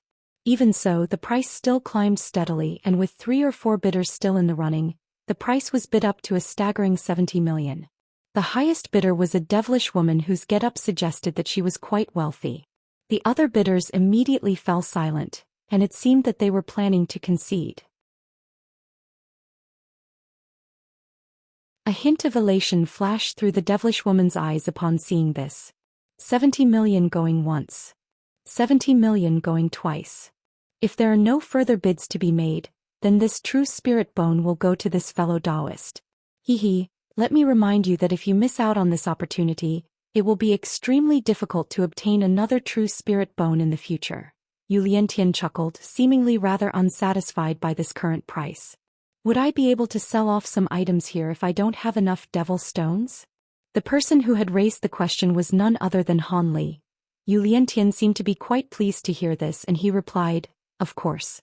Regardless of whether it's treasures, pills, ingredients, materials, or cultivation arts, as long as it's something of value, our auction house will be willing to offer devil stones in exchange. However, we'll only be offering 2/3 of the market price, and we offer no returns even if you fail to secure the auction item you desire."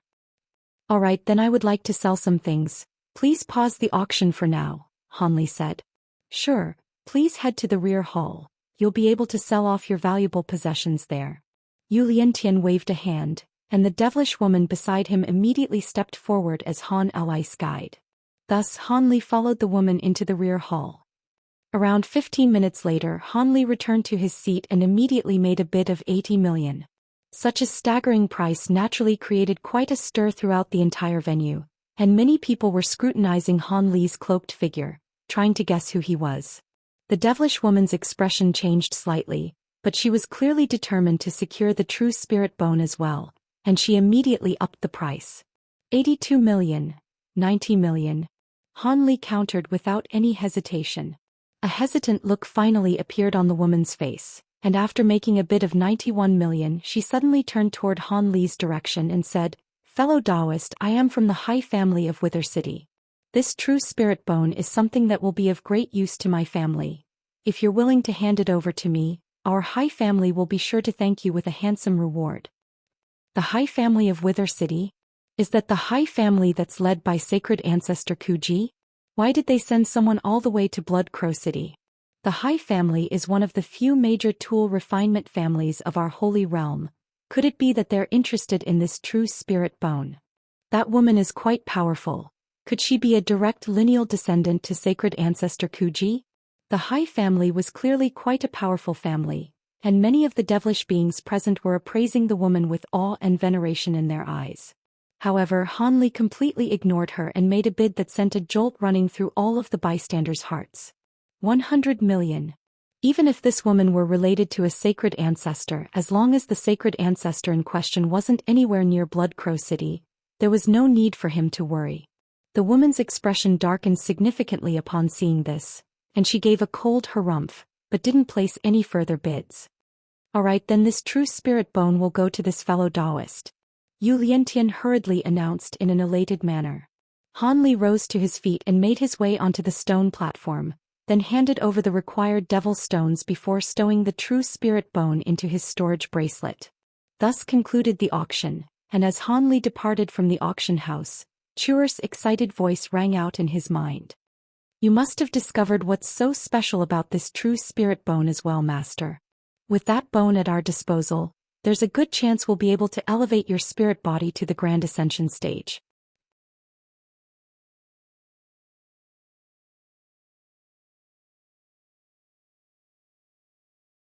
Those people are truly foolish. They mistook a medicine spirit bone as a normal true spirit bone. The former owner of this bone will probably die from remorse if they were to learn of this. Han Li smiled as he replied in his mind, seemingly in a very good mood as well. This medicine spirit bone can virtually replace around a dozen types of legendary holy medicines for pill refinement, but it takes someone with your unparalleled discerning eye to identify if, Master, Chuer said in a flattering manner. I was only able to just barely identify it as I had seen records of it in an ancient tome from a foreign race. How did you know that it was something special right away?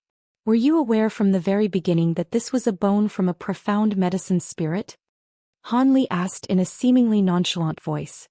Before Master Immortal Zhou Xian departed, he had bestowed upon me some memories regarding profound medicine spirits.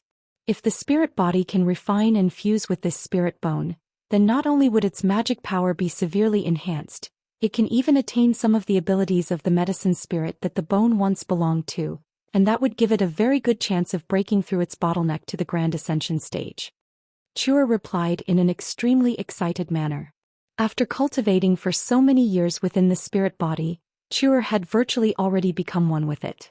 As such, if the spirit body's powers could be significantly enhanced, then she would benefit immensely as well. The spirit body is the body of the immortal Zhou Xian, so it encountered no bottlenecks prior to reaching the body integration stage.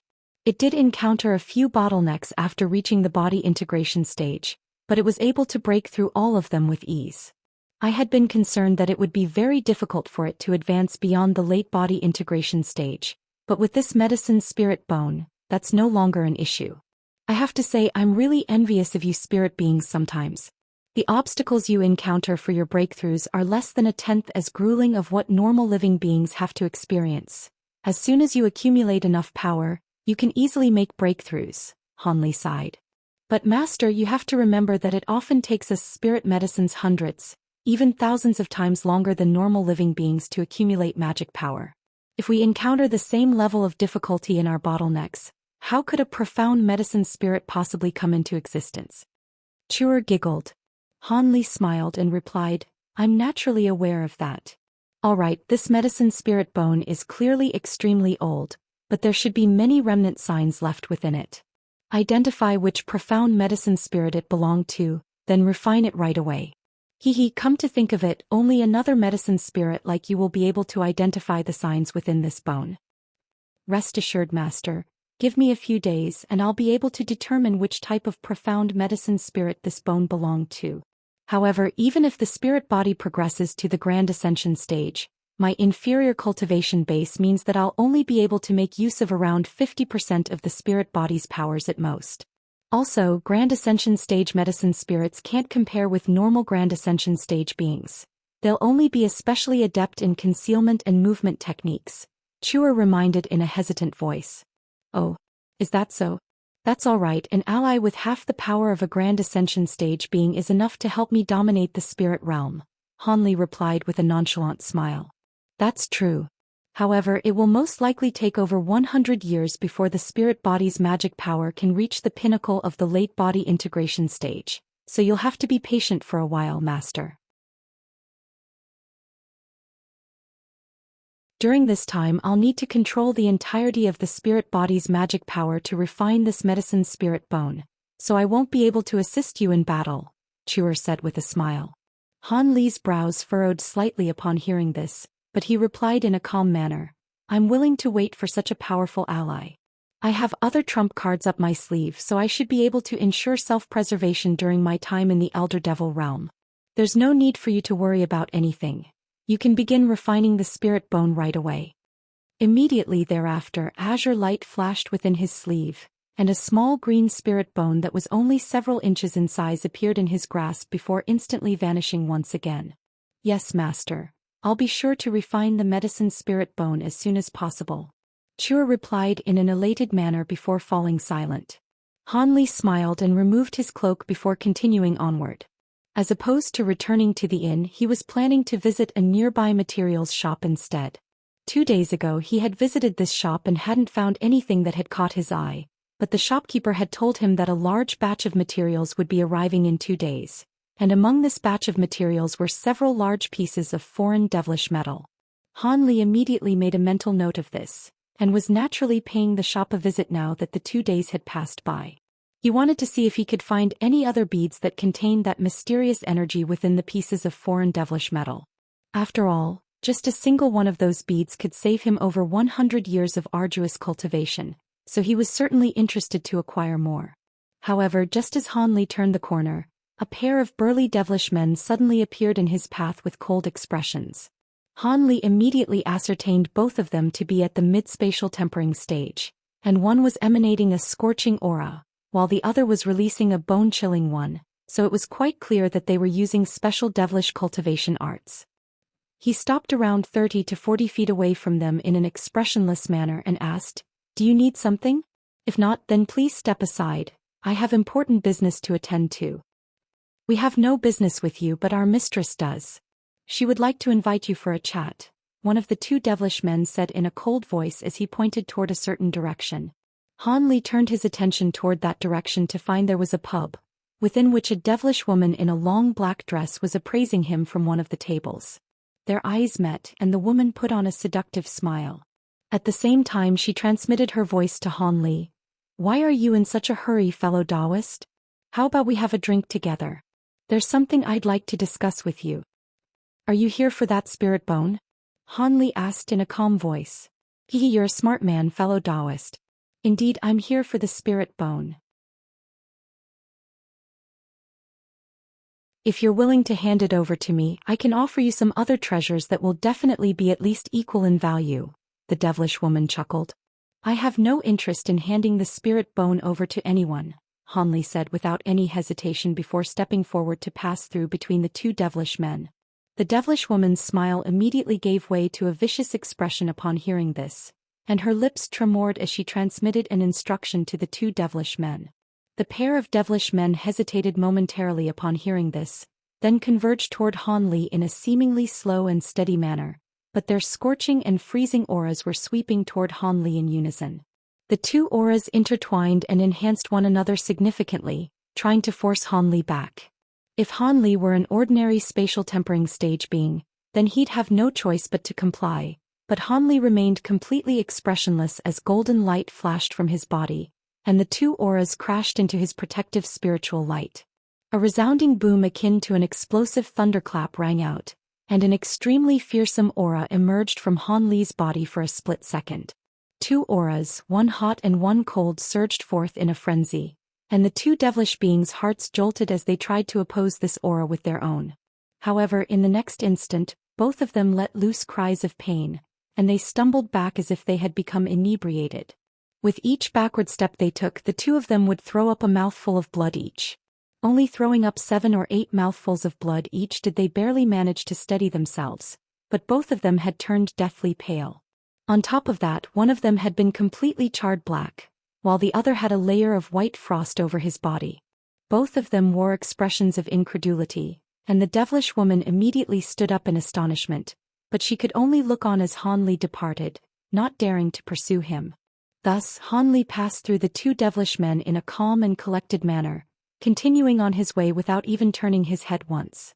Such a massive commotion naturally attracted the attention of the devilish beings nearby, but most of them only briefly appraised and discussed the situation before returning to what they were doing, seemingly not paying the incident much heed.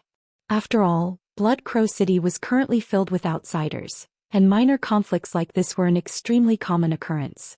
After the two devilish men forcibly repressed their internal injuries, they made their way over to the devilish woman with sullen expressions. "Mistress, please forgive us for our ineptitude." The devilish woman took a deep breath to compose herself before speculating. "The two of you combined possess peak spatial tempering stage powers. How was he able to brush you off so easily? Could it be that he's a devilish lord in disguise?" "That's most likely the case. Do you recall the 3 brothers of the Nan family that we encountered a few days ago, mistress? The 3 of them combined can even put up a fight against an early-stage devilish lord, and it's very suspicious that they've arrived in this city in disguise. It seems that many unfathomably powerful beings have appeared in Blood Crow City. Could it be that something big is about to happen soon?" one of the devilish men murmured in a concerned manner.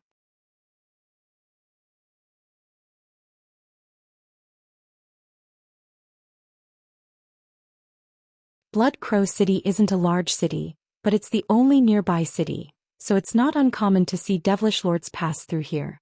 Besides, even if someone were plotting something here, they wouldn't dare to plot against us in fear of retaliation from our high family.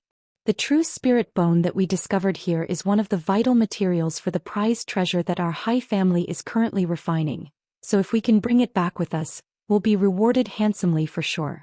As such, we have to secure that bone no matter what," the devilish woman said with a dark expression after a brief pause for contemplation.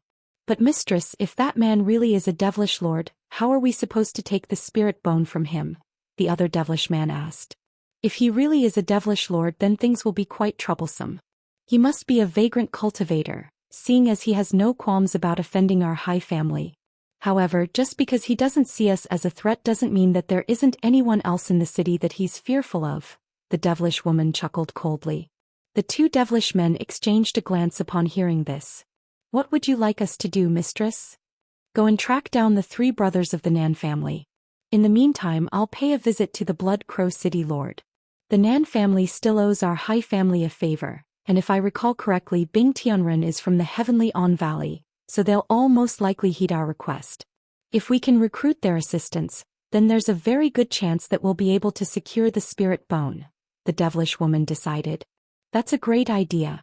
If the 3 brothers of the Nan family and Bing Tianren confront him together, he'll have no choice but to hand over the spirit bone. Besides, we're not asking him to hand over the spirit bone for 0 compensation," one of the devilish men said in an elated manner. The other devilish man also nodded in agreement. "All right, then let's begin right away. With the beast tide that's currently taking place, I'm sure that man won't be leaving Blood Crow City anytime soon," the devilish woman said as her expression eased slightly. "Yes, mistress," the 2 devilish men replied with respectful bows. Meanwhile, Han Li had already arrived in a large shop that was around an acre in area, and he was currently carefully examining several pieces of gleaming metallic or offered to him by the shopkeeper. However, a disappointed look soon appeared on his face, and he shook his head before returning to the pieces of or to the shopkeeper, then departed from the shop.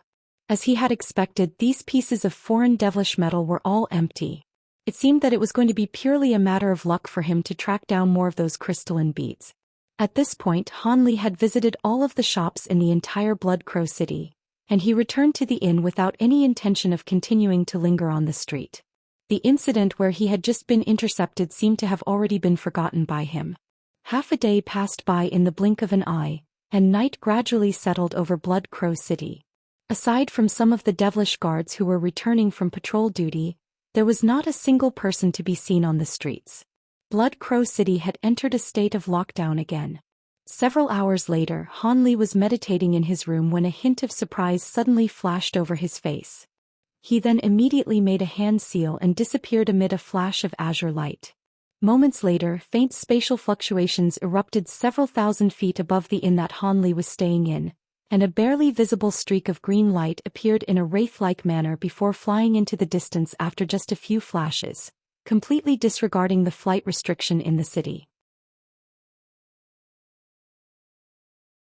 Shortly after that, another streak of gray light flew over virtually the exact same spot, and it was traveling slightly faster than the streak of green light. Both streaks of light were completely silent and barely visible, clearly indicating that both sides had unleashed concealment secret techniques. In the blink of an eye, the two streaks of light disappeared in the distance, one after the other. Only then did a third humanoid figure emerge amid another burst of spatial fluctuations, then cast a cold gaze toward the direction the two streaks of light had disappeared in. This was none other than Han Li. With his immensely powerful spiritual sense, even without actively releasing his spiritual sense, he could still sense everything within a radius of several kilometers. The two streaks of light had managed to avoid being noticed by the patrolling devilish guards, but they certainly weren't going to fool him. With his current level of power, he didn't have anything to fear unless he was confronted by a sacred ancestor. The two streaks of light were flying through the air in an extremely stealthy manner in the dead of night, so it was clear that they were up to something, and that was rather intriguing to him. "I've got nothing better to do anyway. I may as well take a look," Han Li murmured to himself as he also shot forth as a faint streak of azure light. He had already locked onto the two people up ahead with his spiritual sense, and even though he could instantly teleport over to them, he intentionally followed along in the distance at a leisurely pace. He wanted to see exactly where these two were going. The two streaks of light up ahead were naturally completely unaware that they were being tailed by a third person, and it didn't take them long to reach the city wall. However, there just so happened to be a small group of devilish guards who were patrolling through this area. This group of devilish guards were all wearing suits of black armor and wielding red halberds that were several tens of feet in length. The leader of the group of guards was seated atop a two-headed goat-like devilish steed. The streak of green light faltered slightly upon seeing this, but it then immediately continued onward, giving the group of guards a slight berth and attempting to sneak around them. The pursuer also followed suit in fear of losing the streak of green light. Both of them had turned completely transparent from the effects of their concealment secret technique, and they would be able to easily sneak past a group of normal guards. However, right as the streak of green light was passing by the group of patrolling guards, a sharp ringing sound suddenly erupted from the body of the leader of the guards, following which a silver thread shot forth to strike the transparent streak of green light with unerring accuracy. The guard was carrying a top-grade sensory devilish treasure. The streak of green light was forced to reveal itself, much to the surprise of the devilish guards. However, they were able to quickly return to their senses before slashing their halberds through the air, unleashing a dozen or so saber projections that were each around 10 feet in length. At the same time, the leader of the guards raised a hand to the heavens to release a streak of black light, while screeched sharply as it rose up into the sky.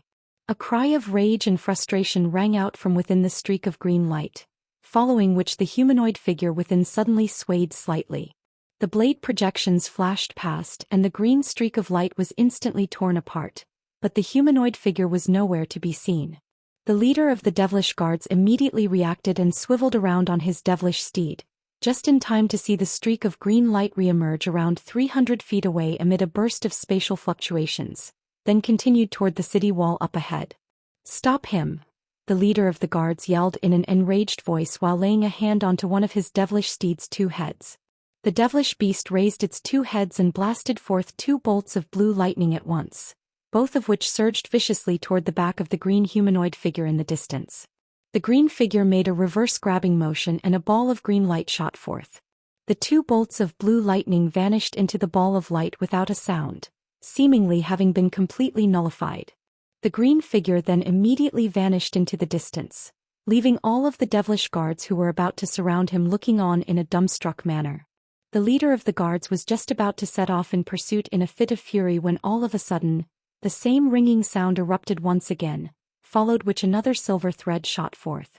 However, on this occasion a cold harumph rang out, and a burst of crimson light emerged out of thin air. The silver thread was instantly repelled by the crimson light, following which the latter vanished yet again.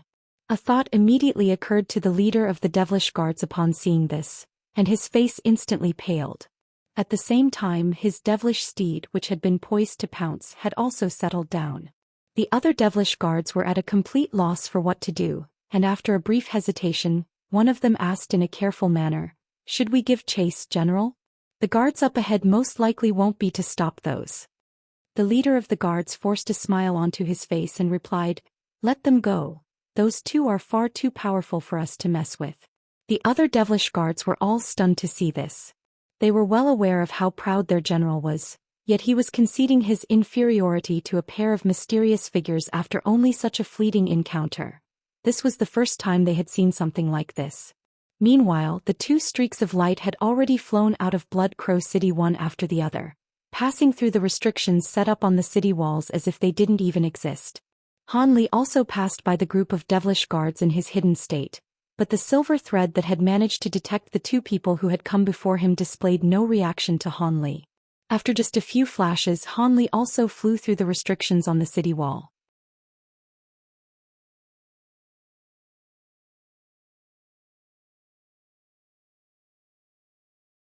Throughout this entire process, Han Li had remained completely undetected. Meanwhile, Han Li was very intrigued by the two figures up ahead.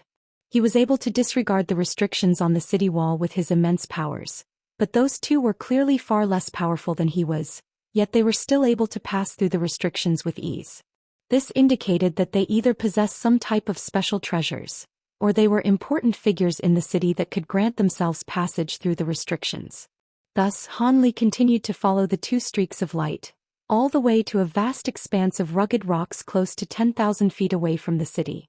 All of a sudden, the streak of green light descended onto the rocks down below, and the streak of gray light immediately followed suit. The gray light faded to reveal a gray-robed elderly man, who immediately inspected his surroundings with a menacing expression. Isn't that the Blood Crow City Lord?" A hint of surprise flashed through Han Li's eyes as he appraised the elderly man from above. The Blood Crow City Lord naturally failed to discover the concealed Han Li, and he harumphed coldly before flipping a hand over to produce a small black umbrella, which he tossed up into the air while chanting an incantation. The small umbrella immediately swelled to around 10 feet in size and hovered in midair while releasing a vast expanse of black light, which encompassed an area of several acres down below. A muffled thump rang out from a giant rock several hundred feet away from the elderly man, and a faint blue humanoid stumbled out into the open. This was a mundane-looking blue-robed middle-aged man who wore a completely calm expression, seemingly having already anticipated that he was going to be exposed.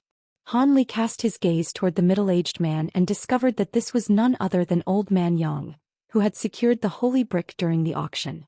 As soon as he was forced to reveal himself, the Blood Crow City let loose a low cry before sweeping a hand through the air.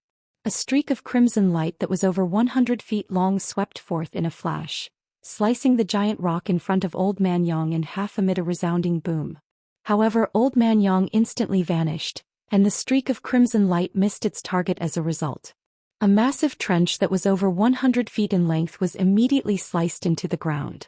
Old Man Yang then reappeared some distance away from the trench with his arms crossed, and he chuckled with a mocking sneer. "Hee hee, are you really planning to kill me over something like this, fellow Taoist Bing?" He seemed to be completely fearless in the face of the body integration stage Blood Crow City Lord. "You've succeeded in luring me out of the city. If you have any allies, then feel free to call for them," the Blood Crow City said with a cold look in his eyes. "Allies? Why would you assume that I have allies, fellow Taoist Bing? There's no one else here aside from you and me," Old Man Yang said with a smile. "You're just a spatial tempering stage being. How would you dare to oppose me if you didn't have any allies?" Bing Qianren asked in a cold voice. "I can't convince you of anything if you refuse to believe me. However, the fact of the matter is that I bear no ill will. I only want to discuss a mutually beneficial deal with you," Old Man Yang replied in a nonchalant manner. "I'm open to a deal, but you have to show me that you have what it takes to negotiate a deal with me." I can get what I want after I kill you, so why would I negotiate a deal with you? Bing Qianren guffawed as he abruptly stepped forward, then instantly vanished amid a flash of crimson light. In the next instant, spatial fluctuations behind Old Man Yang, and Bing Qianren reappeared in a wraith-like manner before conjuring up a giant crimson hand that came crashing down toward Old Man Yang's head.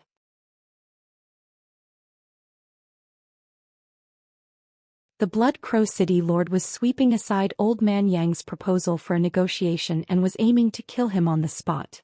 Old Man Yang's eyelids twitched upon seeing this, and he thrust a hand backward without even turning his head. A giant inky black hand emerged amid a ghostly howl, and an earth-shattering boom erupted as the two massive palms clashed, following which both sides shot back in unison. This is mid-body integration stage power. You're not Old Man Yang. Bing Qianren exclaimed as his face paled slightly. Indeed, the spiritual pressure emanating from the middle-aged man's body had swelled drastically to the mid-body integration stage.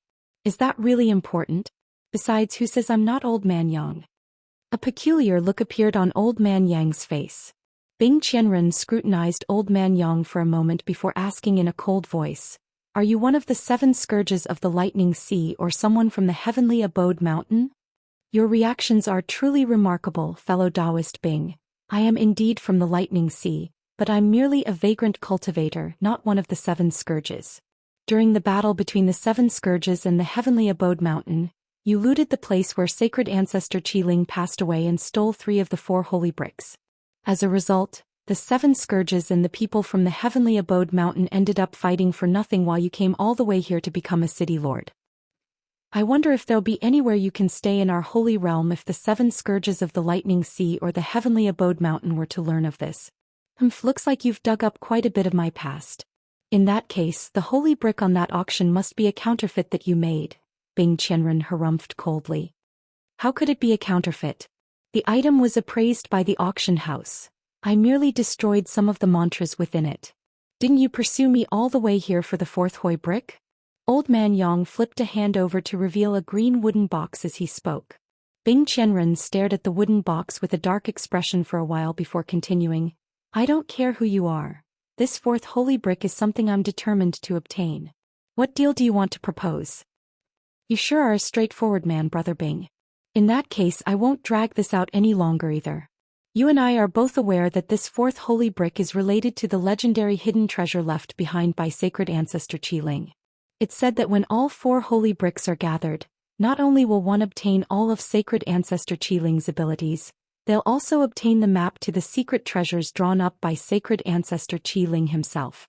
Setting aside everything else, just the holy ink spirit canoe, one of the top 3 flying treasures of our holy realm, is already an extremely prized asset.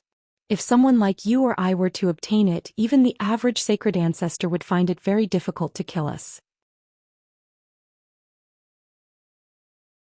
I want to combine our 4 holy bricks to secure the map and split the treasures evenly.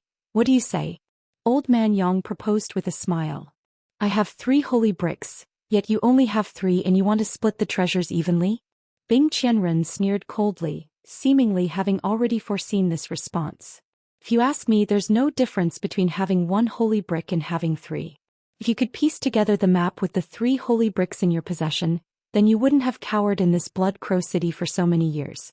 As such, I think it's only right that we split the treasures evenly, Old Man Yang said in a determined manner. Bing Qianren thought about this for a moment before replying, This is an important matter, so I need time to consider it. Prior to that, I need to verify the authenticity of your holy brick. A hint of wariness appeared on Old Man Yang's face upon hearing this. How do you plan to do that? You're not expecting me to just hand over the holy brick, are you? Of course not. All you have to do is activate the holy brick with your spiritual power, and I'll be able to use a secret technique to verify its authenticity, Bing Qianren replied. Old Man Yang hesitated for a long while before finally reluctantly nodding in response. I see. In that case, I'll make an exception just this once. Bing Qianren was naturally ecstatic to hear this. I can see that you were truly sincere in your proposal for collaboration. He had thought that a dispute would arise from this, but to his surprise, Old Man Yang agreed without posing any opposition. Take a good look, fellow Taoist. Old Man Yang laid a hand onto the wooden box, and the lid flew off on its own, following which a long translucent brick emerged out of the box. Old Man Yang then pointed a finger toward it before injecting a burst of magic power into the brick. Bing Qianren immediately made a hand seal upon seeing this, and silver light flashed through his eyes as he stared intently at the translucent brick. At the same time, a burst of powerful spiritual sense was released out of his glabella, and it instantly enveloped the brick. However, right at this moment, a speck of silver light suddenly appeared at the center of the brick, and it abruptly exploded into specks of white light. The speck of silver light then swelled drastically in size and began to suck in all of the spiritual sense in the nearby area. Crap! A layer of crimson light instantly appeared over Bing Qianren's body, and at the same time he tilted back slightly. Immediately thereafter, spiritual light flashed above his head, and a streak of golden light shot forth out of thin air before binding toward his neck like lightning. At the same time, spatial fluctuations erupted behind Old Man Yang, and a pale ghostly hand reached out in a completely silent manner before reaching viciously toward Old Man Yang's back with its 5 blade-like fingers. Both of them were being struck by lethal surprise attacks at the same time.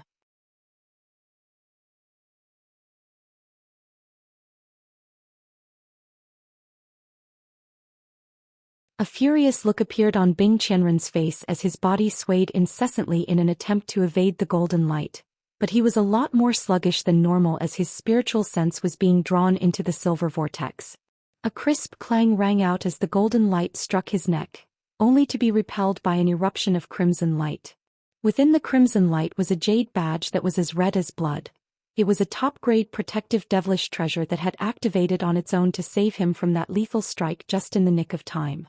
Even so, Bing Qianren's entire body was drenched in cold sweat, and he let loose a loud roar as fierce crimson winds erupted from his body. His spiritual sense was immediately forcibly swept back, and at the same time he instantly vanished before reappearing over 100 feet away. The streak of golden light shot forth toward him in pursuit in a flash, but he was already prepared and instantly opened his mouth to expel an inky black ghostly head, which began to battle the golden light. Right at this moment, a resounding boom rang out from the other side, and Old Man Yang was hurled through the air by the ghostly claw. However, he seemed to also be carrying a protective treasure. A layer of silver light flashed over his body, and immediately transformed into 7 or 8 projections that fled in all directions, thereby allowing him to survive the surprise attack as well.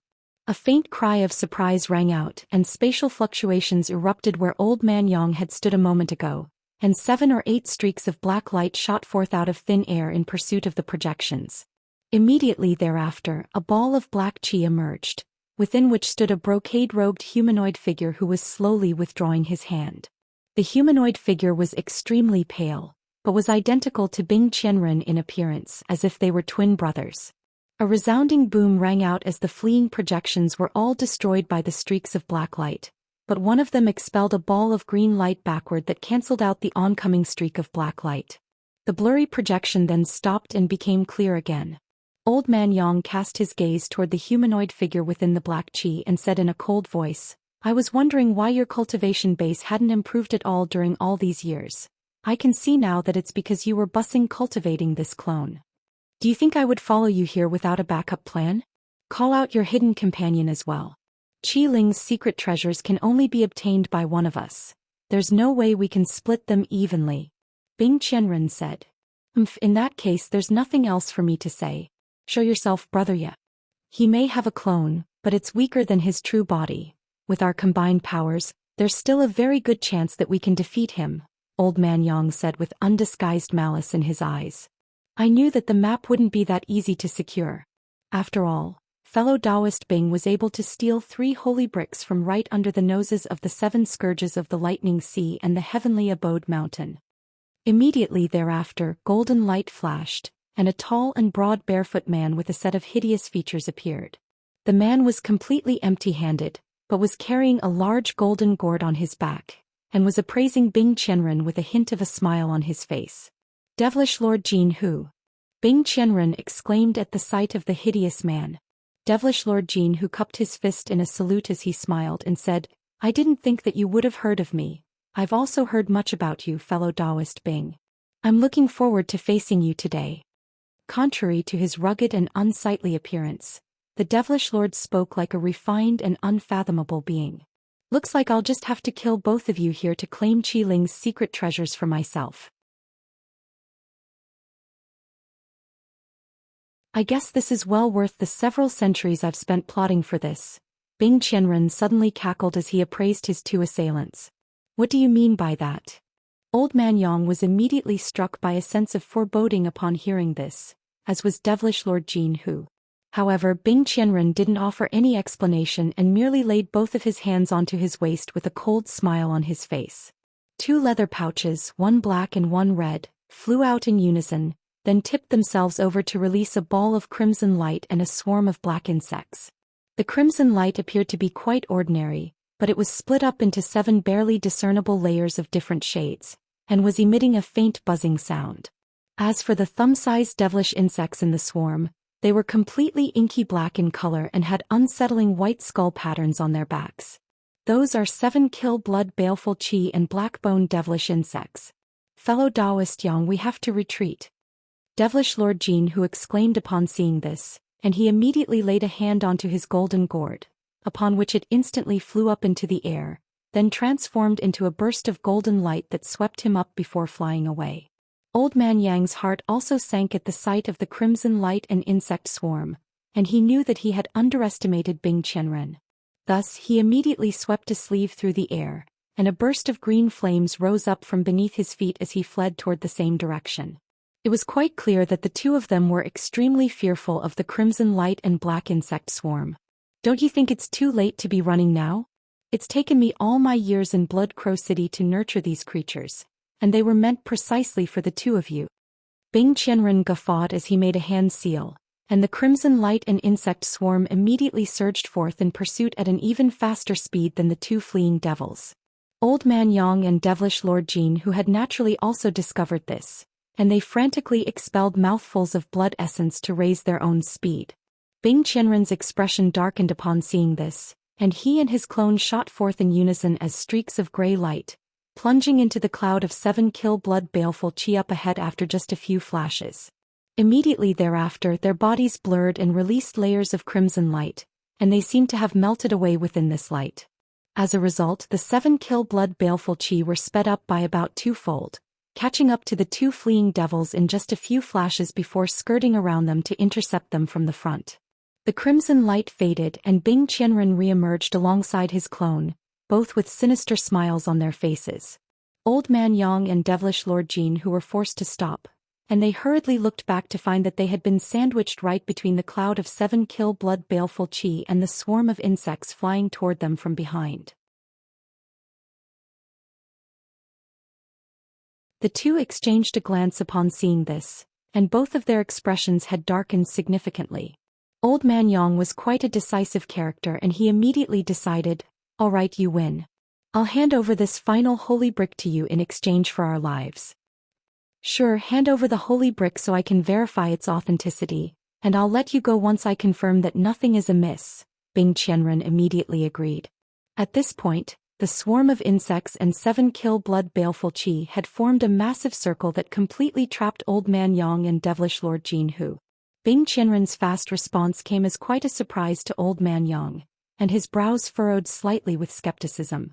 "Before I give you the holy brick, you have to swear a vow on your inner demons and sign this blood pact that was refined by a sacred ancestor," Old Man Yang said in a cautious manner. "I can do that, but before that you have to show me whether you actually have the holy brick. Otherwise, I'd rather destroy you, then search your souls to determine the whereabouts of the holy brick," Bing Qianren said in a cold voice. "Brother Jin." Old Man Yang turned to his companion with a dark expression. "We can let fellow Taoist Bing take a look at the holy brick. If he dares to try and attack us, we'll just have to destroy the holy brick," Jin Hu said in a cold voice. "You're right, Brother Jin.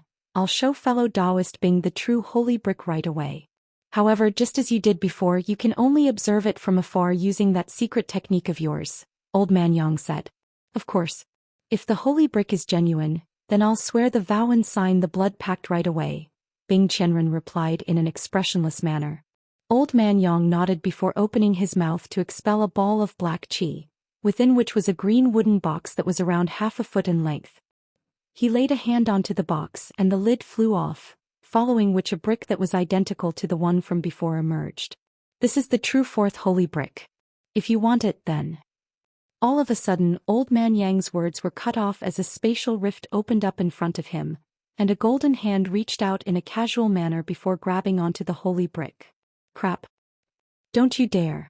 Old Man Yang and Devilish Lord Jin, who faltered momentarily upon seeing this before immediately springing into action. Old Man Yang opened his mouth to expel several inky black ghostly heads that flew directly toward the golden hand, while Devilish Lord Jin, who swept a sleeve through the air to send a sword projection that was over 100 feet in length hurtling through the air, trying to slice the golden hand in half along with its owner.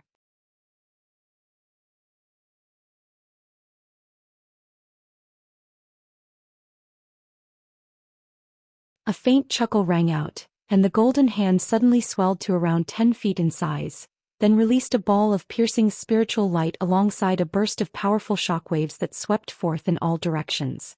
The black ghostly heads and oncoming sword projection were all swept out of control by the shockwaves, and the two devils were very alarmed to see this as they hurriedly made hand seals to recover their treasures. However, the spiritual pressure imbued within the golden shockwaves was far more powerful than they had imagined, and it forcibly severed their connections with the two treasures. As such, they could only look on as the giant golden hand unleashed a dozen or so golden fist projections that instantly struck the treasures. A string of resounding booms rang out, and the two devils shuddered as they each took an involuntary step backward and threw up a mouthful of blood. The ghostly heads and golden light had been damaged by the ordinary-looking fist projections, and the two devils were also affected due to their spiritual connections with the treasures. Thankfully, those weren't their bonded treasures, so they didn't sustain any major injuries. Even so, the two of them were extremely stunned, and they hurriedly backtracked as they scrutinized the giant golden hand with wary expressions. As for Bing Qianren, he was also quite alarmed by this development, but he wasn't overly concerned as this entire place had already been surrounded by his 7-kill blood baleful qi and black-bone devilish insects. At this moment, the giant golden hand dissipated, revealing the azure-robed Han Li, who was holding the holy brick in a calm manner. "Who are you and why are you robbing me of this holy brick?" Old Man Yang asked with a dark expression. Their earlier clash had told him just how fearsome Han Li was, so he could only repress his own fury. "You've already decided to part with this item, so why can't I take it? By the way, you have the other holy bricks, right, fellow Taoist Bing? You can hand them over as well," Han Li said as he turned to Bing Qianren. Bing Qianren jolted upon discovering his inability to ascertain Han Li's exact cultivation base, but he refused to concede. "You sure are a courageous man. Not only are you taking this holy brick from right under my nose, you're even going after the holy bricks in my possession now. Looks like you heard our entire conversation. Indeed, I have the other holy bricks. Come and get them if you think you can." With the 7-kill blood baleful qi and black-bone devilish insects at his disposal, even late-stage devilish lords would have to flee from him, so he naturally wasn't going to fear this unfamiliar young man. "All right, in that case, don't mind if I do," Han Li chuckled before making a stride toward Bing Qianren. It seemed to only be an ordinary stride, but in the next instant Han Li had covered a distance of several hundred feet in a blur, and he was now only several tens of feet away from Bing Qianren. Bing Qianren's heart jolted upon seeing this, and he immediately swept his sleeves together, upon which the crimson light around him rose up into a wave that was over 100 feet tall before crashing down toward Han Li. Meanwhile, Bing Qianren himself had retreated to over 300 feet away. At the same time, his clone had vanished amid a flash of crimson light. "You think you can harm me with this baleful qi?" Han Li chuckled coldly as golden light erupted behind him, and a projection with 3 heads and 6 arms appeared. The projection was over 100 feet tall, and had 3 faces that were identical to Han Li's. It opened its 6 eyes and swept its arms through the air, upon which a ball of golden light emerged in each of its 6 hands. Immediately thereafter they were brought together and fused as one into a golden vortex that was around 10 feet in size.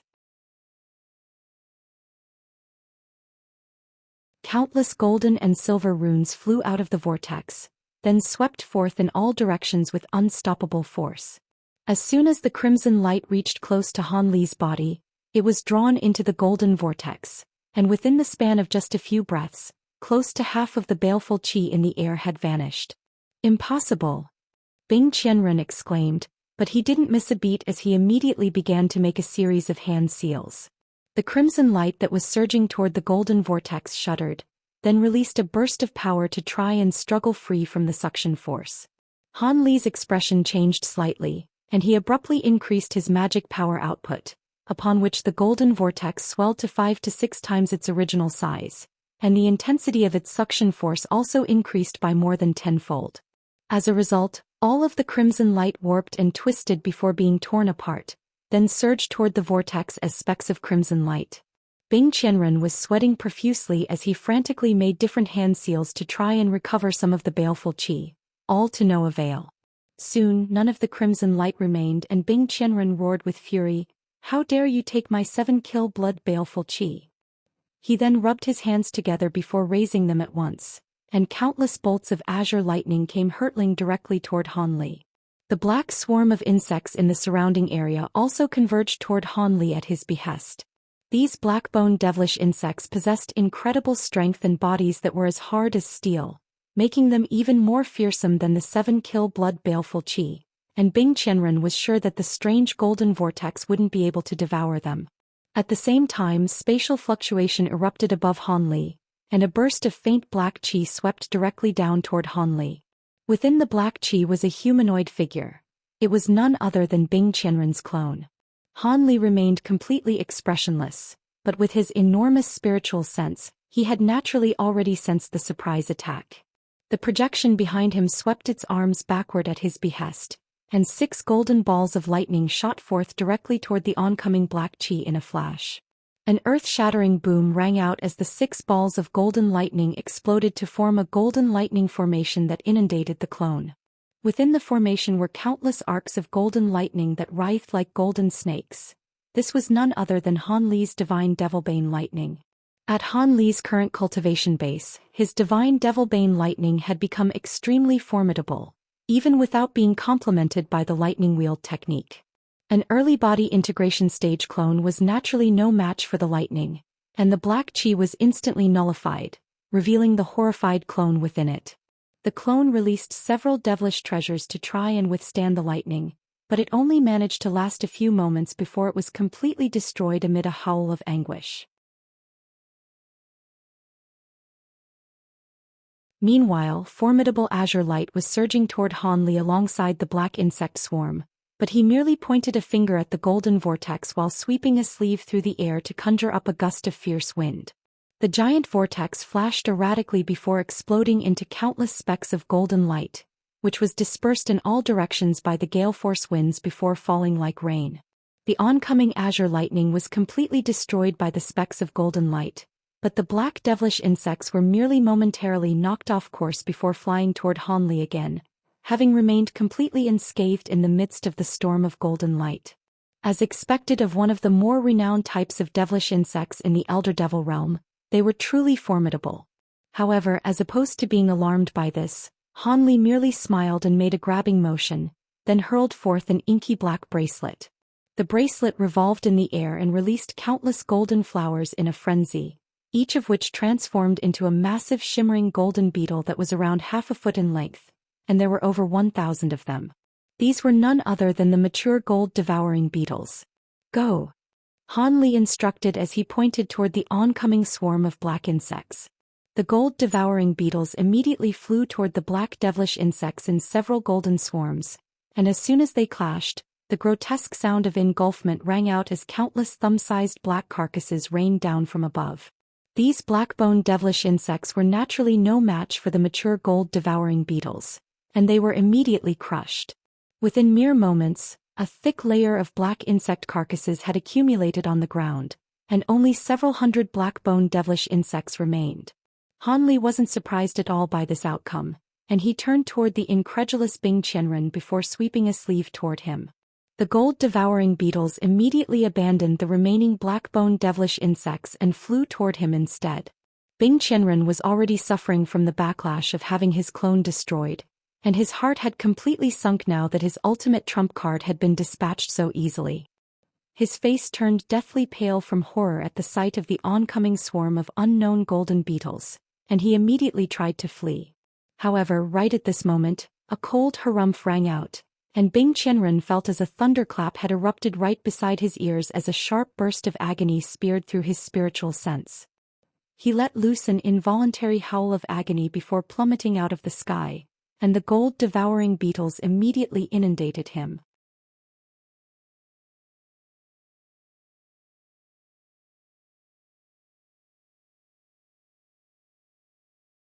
Bing Qianren only had a chance to scream a few more times before his body was completely devoured by the gold-devouring beetles, leaving only a nascent soul that was enshrouded within crimson light, holding on for dear life by frantically controlling 8 black badges.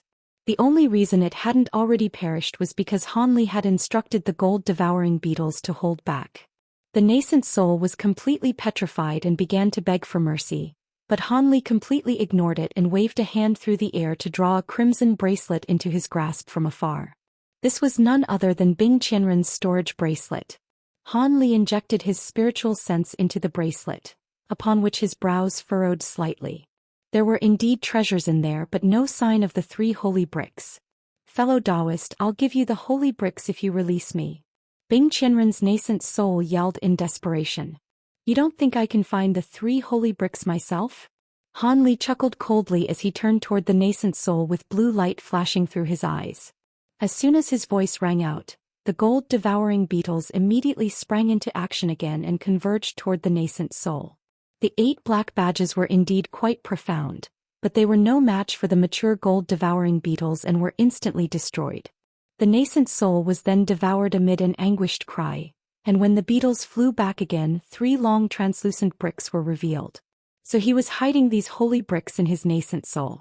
If I hadn't used my spirit eyes to examine the nascent soul, I would have been fooled by him, Han Li murmured to himself as a faint smile appeared on his face. He then swept a sleeve through the air to release a burst of azure light that carried the 3 bricks back to him. Not only did the 4 holy bricks contain all of the cultivation arts used by a sacred ancestor, they also contained the map to a set of secret treasures, so he naturally wasn't going to pass up on them. At this moment, a burst of explosions suddenly rang out behind him and they were growing louder and louder. Han Li's expression changed slightly as he turned around, upon which he was greeted by the sight of Old Man Yang and Devilish Lord Jin who battling a giant purple cauldron several hundred feet away. The cauldron had released several massive runes, which were, in turn, releasing countless golden and silver runes, and layers of purple light had completely surrounded the 2 devilish lords. The cauldron was none other than the purple word cauldron, and Han Li had released it while taking care of Bing Qianren. Old Man Yang and Devilish Lord Jin who had tried to escape during Han Li's battle with Bing Qianren, but they were trapped by the purple word cauldron.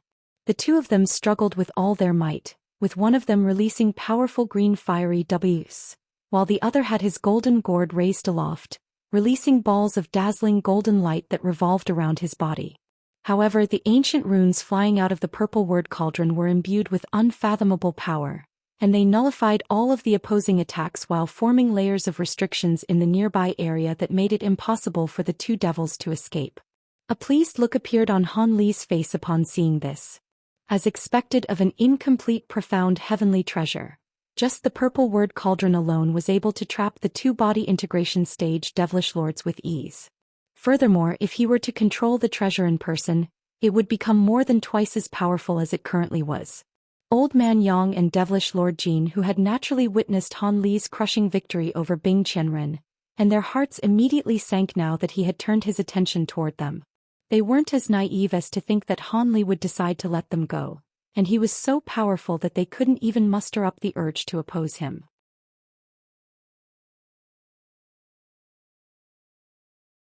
"Brother Jin, if we don't go now, we won't have another chance," Old Man Yang yelled in an urgent manner. Immediately thereafter, around a dozen top-grade devilish tools erupted out of his body amid a burst of green flames, and all of them exploded in unison. A string of earth-shattering booms rang out, and the powerful energy fluctuations from the detonating devilish treasures forced back all of the nearby restrictions. Old Man Yang immediately felt his own body become significantly lighter, and he fled as a streak of green light without any hesitation. Devilish Lord Jin who also gritted his teeth and sprang into action. His arms tremored, and the giant golden gourd that he was holding suddenly transformed into a shimmering golden Kirin projection amid a dull thump. The Kirin projection opened its mouth and expelled bursts of fearsome golden flames that melted through the restrictions set up by the purple word cauldron.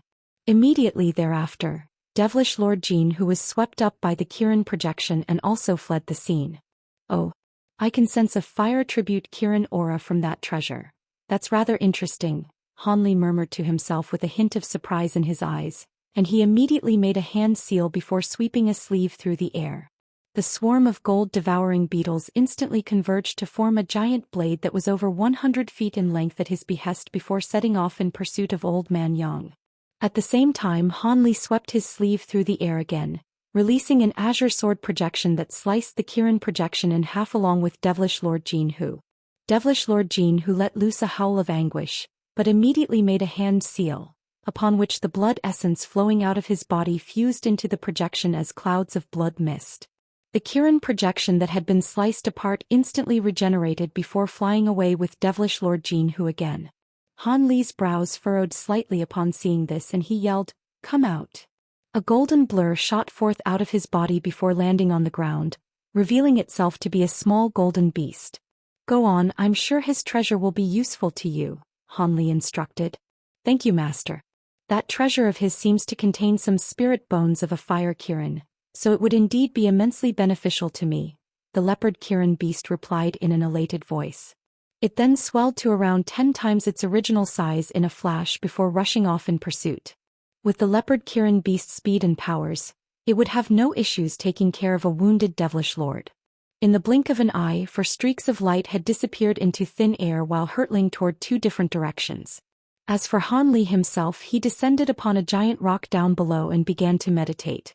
Around 15 minutes later, Han Li's expression stirred slightly as he reopened his eyes, just in time to see the swarm of gold-devouring beetles racing back toward him from the distance.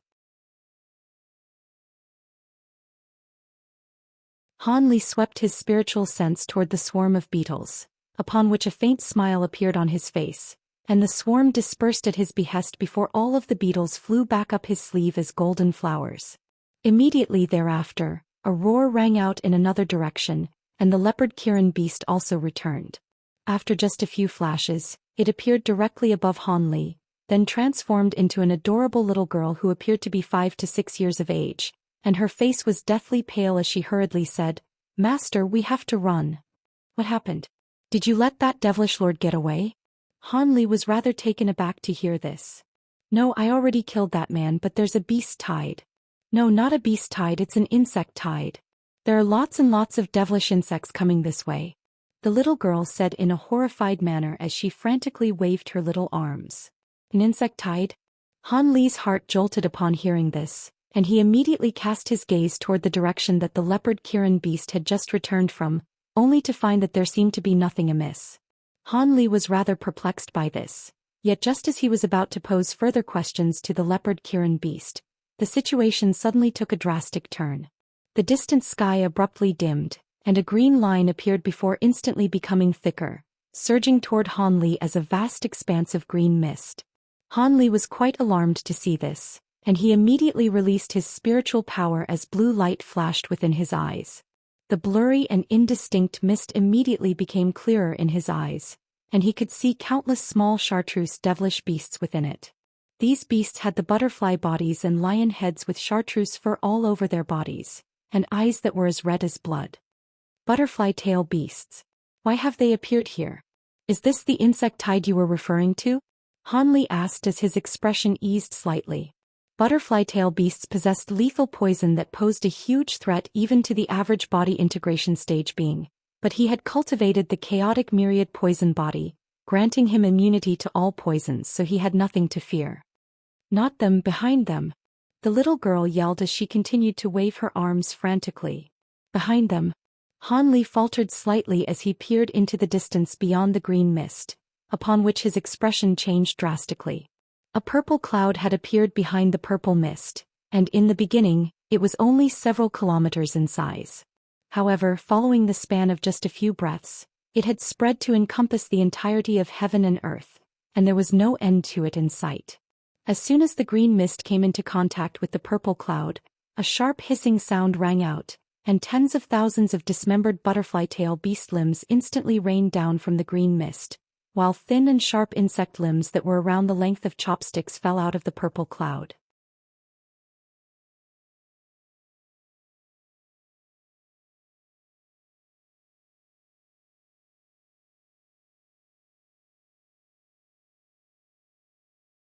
Those are devouring devilish ants.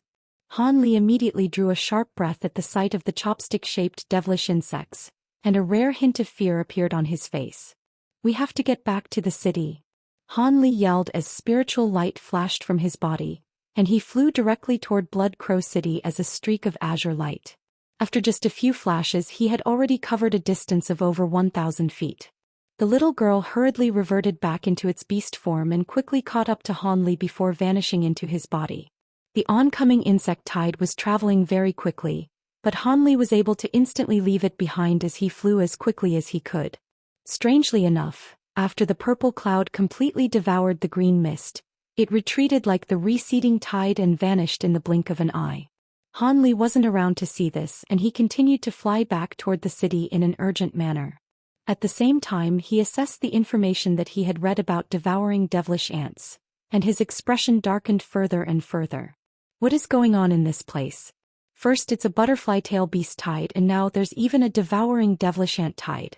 Devouring devilish ant tides are one of the most devastating disasters of the Elder Devil realm. It's an unstoppable force of nature. Han Li murmured to himself in a perplexed manner as he flew rapidly through the air. Just a single devouring devilish ant was only about as powerful as a chi condensation cultivator, but once they formed an ant tide, they were completely unstoppable due to their sheer numbers and innate ability to devour spiritual power and devilish chi.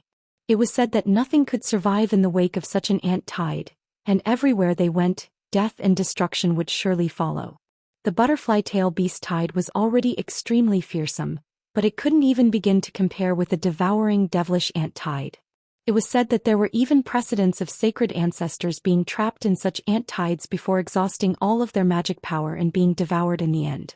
Han Li was very confident in his own abilities, but this was something that he definitely wanted to avoid at all costs. Right at this moment, the giant city wall of Blood Crow City entered his field of view in the distance, but his heart immediately sank. At this moment, Blood Crow City had been surrounded by hordes of beasts of different sizes, and there were millions of them. These devilish beasts possessed auras of differing levels of power, but the most powerful ones among them were releasing spiritual pressure that was no less potent than that of devilish lords. What was very peculiar was that instead of attacking Blood Crow City, all of the devilish beasts were clumped together in hordes while frantically inspecting their surroundings and letting loose the occasional uneasy snarl. Many devilish beings had already gathered atop the city wall, among which were guards of the city, but most of them were common devilish residents. They paid no heed at all to the devilish beasts outside the restrictions, but they were also staring intently into the distance with horrified expressions, as if something extremely fearsome were about to appear. Could it be that the devilish beings in the city are already aware of the devouring devilish ant tide? A thought immediately occurred to Han Li upon seeing this. With Han Li's incredible speed, it only took him a few moments to fly over the hordes of devilish beasts before plowing through the restrictions without any attempt to disguise himself. The restrictions were completely unable to prevent his entry, and the devilish beings on the city wall were rather alarmed to see this. But in this current situation, no one bothered to try and stop him. Thus, Han Li flew toward the center of the city as a streak of azure light.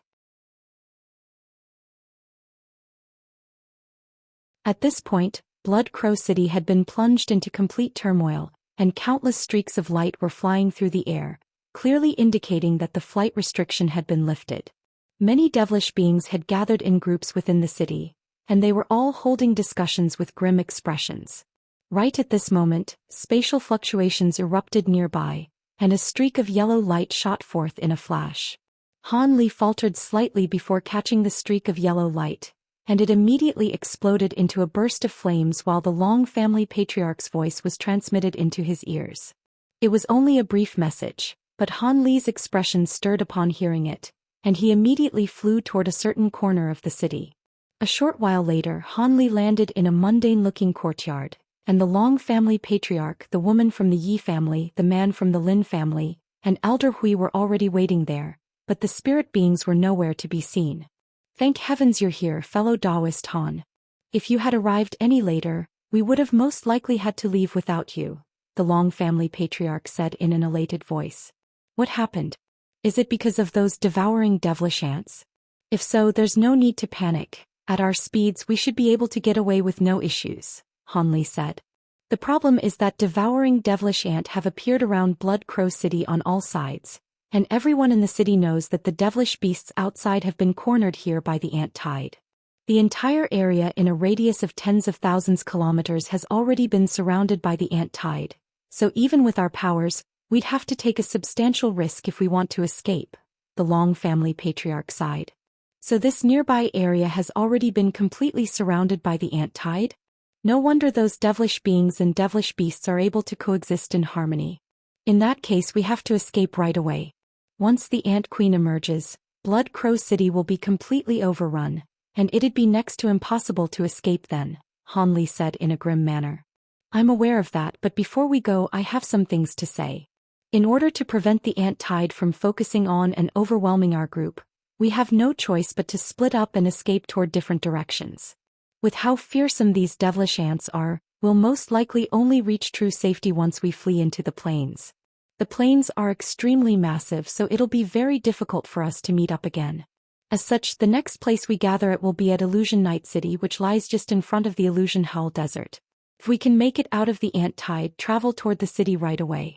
Once we get there, we can discuss the matters regarding the 8-footed devilish lizards and Illusion Howl Desert further, the Long family patriarch said. What if we get delayed or trapped somewhere and are unable to reach Illusion Night City?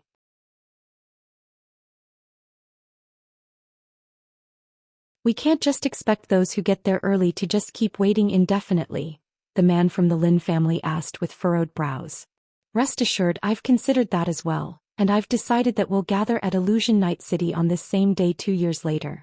Regardless of how many people get there by then, we'll set off right away.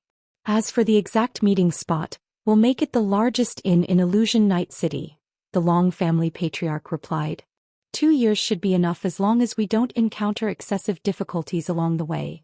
I have no objections, Han Li agreed with a nod after a brief moment of contemplation. By the way, where are fellow Taoist Thousand Autumns and the others? Did something happen to them? Han Li asked.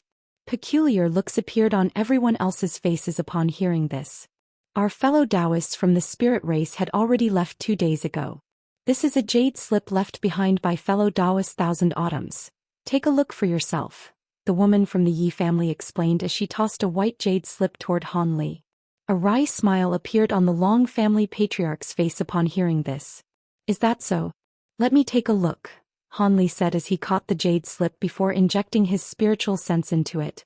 After the span of just a few breaths, Han Li's brows furrowed slightly as he withdrew his spiritual sense.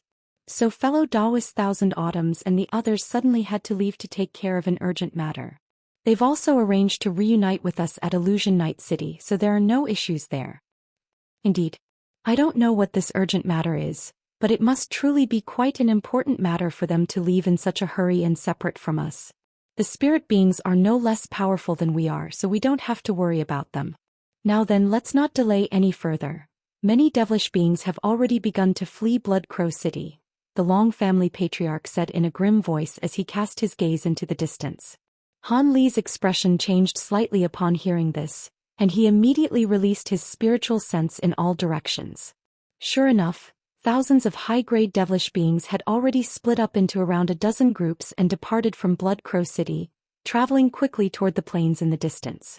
As a result, the devilish beings left in the city became even more uneasy, and countless low-grade devilish beings were flying out of the city in all directions.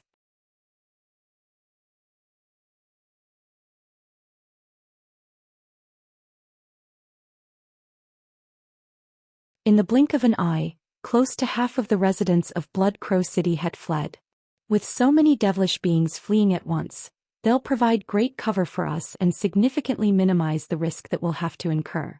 However, it's very strange that the Blood Crow City Lord still hasn't appeared.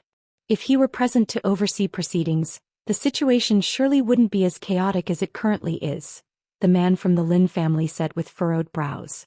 A contemplative look also appeared in the Long family patriarch's eye upon hearing this. As for Han Li, his expression remained completely unchanged and didn't betray anything.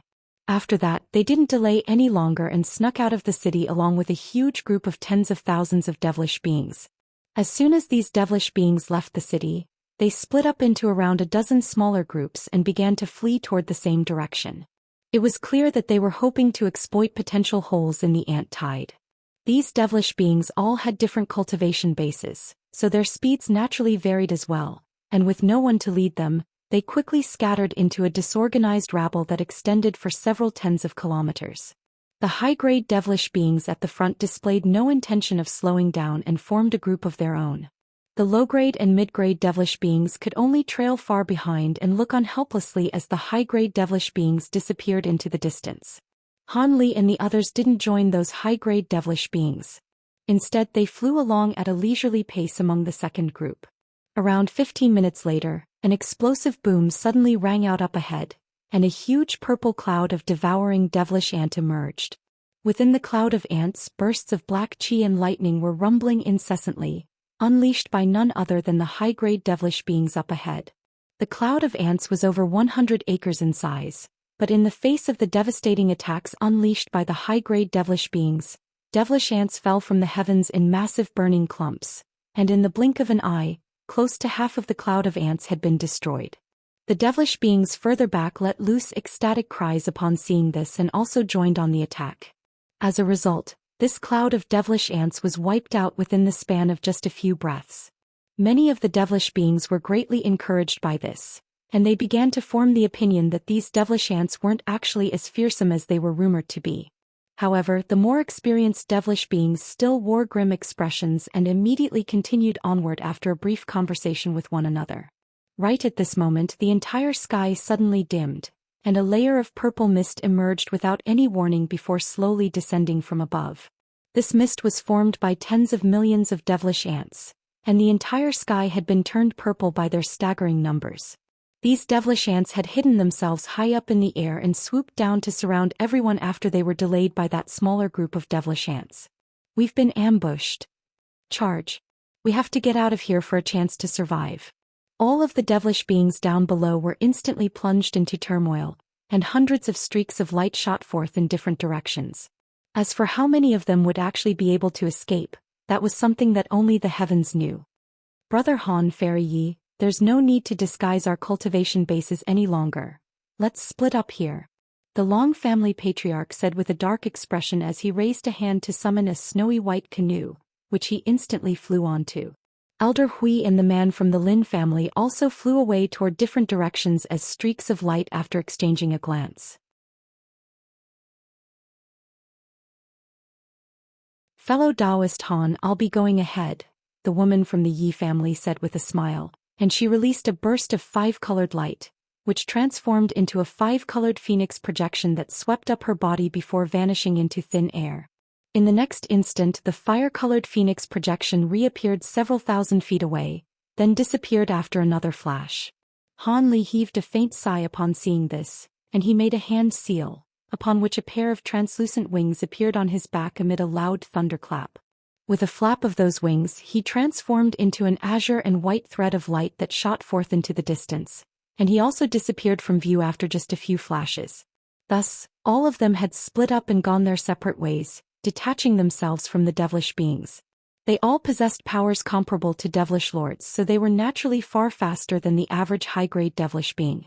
Even before the sea of ants up above had fully descended, Han Li and the others had already rushed out from under them and flew away rapidly. As for the devilish beings behind them, they were instantly inundated by the purple clouds, and strings of loud explosions began to ring out once again. Han Li flew for close to 20,000 kilometers before his expressions changed slightly, and he suddenly stopped as he cast his gaze forward with a wry smile on his face. Several tens of kilometers away, another purple cloud had appeared, and it was rapidly surging toward him. "Looks like I'll have to force my way through. I hope I don't attract the attention of the Ant Queen," Han Li murmured to himself as he made a hand seal, and he gently flapped his wings to conjure up a series of fist-sized balls of azure lightning, all of which exploded to form a silver lightning formation that was several tens of feet in size beneath him. A loud thunderclap rang out as countless arcs of lightning sprang out of the formation, and Han Li chanted something while making a series of hand seals, following which he abruptly vanished from the center of the formation. Within the sea of ants close to 1,000 kilometers away, the same lightning formation reappeared, and silver lightning snakes flashed in a frenzy, destroying a massive patch of nearby devilish ants. However, more devilish ants converged from all sides and began to devour the flashing lightning. In the blink of an eye, the lightning area had shrunk down to just over half its original area, and it was on the verge of being destroyed. Right at this moment, Han Li emerged at the center of the formation amid a rumbling boom, and as soon as he appeared he cast a cold gaze around himself while rapidly sweeping a sleeve through the air. 72 small azure swords shot forth in a unison, then formed a sword barrier that shielded him from all sides. The lightning formation was finally destroyed, and countless devouring devilish ant came surging toward Han Li. Han Li remained completely expressionless, but the sword barrier around him dispersed into a series of azure lotus flowers, instantly shredding thousands of devouring devilish ant into mincemeat and preventing them from approaching Han Li. However, Han Li's expression immediately darkened slightly as he could sense that some of the spiritual power within the flying sword had disappeared. It had clearly been devoured by the devouring devilish ant before they were killed. The amount of spiritual power that had been devoured was virtually negligible, but over time it was all going to add up. Immediately thereafter, Han Li opened his mouth to expel a ball of silver flames, which transformed into a silver fire raven that was around 10 feet in size and began to fly around him. This was none other than his spirit engulfing heavenly flames. At this point, the fire raven had already developed a hint of spiritual nature, so even without requiring any instruction from Han Li, it spread its wings and sent countless feathers flying in all directions, which transformed into streaks of azure light that plunged into the sea of ants. These streaks of silver light then exploded into scorching silver flames within the sea of ants, and any devouring devilish ant that came into contact with even the slightest sliver of these silver flames was instantly vaporized. Thus, a pocket of empty space that was several kilometers in size was opened up within the purple sea of ants. Han Li pointed a finger forward, and the wisps of silver flames reverted back into countless feathers that returned to the fire ravens. However, his expression then immediately changed slightly as he could clearly sense that some of the energy within the spirit engulfing heavenly flames had also gone missing. These flames were able to kill devouring devilish ants with ease, but it clearly couldn't avoid having its energy devoured either. Han Li was naturally unwilling to expend the energy of his spirit engulfing heavenly flames, so he could only sweep a sleeve through the air to release a burst of azure light that stowed the silver fire raven away again. During this short delay, the surrounding pocket of space was instantly filled by devouring devilish ants again, and they continued to pounce toward Han Li with ferocious might. On this occasion, Han Li made a grabbing motion, and a burst of gray light and plume of 5-colored glacial flames erupted out of his body, then swept forth in all directions as massive waves.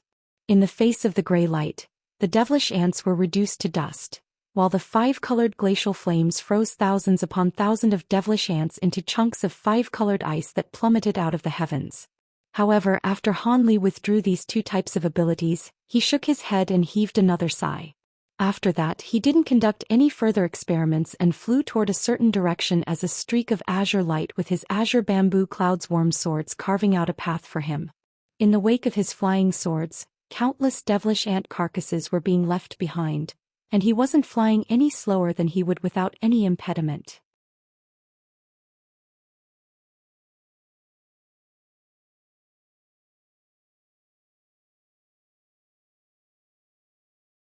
However, the rate at which he was expending magic power had accelerated slightly. Even though it was only a tiny amount of extra magic power expenditure, it would amount to something significant over an extended period of time. However, he possessed magic power that was far superior to other beings of the same cultivation base, so that wouldn't be a concern for a very long time. With that in mind, Han Li abruptly shrank the azure streaks of sword chi flying around him down from over 100 feet to only around 10 feet, then plunged headfirst into the depths of the sea of ants and was completely inundated after just a few flashes. Meanwhile, other devilish beings elsewhere had also plunged into the ant tide. All types of devilish treasures were summoned, and a vast array of devilish abilities were wreaking havoc, destroying large swarms of devilish ants. However, for low-grade devilish beings, their efforts were completely futile, and they would quickly exhaust their magic power before being devoured. But in the face of these oncoming devilish ants, they had no choice but to frantically resist. Those who had reached the nascent soul could last for about half a day or even a full day, and as for deity transformation stage and spatial temperance stage devilish, they were able to last several days or even as long as half a month against the devilish ants' relentless attacks. There was a staggering number of devilish beings and devilish beasts that had fled from Blood Crow City, and the ant tide couldn't trap all of them, so there was still hope for some of them to escape. Several hours later, the low-grade devilish beings finally exhausted their magic power one after another. Their devilish abilities and treasures began to fail, and blood-curdling cries rang out one after another.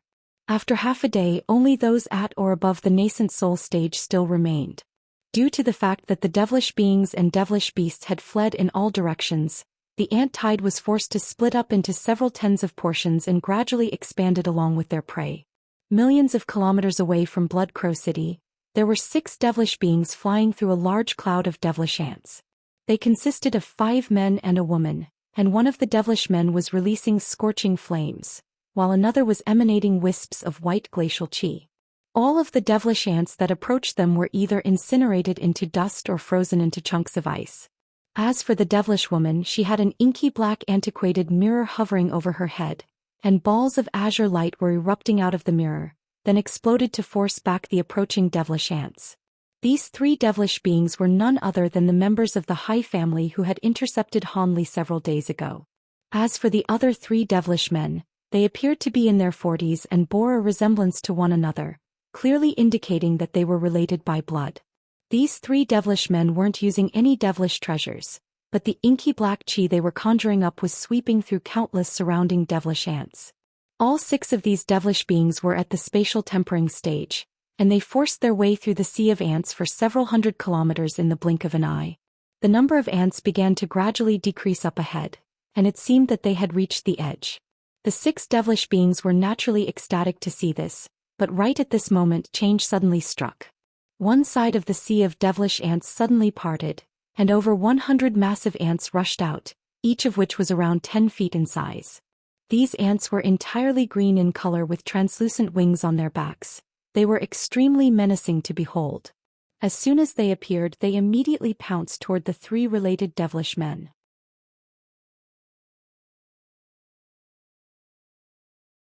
Look out, fellow Taoists. Those mutated devilish ants are far more powerful than normal devouring devilish ant. The devilish woman yelled as her expression changed drastically. The 3 devilish men's hearts jolted upon hearing this, and they immediately combined their powers, unleashing a burst of devilish chi that transformed into a black WM before flying toward the giant ants. In retaliation, the giant ants opened their mouths to expel balls of purple liquid, all of which struck the black WM with unerring accuracy. A dull rumbling boom rang out, and plumes of yellow smoke billowed out from the sections of the black WM's body that had been struck. It was instantly shrunk down by close to half its original size, but the giant ants continued to expel more purple liquid, most of which were aimed at the 3 devilish men on this occasion. The 3 devilish men's expressions changed slightly upon seeing this, and one of them opened his mouth to expel a miniature shield that was several inches in size, then immediately injected his magic power into it. The shield instantly swelled to become a giant white shield that was several tens of feet tall. The surface of the shield was very bumpy and unsmooth, and it had been refined using countless white bones. Following the injection of magic power, black devilish patterns appeared over the surface of the shield, forming a black light barrier in front of the 3 devilish men. The balls of purple liquid struck the black barrier like rain, and white smoke rose up in a frenzy. The black light barrier immediately began to tremor violently, and it was rapidly shrinking at a rate that was discernible to the naked eye. "Lend me your assistance, I can't stop them on my own," the man who had summoned the shield yelled in a horrified manner. The 2 other devilish men immediately rushed over to him before each laying a hand on one of his shoulders. Bursts of black qi immediately surged along their arms into the man's body as if the devilish qi possessed a life of its own. The trembling light barrier was instantly bolstered, but the three men were expending magic power at an alarming rate and unable to put up any retaliation. "Fellow Taoist Hai, please lend us your assistance," one of the devilish men hurriedly implored. "Rest assured, fellow Taoists, I'll get rid of these mutated devilish ants right away," the devilish woman replied before pointing a finger at the antiquated mirror up above. The mirror rotated on the spot before turning its surface toward the giant devilish ants, as if it were about to unleash some type of attack. Right at this moment, the devilish ants in another direction parted, and 500 to 600 additional azure ants rushed out from that opening. The devilish woman's expression changed drastically upon seeing this, and she immediately switched to a different hand seal, upon which the antiquated mirror transformed into a ball of azure light that swept up her body before flying away as a streak of spiritual light.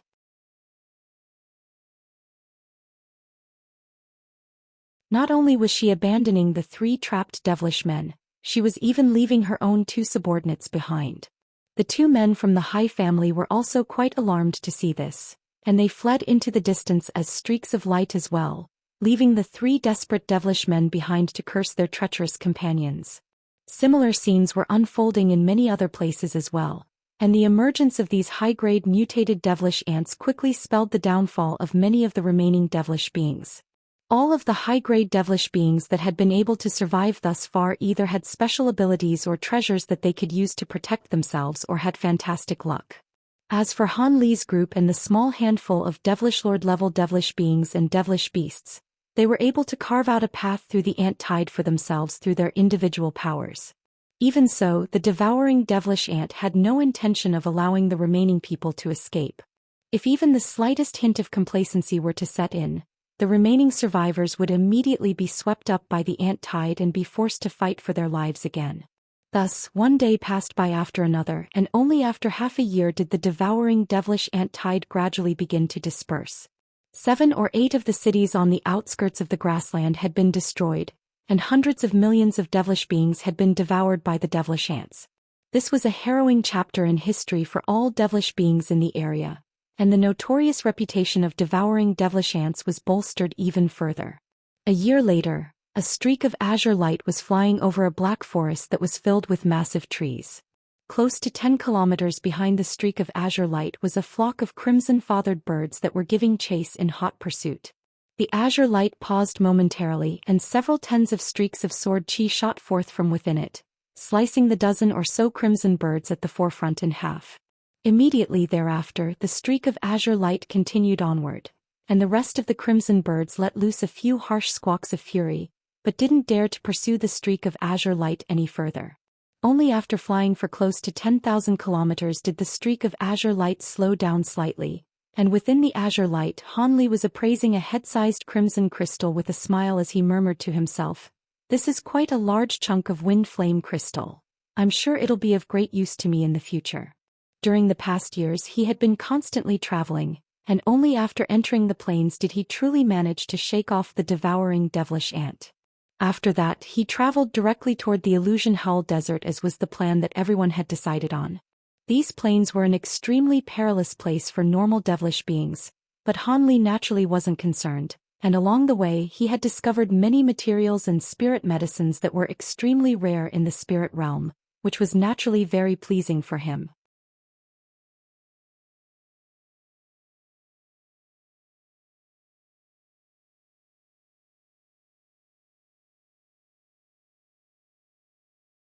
After picking up this huge piece of wind flame crystal from deep within a valley, he was immediately discovered by that flock of crimson devilish birds, and he only managed to scare them away after being pursued for half a day. Spiritual light flashed from Han Li's hand as he stowed the wind flame crystal away and continued on his journey. Half a day later he arrived at the edge of the forest, and a boundless ocean appeared in the distance. Han Li's brows furrowed slightly upon seeing this, but his expression then eased slightly upon arriving at the realization that this was most likely an inland sea as opposed to an actual sea, so there wouldn't be anywhere near as many sea soul beasts in it.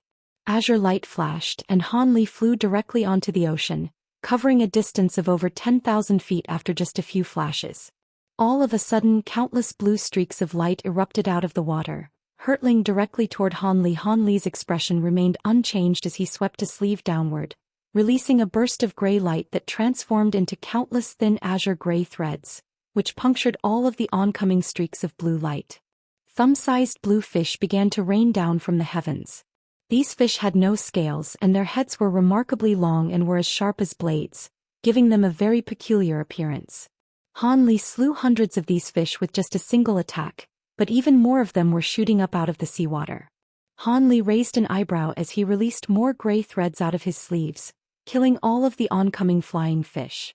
In the blink of an eye, tens of thousands of these blue fish had been slain, and his brutality seemed to have struck fear into the hearts of this school of fish as no more streaks of blue light came leaping out at him. Han Li calmly flicked his wrist, and the thin gray threads reverted back into a burst of light that returned up his sleeve. At the same time he sped up slightly as he traveled deeper into the sea, and several hours later, the devilish sun had set and day had transitioned into night.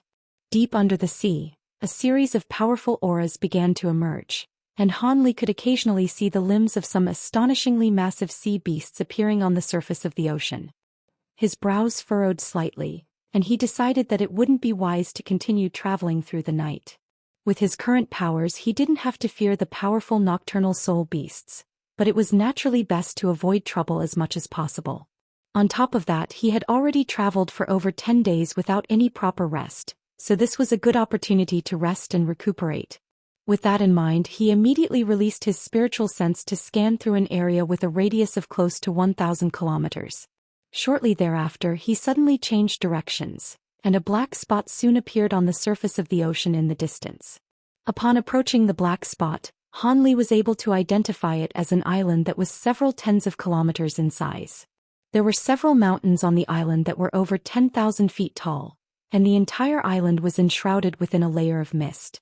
Han Li's eyes narrowed slightly as he quickly swept his spiritual sense over the entire island, then immediately descended toward it. Moments later, the azure light receded, and Han Li appeared halfway up one of the mountains, where the entrance to a huge cave laid. Han Li glanced at the cave before sweeping a sleeve through the air, and a small azure sword shot forth into the cave in a flash. Moments later, a rumbling beastly roar rang out from within the cave before abruptly falling silent after a sharp screech. The cave was extremely long, and only after traveling for around 500 to 600 feet did Han Li arrive in a more spacious area. There was a type of unknown hay spread over the floor of the cave, atop which sat two halves of a pangolin-like devilish beast carcass.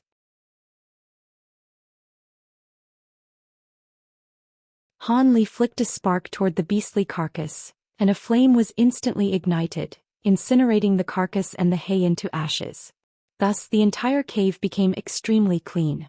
Only then did Han Li make his way to the center of the cave before taking a seat, and after a brief moment of contemplation he released 4 translucent bricks out of his storage bracelet amid a flash of white light. These were none other than the holy bricks that he had obtained from the Blood Crow City Lord a year ago. This wasn't the first time that Han Li had examined them, and he raised a hand in a well-rehearsed manner, releasing 4 arcs of golden lightning out of his hand, which vanished into the 4 bricks in a flash. The 4 bricks instantly swelled to over 10 times their original size, forming 4 huge translucent walls with purplish-black text inscribed upon them. Blue light flashed through Han Li's eyes, and he began to carefully examine this text. Only after an hour did Han Li withdraw his gaze, and he fell into a contemplative silence. As expected of a sacred ancestor who was vastly renowned in the Elder Devil realm, the cultivation arts left behind by Qiling were truly formidable. It was a pity that he had already progressed so far in his Provenance True Devil arts.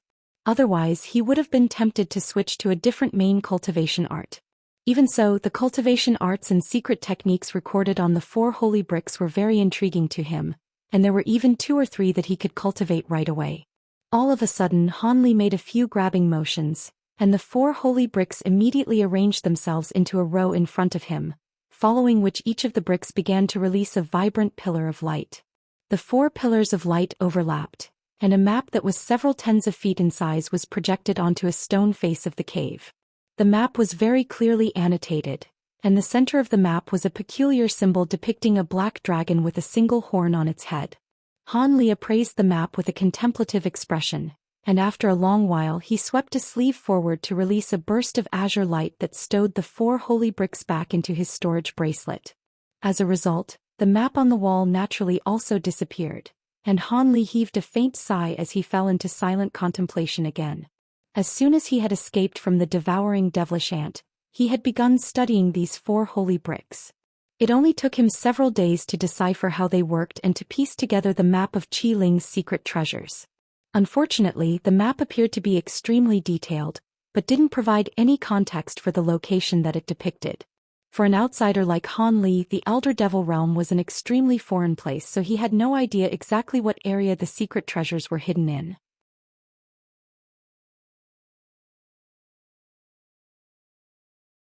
Han Li had bought some maps from Blood Crow City, but most of them were only general maps of the entire Elder Devil Realm with barely any maps of specific regions to be found.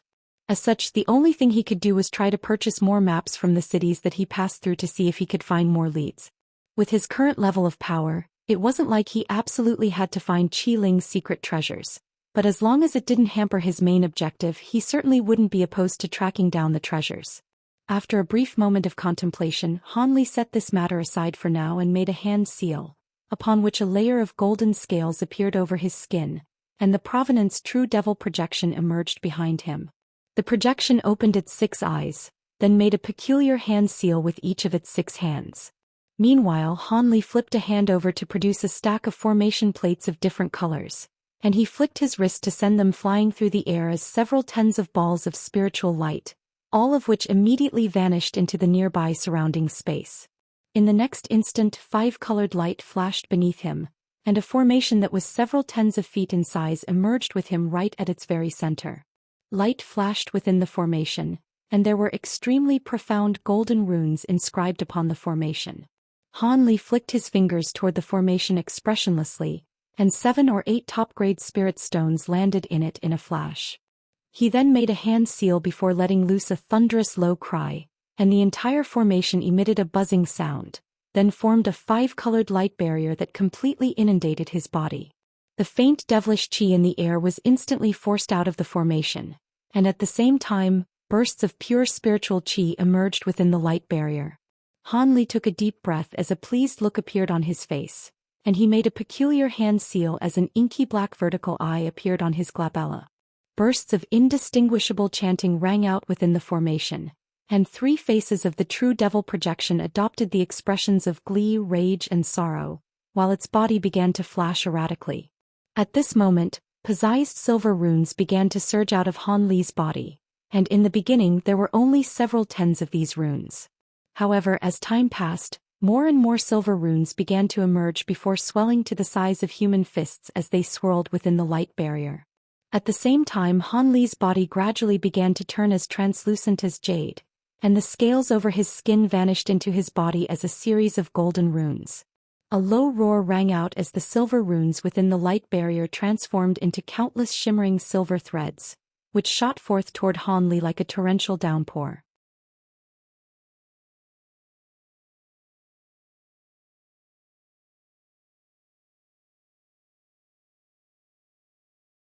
Han Li's body shuddered as all of the silver threads vanished into his skin in a flash, and the surface of his body began to bulge in different areas, as if they were egg-sized lumps roaming beneath his skin. At the same time, Han Li was struck by a scorching sensation in his flesh and blood while his meridians became extremely numb and itchy, striking him with the urge to claw into his flesh with his fingers. Only with Han Li's enormous spiritual sense was he able to withstand this indescribably painful sensation.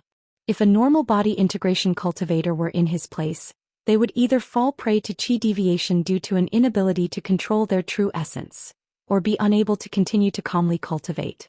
However, Han Li was able to remain completely still as he sat on the ground, withstanding the agony in an expressionless manner. Several hours later, a series of bones that were far thicker than those of a normal human became visible through his translucent body. Not only were these bones shimmering with faint silver spiritual light, their surfaces were also riddled with golden patterns. The patterns were barely visible and extremely thin, making them very easy to miss, but they formed a series of extremely profound golden runes that looked as if they had naturally grown on his bones. For those who were able to identify these runes, they would immediately be able to tell that this was golden seal text. For these runes to appear as a result of a cultivation art was a clear testament to just how extraordinary the cultivation art in question was, and it would most likely be sorely sought after even by Grand Ascension stage beings. This was none other than the 100 Meridian Refinement Mantra that Han Li had begun cultivating again. It originated from the true immortal realm, and if Han Li could achieve full mastery of it, his physical body would become as powerful or even more powerful than that of a true spirit being. However, the cultivation art was naturally extremely difficult to master as well, and he had only dared to begin cultivating it again after progressing to the late body integration stage. As for when he would achieve full mastery of it, that would surely only come very far in the future. Perhaps he wouldn't even have gotten to that point after progressing to the Grand Ascension stage. With Han Li's current age, he had countless years ahead of him, so there was no hurry for him to work on this cultivation art. Time passed by slowly, and several hours later, Han Li reopened his eyes as a rumbling boom akin to a thunderclap erupted from all of his bones, and the golden light he was emanating abruptly became brighter. He made a hand seal, and the rumbling within his body instantly subsided. Only then did he heave a long sigh as a wry smile appeared on his face. Cultivating the true 100 Meridian Refinement Mantra was extremely painful. Even with his immensely powerful physical constitution, he wasn't able to cultivate it for long. If he were to cultivate it for an entire day, then his meridians would be severely damaged. After that, Han Li didn't immediately withdraw the surrounding formation. Instead, he waved a hand upward to dispel the golden projection, then placed his hands onto his knees and closed his eyes to meditate once again. Mere moments later, the golden light emanating from his body receded, only to be replaced by a layer of rainbow light that grew brighter and brighter. A layer of light also appeared over his face, and the black demonic eye on his glabella flashed incessantly as if it had sprung to life. After finishing his cultivation of the 100 Meridian Refinement Mantra, he had begun cultivating the Spirit Refinement Technique. With his current late body integration stage magic power and physical body, he was finally able to cultivate this technique again.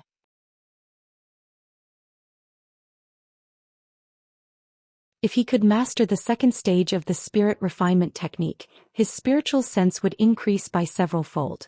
Even if he couldn't find the Spirit Cleansing Pond and Clean Spirit Lotus, there would still be hope for him to progress to the Grand Ascension stage. Han Li was well aware of just how important this Spirit Refinement Technique was, so he had been cultivating it every single day following the Battle of Deep Heaven City. However, he had only been cultivating it for a short time, and the second stage was far more profound than the first, so his progress was quite limited. It seemed that it would take a long time for him to master the second stage. Han Li had already predicted this, so he wasn't frustrated and merely continued to meditate patiently.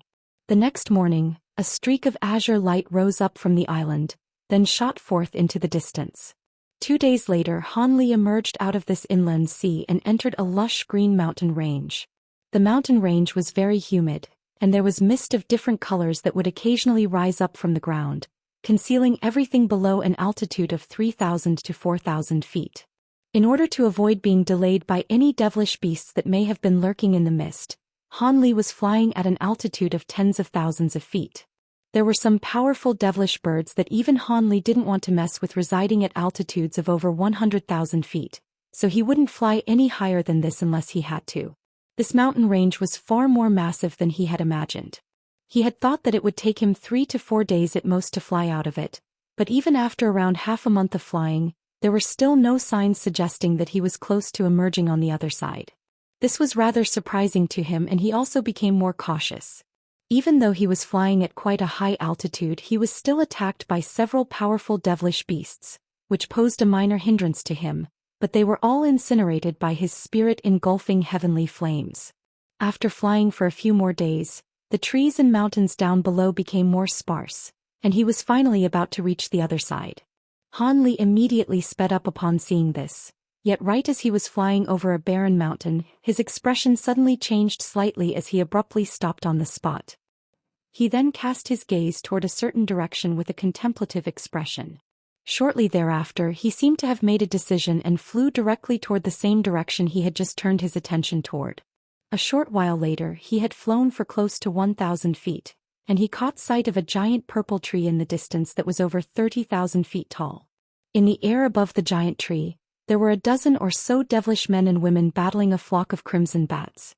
These devilish beings were mostly comprised of deity transformation stage beings, while 3 of them were at the spatial tempering stage.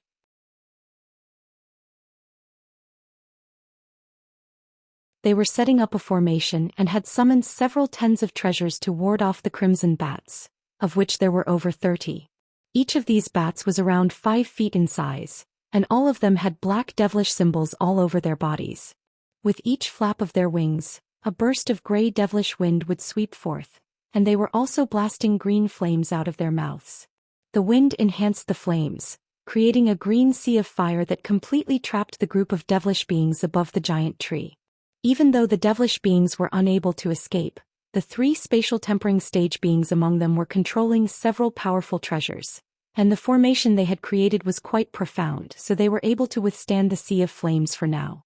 There was a fragrant aroma rising up from down below, and it was stemming from several thumb-sized green fruits growing on the tree's massive canopy. Han Li didn't pay much heed to the bats and devilish beings, focusing most of his attention on those fruits instead. Those are the purple spirit fruits of the purple light tree. Such a massive purple light tree is exceedingly rare, Han Li murmured to himself. Purple spirit fruits were a type of rare spirit fruit, and these ones were growing on such a huge tree, so it was possible that they could have some additional special effects. However, the effects of these spirit fruits were only applicable to cultivators below the body integration stage, so they were no longer useful to Han Li. Thus he quickly withdrew his gaze and finally turned his attention to the group of devilish beings. Among them, the deity transformation stage devilish beings were in some trouble. Their faces had become quite pale, and it was quite clear that they were about to exhaust their supplies of magic power soon. If they were to falter, then their joint formation would fall apart, and they would all be killed along with their 3 spatial tempering stage companions. Han Li's eyes narrowed slightly. Yet before he had a chance to consider how he should treat this situation, one of the 3 spatial tempering stage devilish beings suddenly yelled, "Fellow Taoist, I am from the Bai family of Illusion Night City. If you're willing to assist us, our Bai family will be sure to reward you handsomely." The devilish being who had spoken was a beautiful young woman in a green dress who appeared to be in her 20s. She had already noticed Han Li and was finally calling out for help. Han Li had naturally disguised his cultivation base, so he was currently only releasing a spatial tempering stage aura. The Bai family of Illusion Night City? The Bai family that's renowned for producing incense? Han Li asked as his expression changed slightly. I can see that you've heard of our Bai family, fellow Taoist. If you want, I can swear a vow on my inner demons that you'll be rewarded for saving our lives. The woman had clearly misconstrued Han Li's hesitant expression. Han Li was silent for a moment before replying, "Seeing as you're from the Bai family, I'm obliged to assist you, but I hope you won't forget your promise." As soon as his voice trailed off, he made a hand seal, and his body swelled to around 30 to 40 feet tall while black scales appeared all over his skin. His hands also transformed into a pair of black devilish claws with fingers as sharp as blades, and as soon as the transformation was complete, Han Li rushed directly toward the crimson bats amid a gust of fierce devilish wind.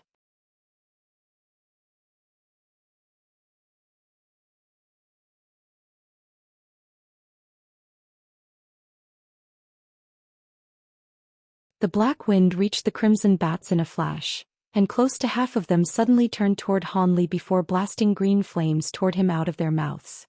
Before the green flames had even reached Han Li, a nauseating odor of rot and decay had already swept toward him. Han Li immediately swept both sleeves through the air, unleashing 2 gusts of fierce azure winds, which kept the green flames at bay. At the same time he strode forward and abruptly vanished on the spot. In the next instant he reappeared out of thin air beside a crimson bat several hundred feet away and swept both arms through the air, unleashing over 100 claw projections that completely shredded the bat's body before it even had a chance to cry out. The other bats were naturally very alarmed by this, and they hurriedly turned to attack Han Li, but it was already too late. Han Li had vanished on the spot again, leaving a trail of black afterimages in his wake as he arrived beside another devilish bat that was over 100 feet away. The same claw projections erupted forth, and that devilish bat was also sliced into countless pieces. After that, Han Li traversed through the flock of bats in a wraith-like manner, felling a bat with each and every attack he unleashed. In the face of his incredible movement techniques, the green flames released by the crimson bats mostly struck nothing by empty air, and the few bursts of flames that did manage to strike Han Li were rendered completely ineffective by a suit of black armor that he was wearing. Within the span of just a few breaths, over 10 devilish bats had been slain by him, and the group of devilish beings nearby were staring at him in a flabbergasted manner. The spatial tempering stage young woman was also gawking at Han Li with astonishment in her eyes. They had been battling these devilish bats for over half a day, and they were well aware of just how hard these bats' bodies were. Even normal devilish treasures couldn't inflict much damage to them, and only top-grade devilish tools were able to harm them to a certain extent. Otherwise, they wouldn't have been trapped here for such a long time. As such, it was naturally astonishing that Han Li was able to tear through the hapless bats with ease with his bare hands. What kind of devilish art could this man be cultivating to have attained such a powerful physical body? Could it be one of the legendary ancient devilish arts? The woman thought to herself in a stunned manner. Despite their ferocity, the devilish bats had become quite fearful in the face of Han Li's powerful display. However, right at this moment, a sharp cry rang out from among them, and they all parted to reveal a giant devilish bat that was far larger than all of the other ones. Not only did this devilish bat possess a powerful aura, it had a pair of purple horns on its head, around which wisps of electricity were revolving incessantly. It immediately opened its mouth to blast forth a vast expanse of green flames, which encompassed an area of over 1,000 feet as it surged toward Han Li. Han Li's expression remained unchanged as a series of black runes erupted out of his suit of devilish armor to form a light barrier in front of him. As soon as the sea of flames came into contact with the black light barrier, it was forcibly parted and completely unable to approach Han Li. A hint of fury appeared in the giant bat's eyes upon seeing this, and it let loose a sharp screech as 2 thick bolts of silver lightning erupted out of its horns, crashing directly toward Han Li. Han Li's expression changed slightly as he raised a hand and pointed 2 fingers forward. A loud thunderclap rang out, and 2 bolts of azure and white lightning erupted out of his fingertips to counter the oncoming bolts of silver lightning. Taking advantage of this opportunity, Han Li took a step forward and vanished into space before instantly reappearing above the giant bat, then swept a devilish claw downward.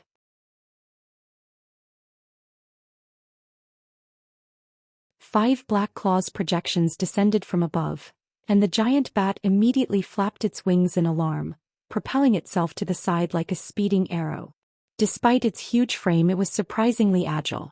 Han Li harumphed coldly upon seeing this and abruptly brought his fingers together, upon which the 5 claw projections instantly sped up by several-fold, tearing one of the giant bat's wings into pieces in a flash. The giant bat let loose a howl of agony, and a hint of horror appeared in its enraged eyes. It frantically flapped its remaining wing a few times before releasing countless thin crimson threads out of its body. The threads were as red as blood, and as soon as they appeared, they instantly exploded into clouds of blood mist that concealed the bat's entire body. Han Li made a grabbing motion downward with his other arm as well, conjuring up countless claw projections amid a burst of spatial fluctuations, and the cloud of blood mist was instantly destroyed. Right at this moment, a streak of crimson light shot forth just as the blood mist was dispersed, and it instantly appeared over 10,000 feet away, then vanished into the distance in a blur. Blood shadow evasion. A peculiar look appeared on his face as he identified the movement technique that the giant bat was using, but his expression then immediately returned to normal as he cast his gaze toward the remaining crimson bats. Without the leadership of the giant bat and having had many of them already slain by Han Li, the remaining devilish bats were no longer able to pose a sufficient threat to the group of devilish beings with their green flames. Instead, the devilish beings took advantage of this opportunity to retaliate, unleashing powerful abilities to force back the sea of flames little by little. Meanwhile, Han Li merely crossed his arms and looked from afar, displaying no intention to take any further part in this battle. The remaining devilish bats naturally gave Han Li a wide berth as well in fear of incurring his wrath. Around 15 minutes later, the devilish beings finally broke out of the sea of flames and slew close to half of the remaining devilish bats. The bats that survived quickly fled for their lives, not daring to linger around the giant tree any longer. The young devilish woman was clearly the leader of this group, and after taking care of the devilish bats, she immediately flew over to Han Li before extending a curtsy. Thank you for your assistance, fellow Taoist. My name is Bai Yunxin. These are my brothers Bai Yin and Bai Ying. May I ask your name, fellow Taoist? The woman was speaking to Han Li in a very polite manner. As for the other two spatial tempering stage devilish beings, Bai Yin was an ordinary-looking middle-aged man, while Bai Ying was a middle-aged scholar. The two of them also hurriedly expressed their gratitude toward Han Li. My surname is Han. I'm only a vagrant cultivator, but I've heard much about your Bai family.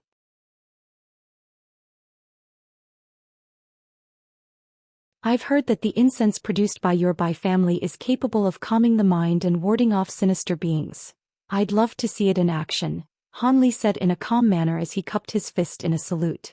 A vagrant cultivator? I can see that you possess incredible powers, Brother Han. You must be an unfathomable cultivator who rarely shows himself in public.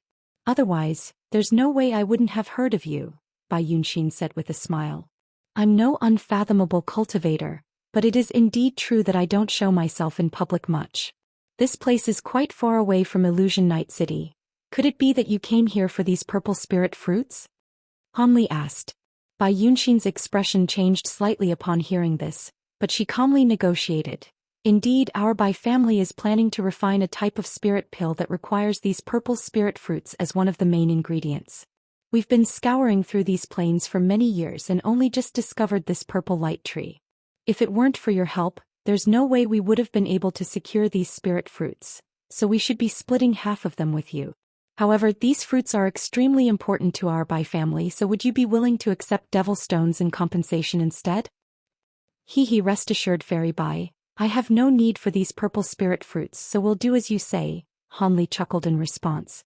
Bai Yunxin was very relieved to hear this and she smiled as she said, Thank you for your generosity, Brother Han. I'll get them to prepare the devil stones for you right away. After that, she instructed the others to begin picking the purple spirit fruits on the giant tree. After the spirit fruits were picked and placed into a special box, Bai Yunxin handed a storage bracelet full of devil stones to Han Li. Han Li accepted the storage bracelet, then injected his spiritual sense into it before stowing it away in a calm manner. Bai Yunxin's smile became even more pronounced upon seeing this and she said, Where are you traveling to next, Brother Han? If you don't mind, how about returning to Illusion Night City with us? There are some specialty local products in the city that I'm sure will be of great help to you, and on top of that I've already sworn a vow on my inner demons to thank you for saving us. If you return to our Bai family with us, our seniors will be sure to reward you handsomely for your efforts, so please don't refuse. This Bai Yunxin was clearly inclined to befriend Han Li upon witnessing his astonishing powers. There's a senior in our Bai family who's also very adept in body refinement techniques. I'm sure you'll benefit immensely through receiving guidance from him, Brother Han. You've just saved our lives, so I'm sure that senior wouldn't turn you down, Bai Ying also chimed in.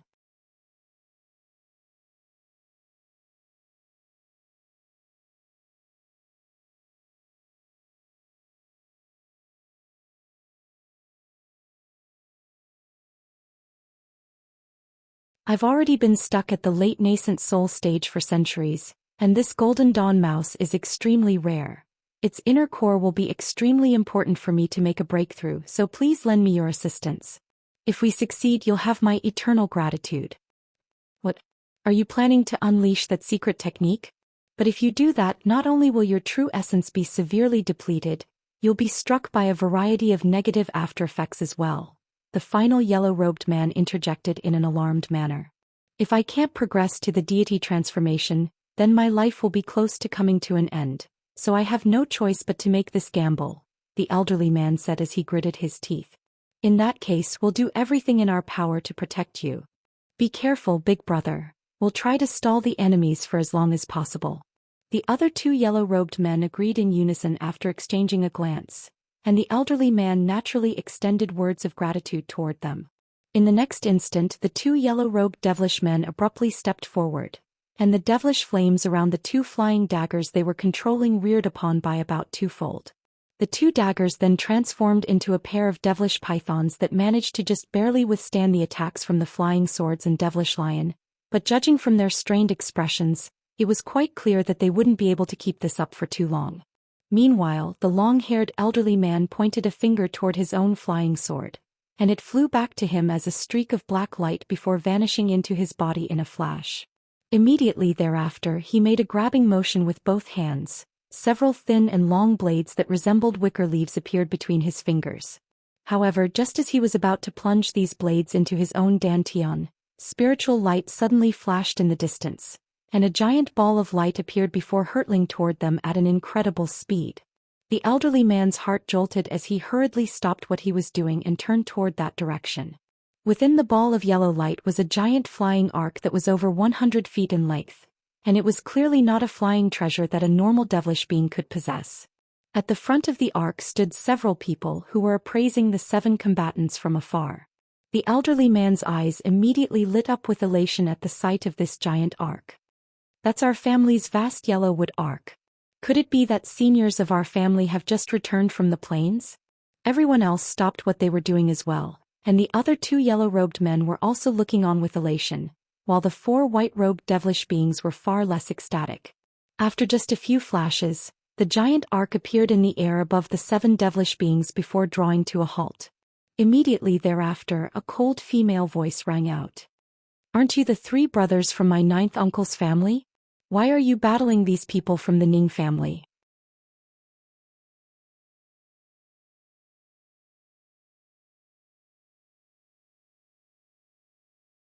The one who had spoken was none other than Bai Yunxin, and she was accompanied at the front of the ark by her 2 brothers and Han Li. After several months of non-stop travel, they had finally reached the border of the plains and stumbled upon these battling devilish beings. Bai Yunxin immediately identified the 3 white-robed devilish men, and a hint of surprise appeared on her face. The long-haired elderly man's elation grew even more pronounced at the sight of Bai Yunxin, and he hurriedly replied, "Junior Bai Ming pays his respects to his seniors. These members of the Ning family are trying to take the Golden Dawn mouse that we killed. Please stand up for us, seniors." Golden Dawn mice are quite rare. It's a brilliant stroke of luck that you were able to hunt one down at the border of these plains. This beast was slain by my juniors, so what right do you have to try and take it? Piss off. Bai Yunxin said in a cold voice as she turned toward the 4 white-robed devilish men. The 4 of them were naturally furious upon hearing this, and the young man who had released the 2-headed devilish lion opened his mouth to try and argue, but one of his companions immediately clamped a hand over his mouth to stop him. After that, they dragged him away and immediately fled from the scene. Bai Yunxin didn't pay any heed to this, and she turned to Han Li with a smile as she said, "Sorry you had to see that, Brother Han. That was just a conflict among some juniors. Seeing as we've already reached the border of the plains, we're not far away from Illusion Night City. Illusion Night City is situated between the plains and the Illusion Howl Desert, so we should arrive back at the city in about a month." "I see, but aside from Illusion Night City, I'm also very interested in the Illusion Howl Desert. I heard it's one of the most renowned restricted regions in our holy realm," Han Li replied with a calm smile. Bai Yunxin was rather taken aback to hear this, but she put on a slightly seductive smile and replied, "Hee, I didn't think that you'd be interested in the Illusion Howl Desert, Brother Han. It would indeed be extremely dangerous for people outside of Illusion Night City to venture into the desert, but if you're interested I can tell you about it in greater detail during the rest of our journey." "That would be great," Han Li also replied with a smile. Thus, the giant ark continued onward and Han Li and Bai Yunxin made their way toward the guest cabin of the ark. Meanwhile, Bai Yin and Bai Ying exchanged a knowing smile upon seeing this. As for the long-haired elderly man, he extended an elated bow toward the giant ark before descending onto the ground with his companions and began to dissect the Golden Dawn mouse carcass. As for whether they had slain the beast or were stealing the prey of the 4 members of the Ning family, that was no longer important. You're tuning in to the Zhou Xian's Legacy YouTube channel. Don't forget to subscribe and join us on this journey to catch the most captivating stories.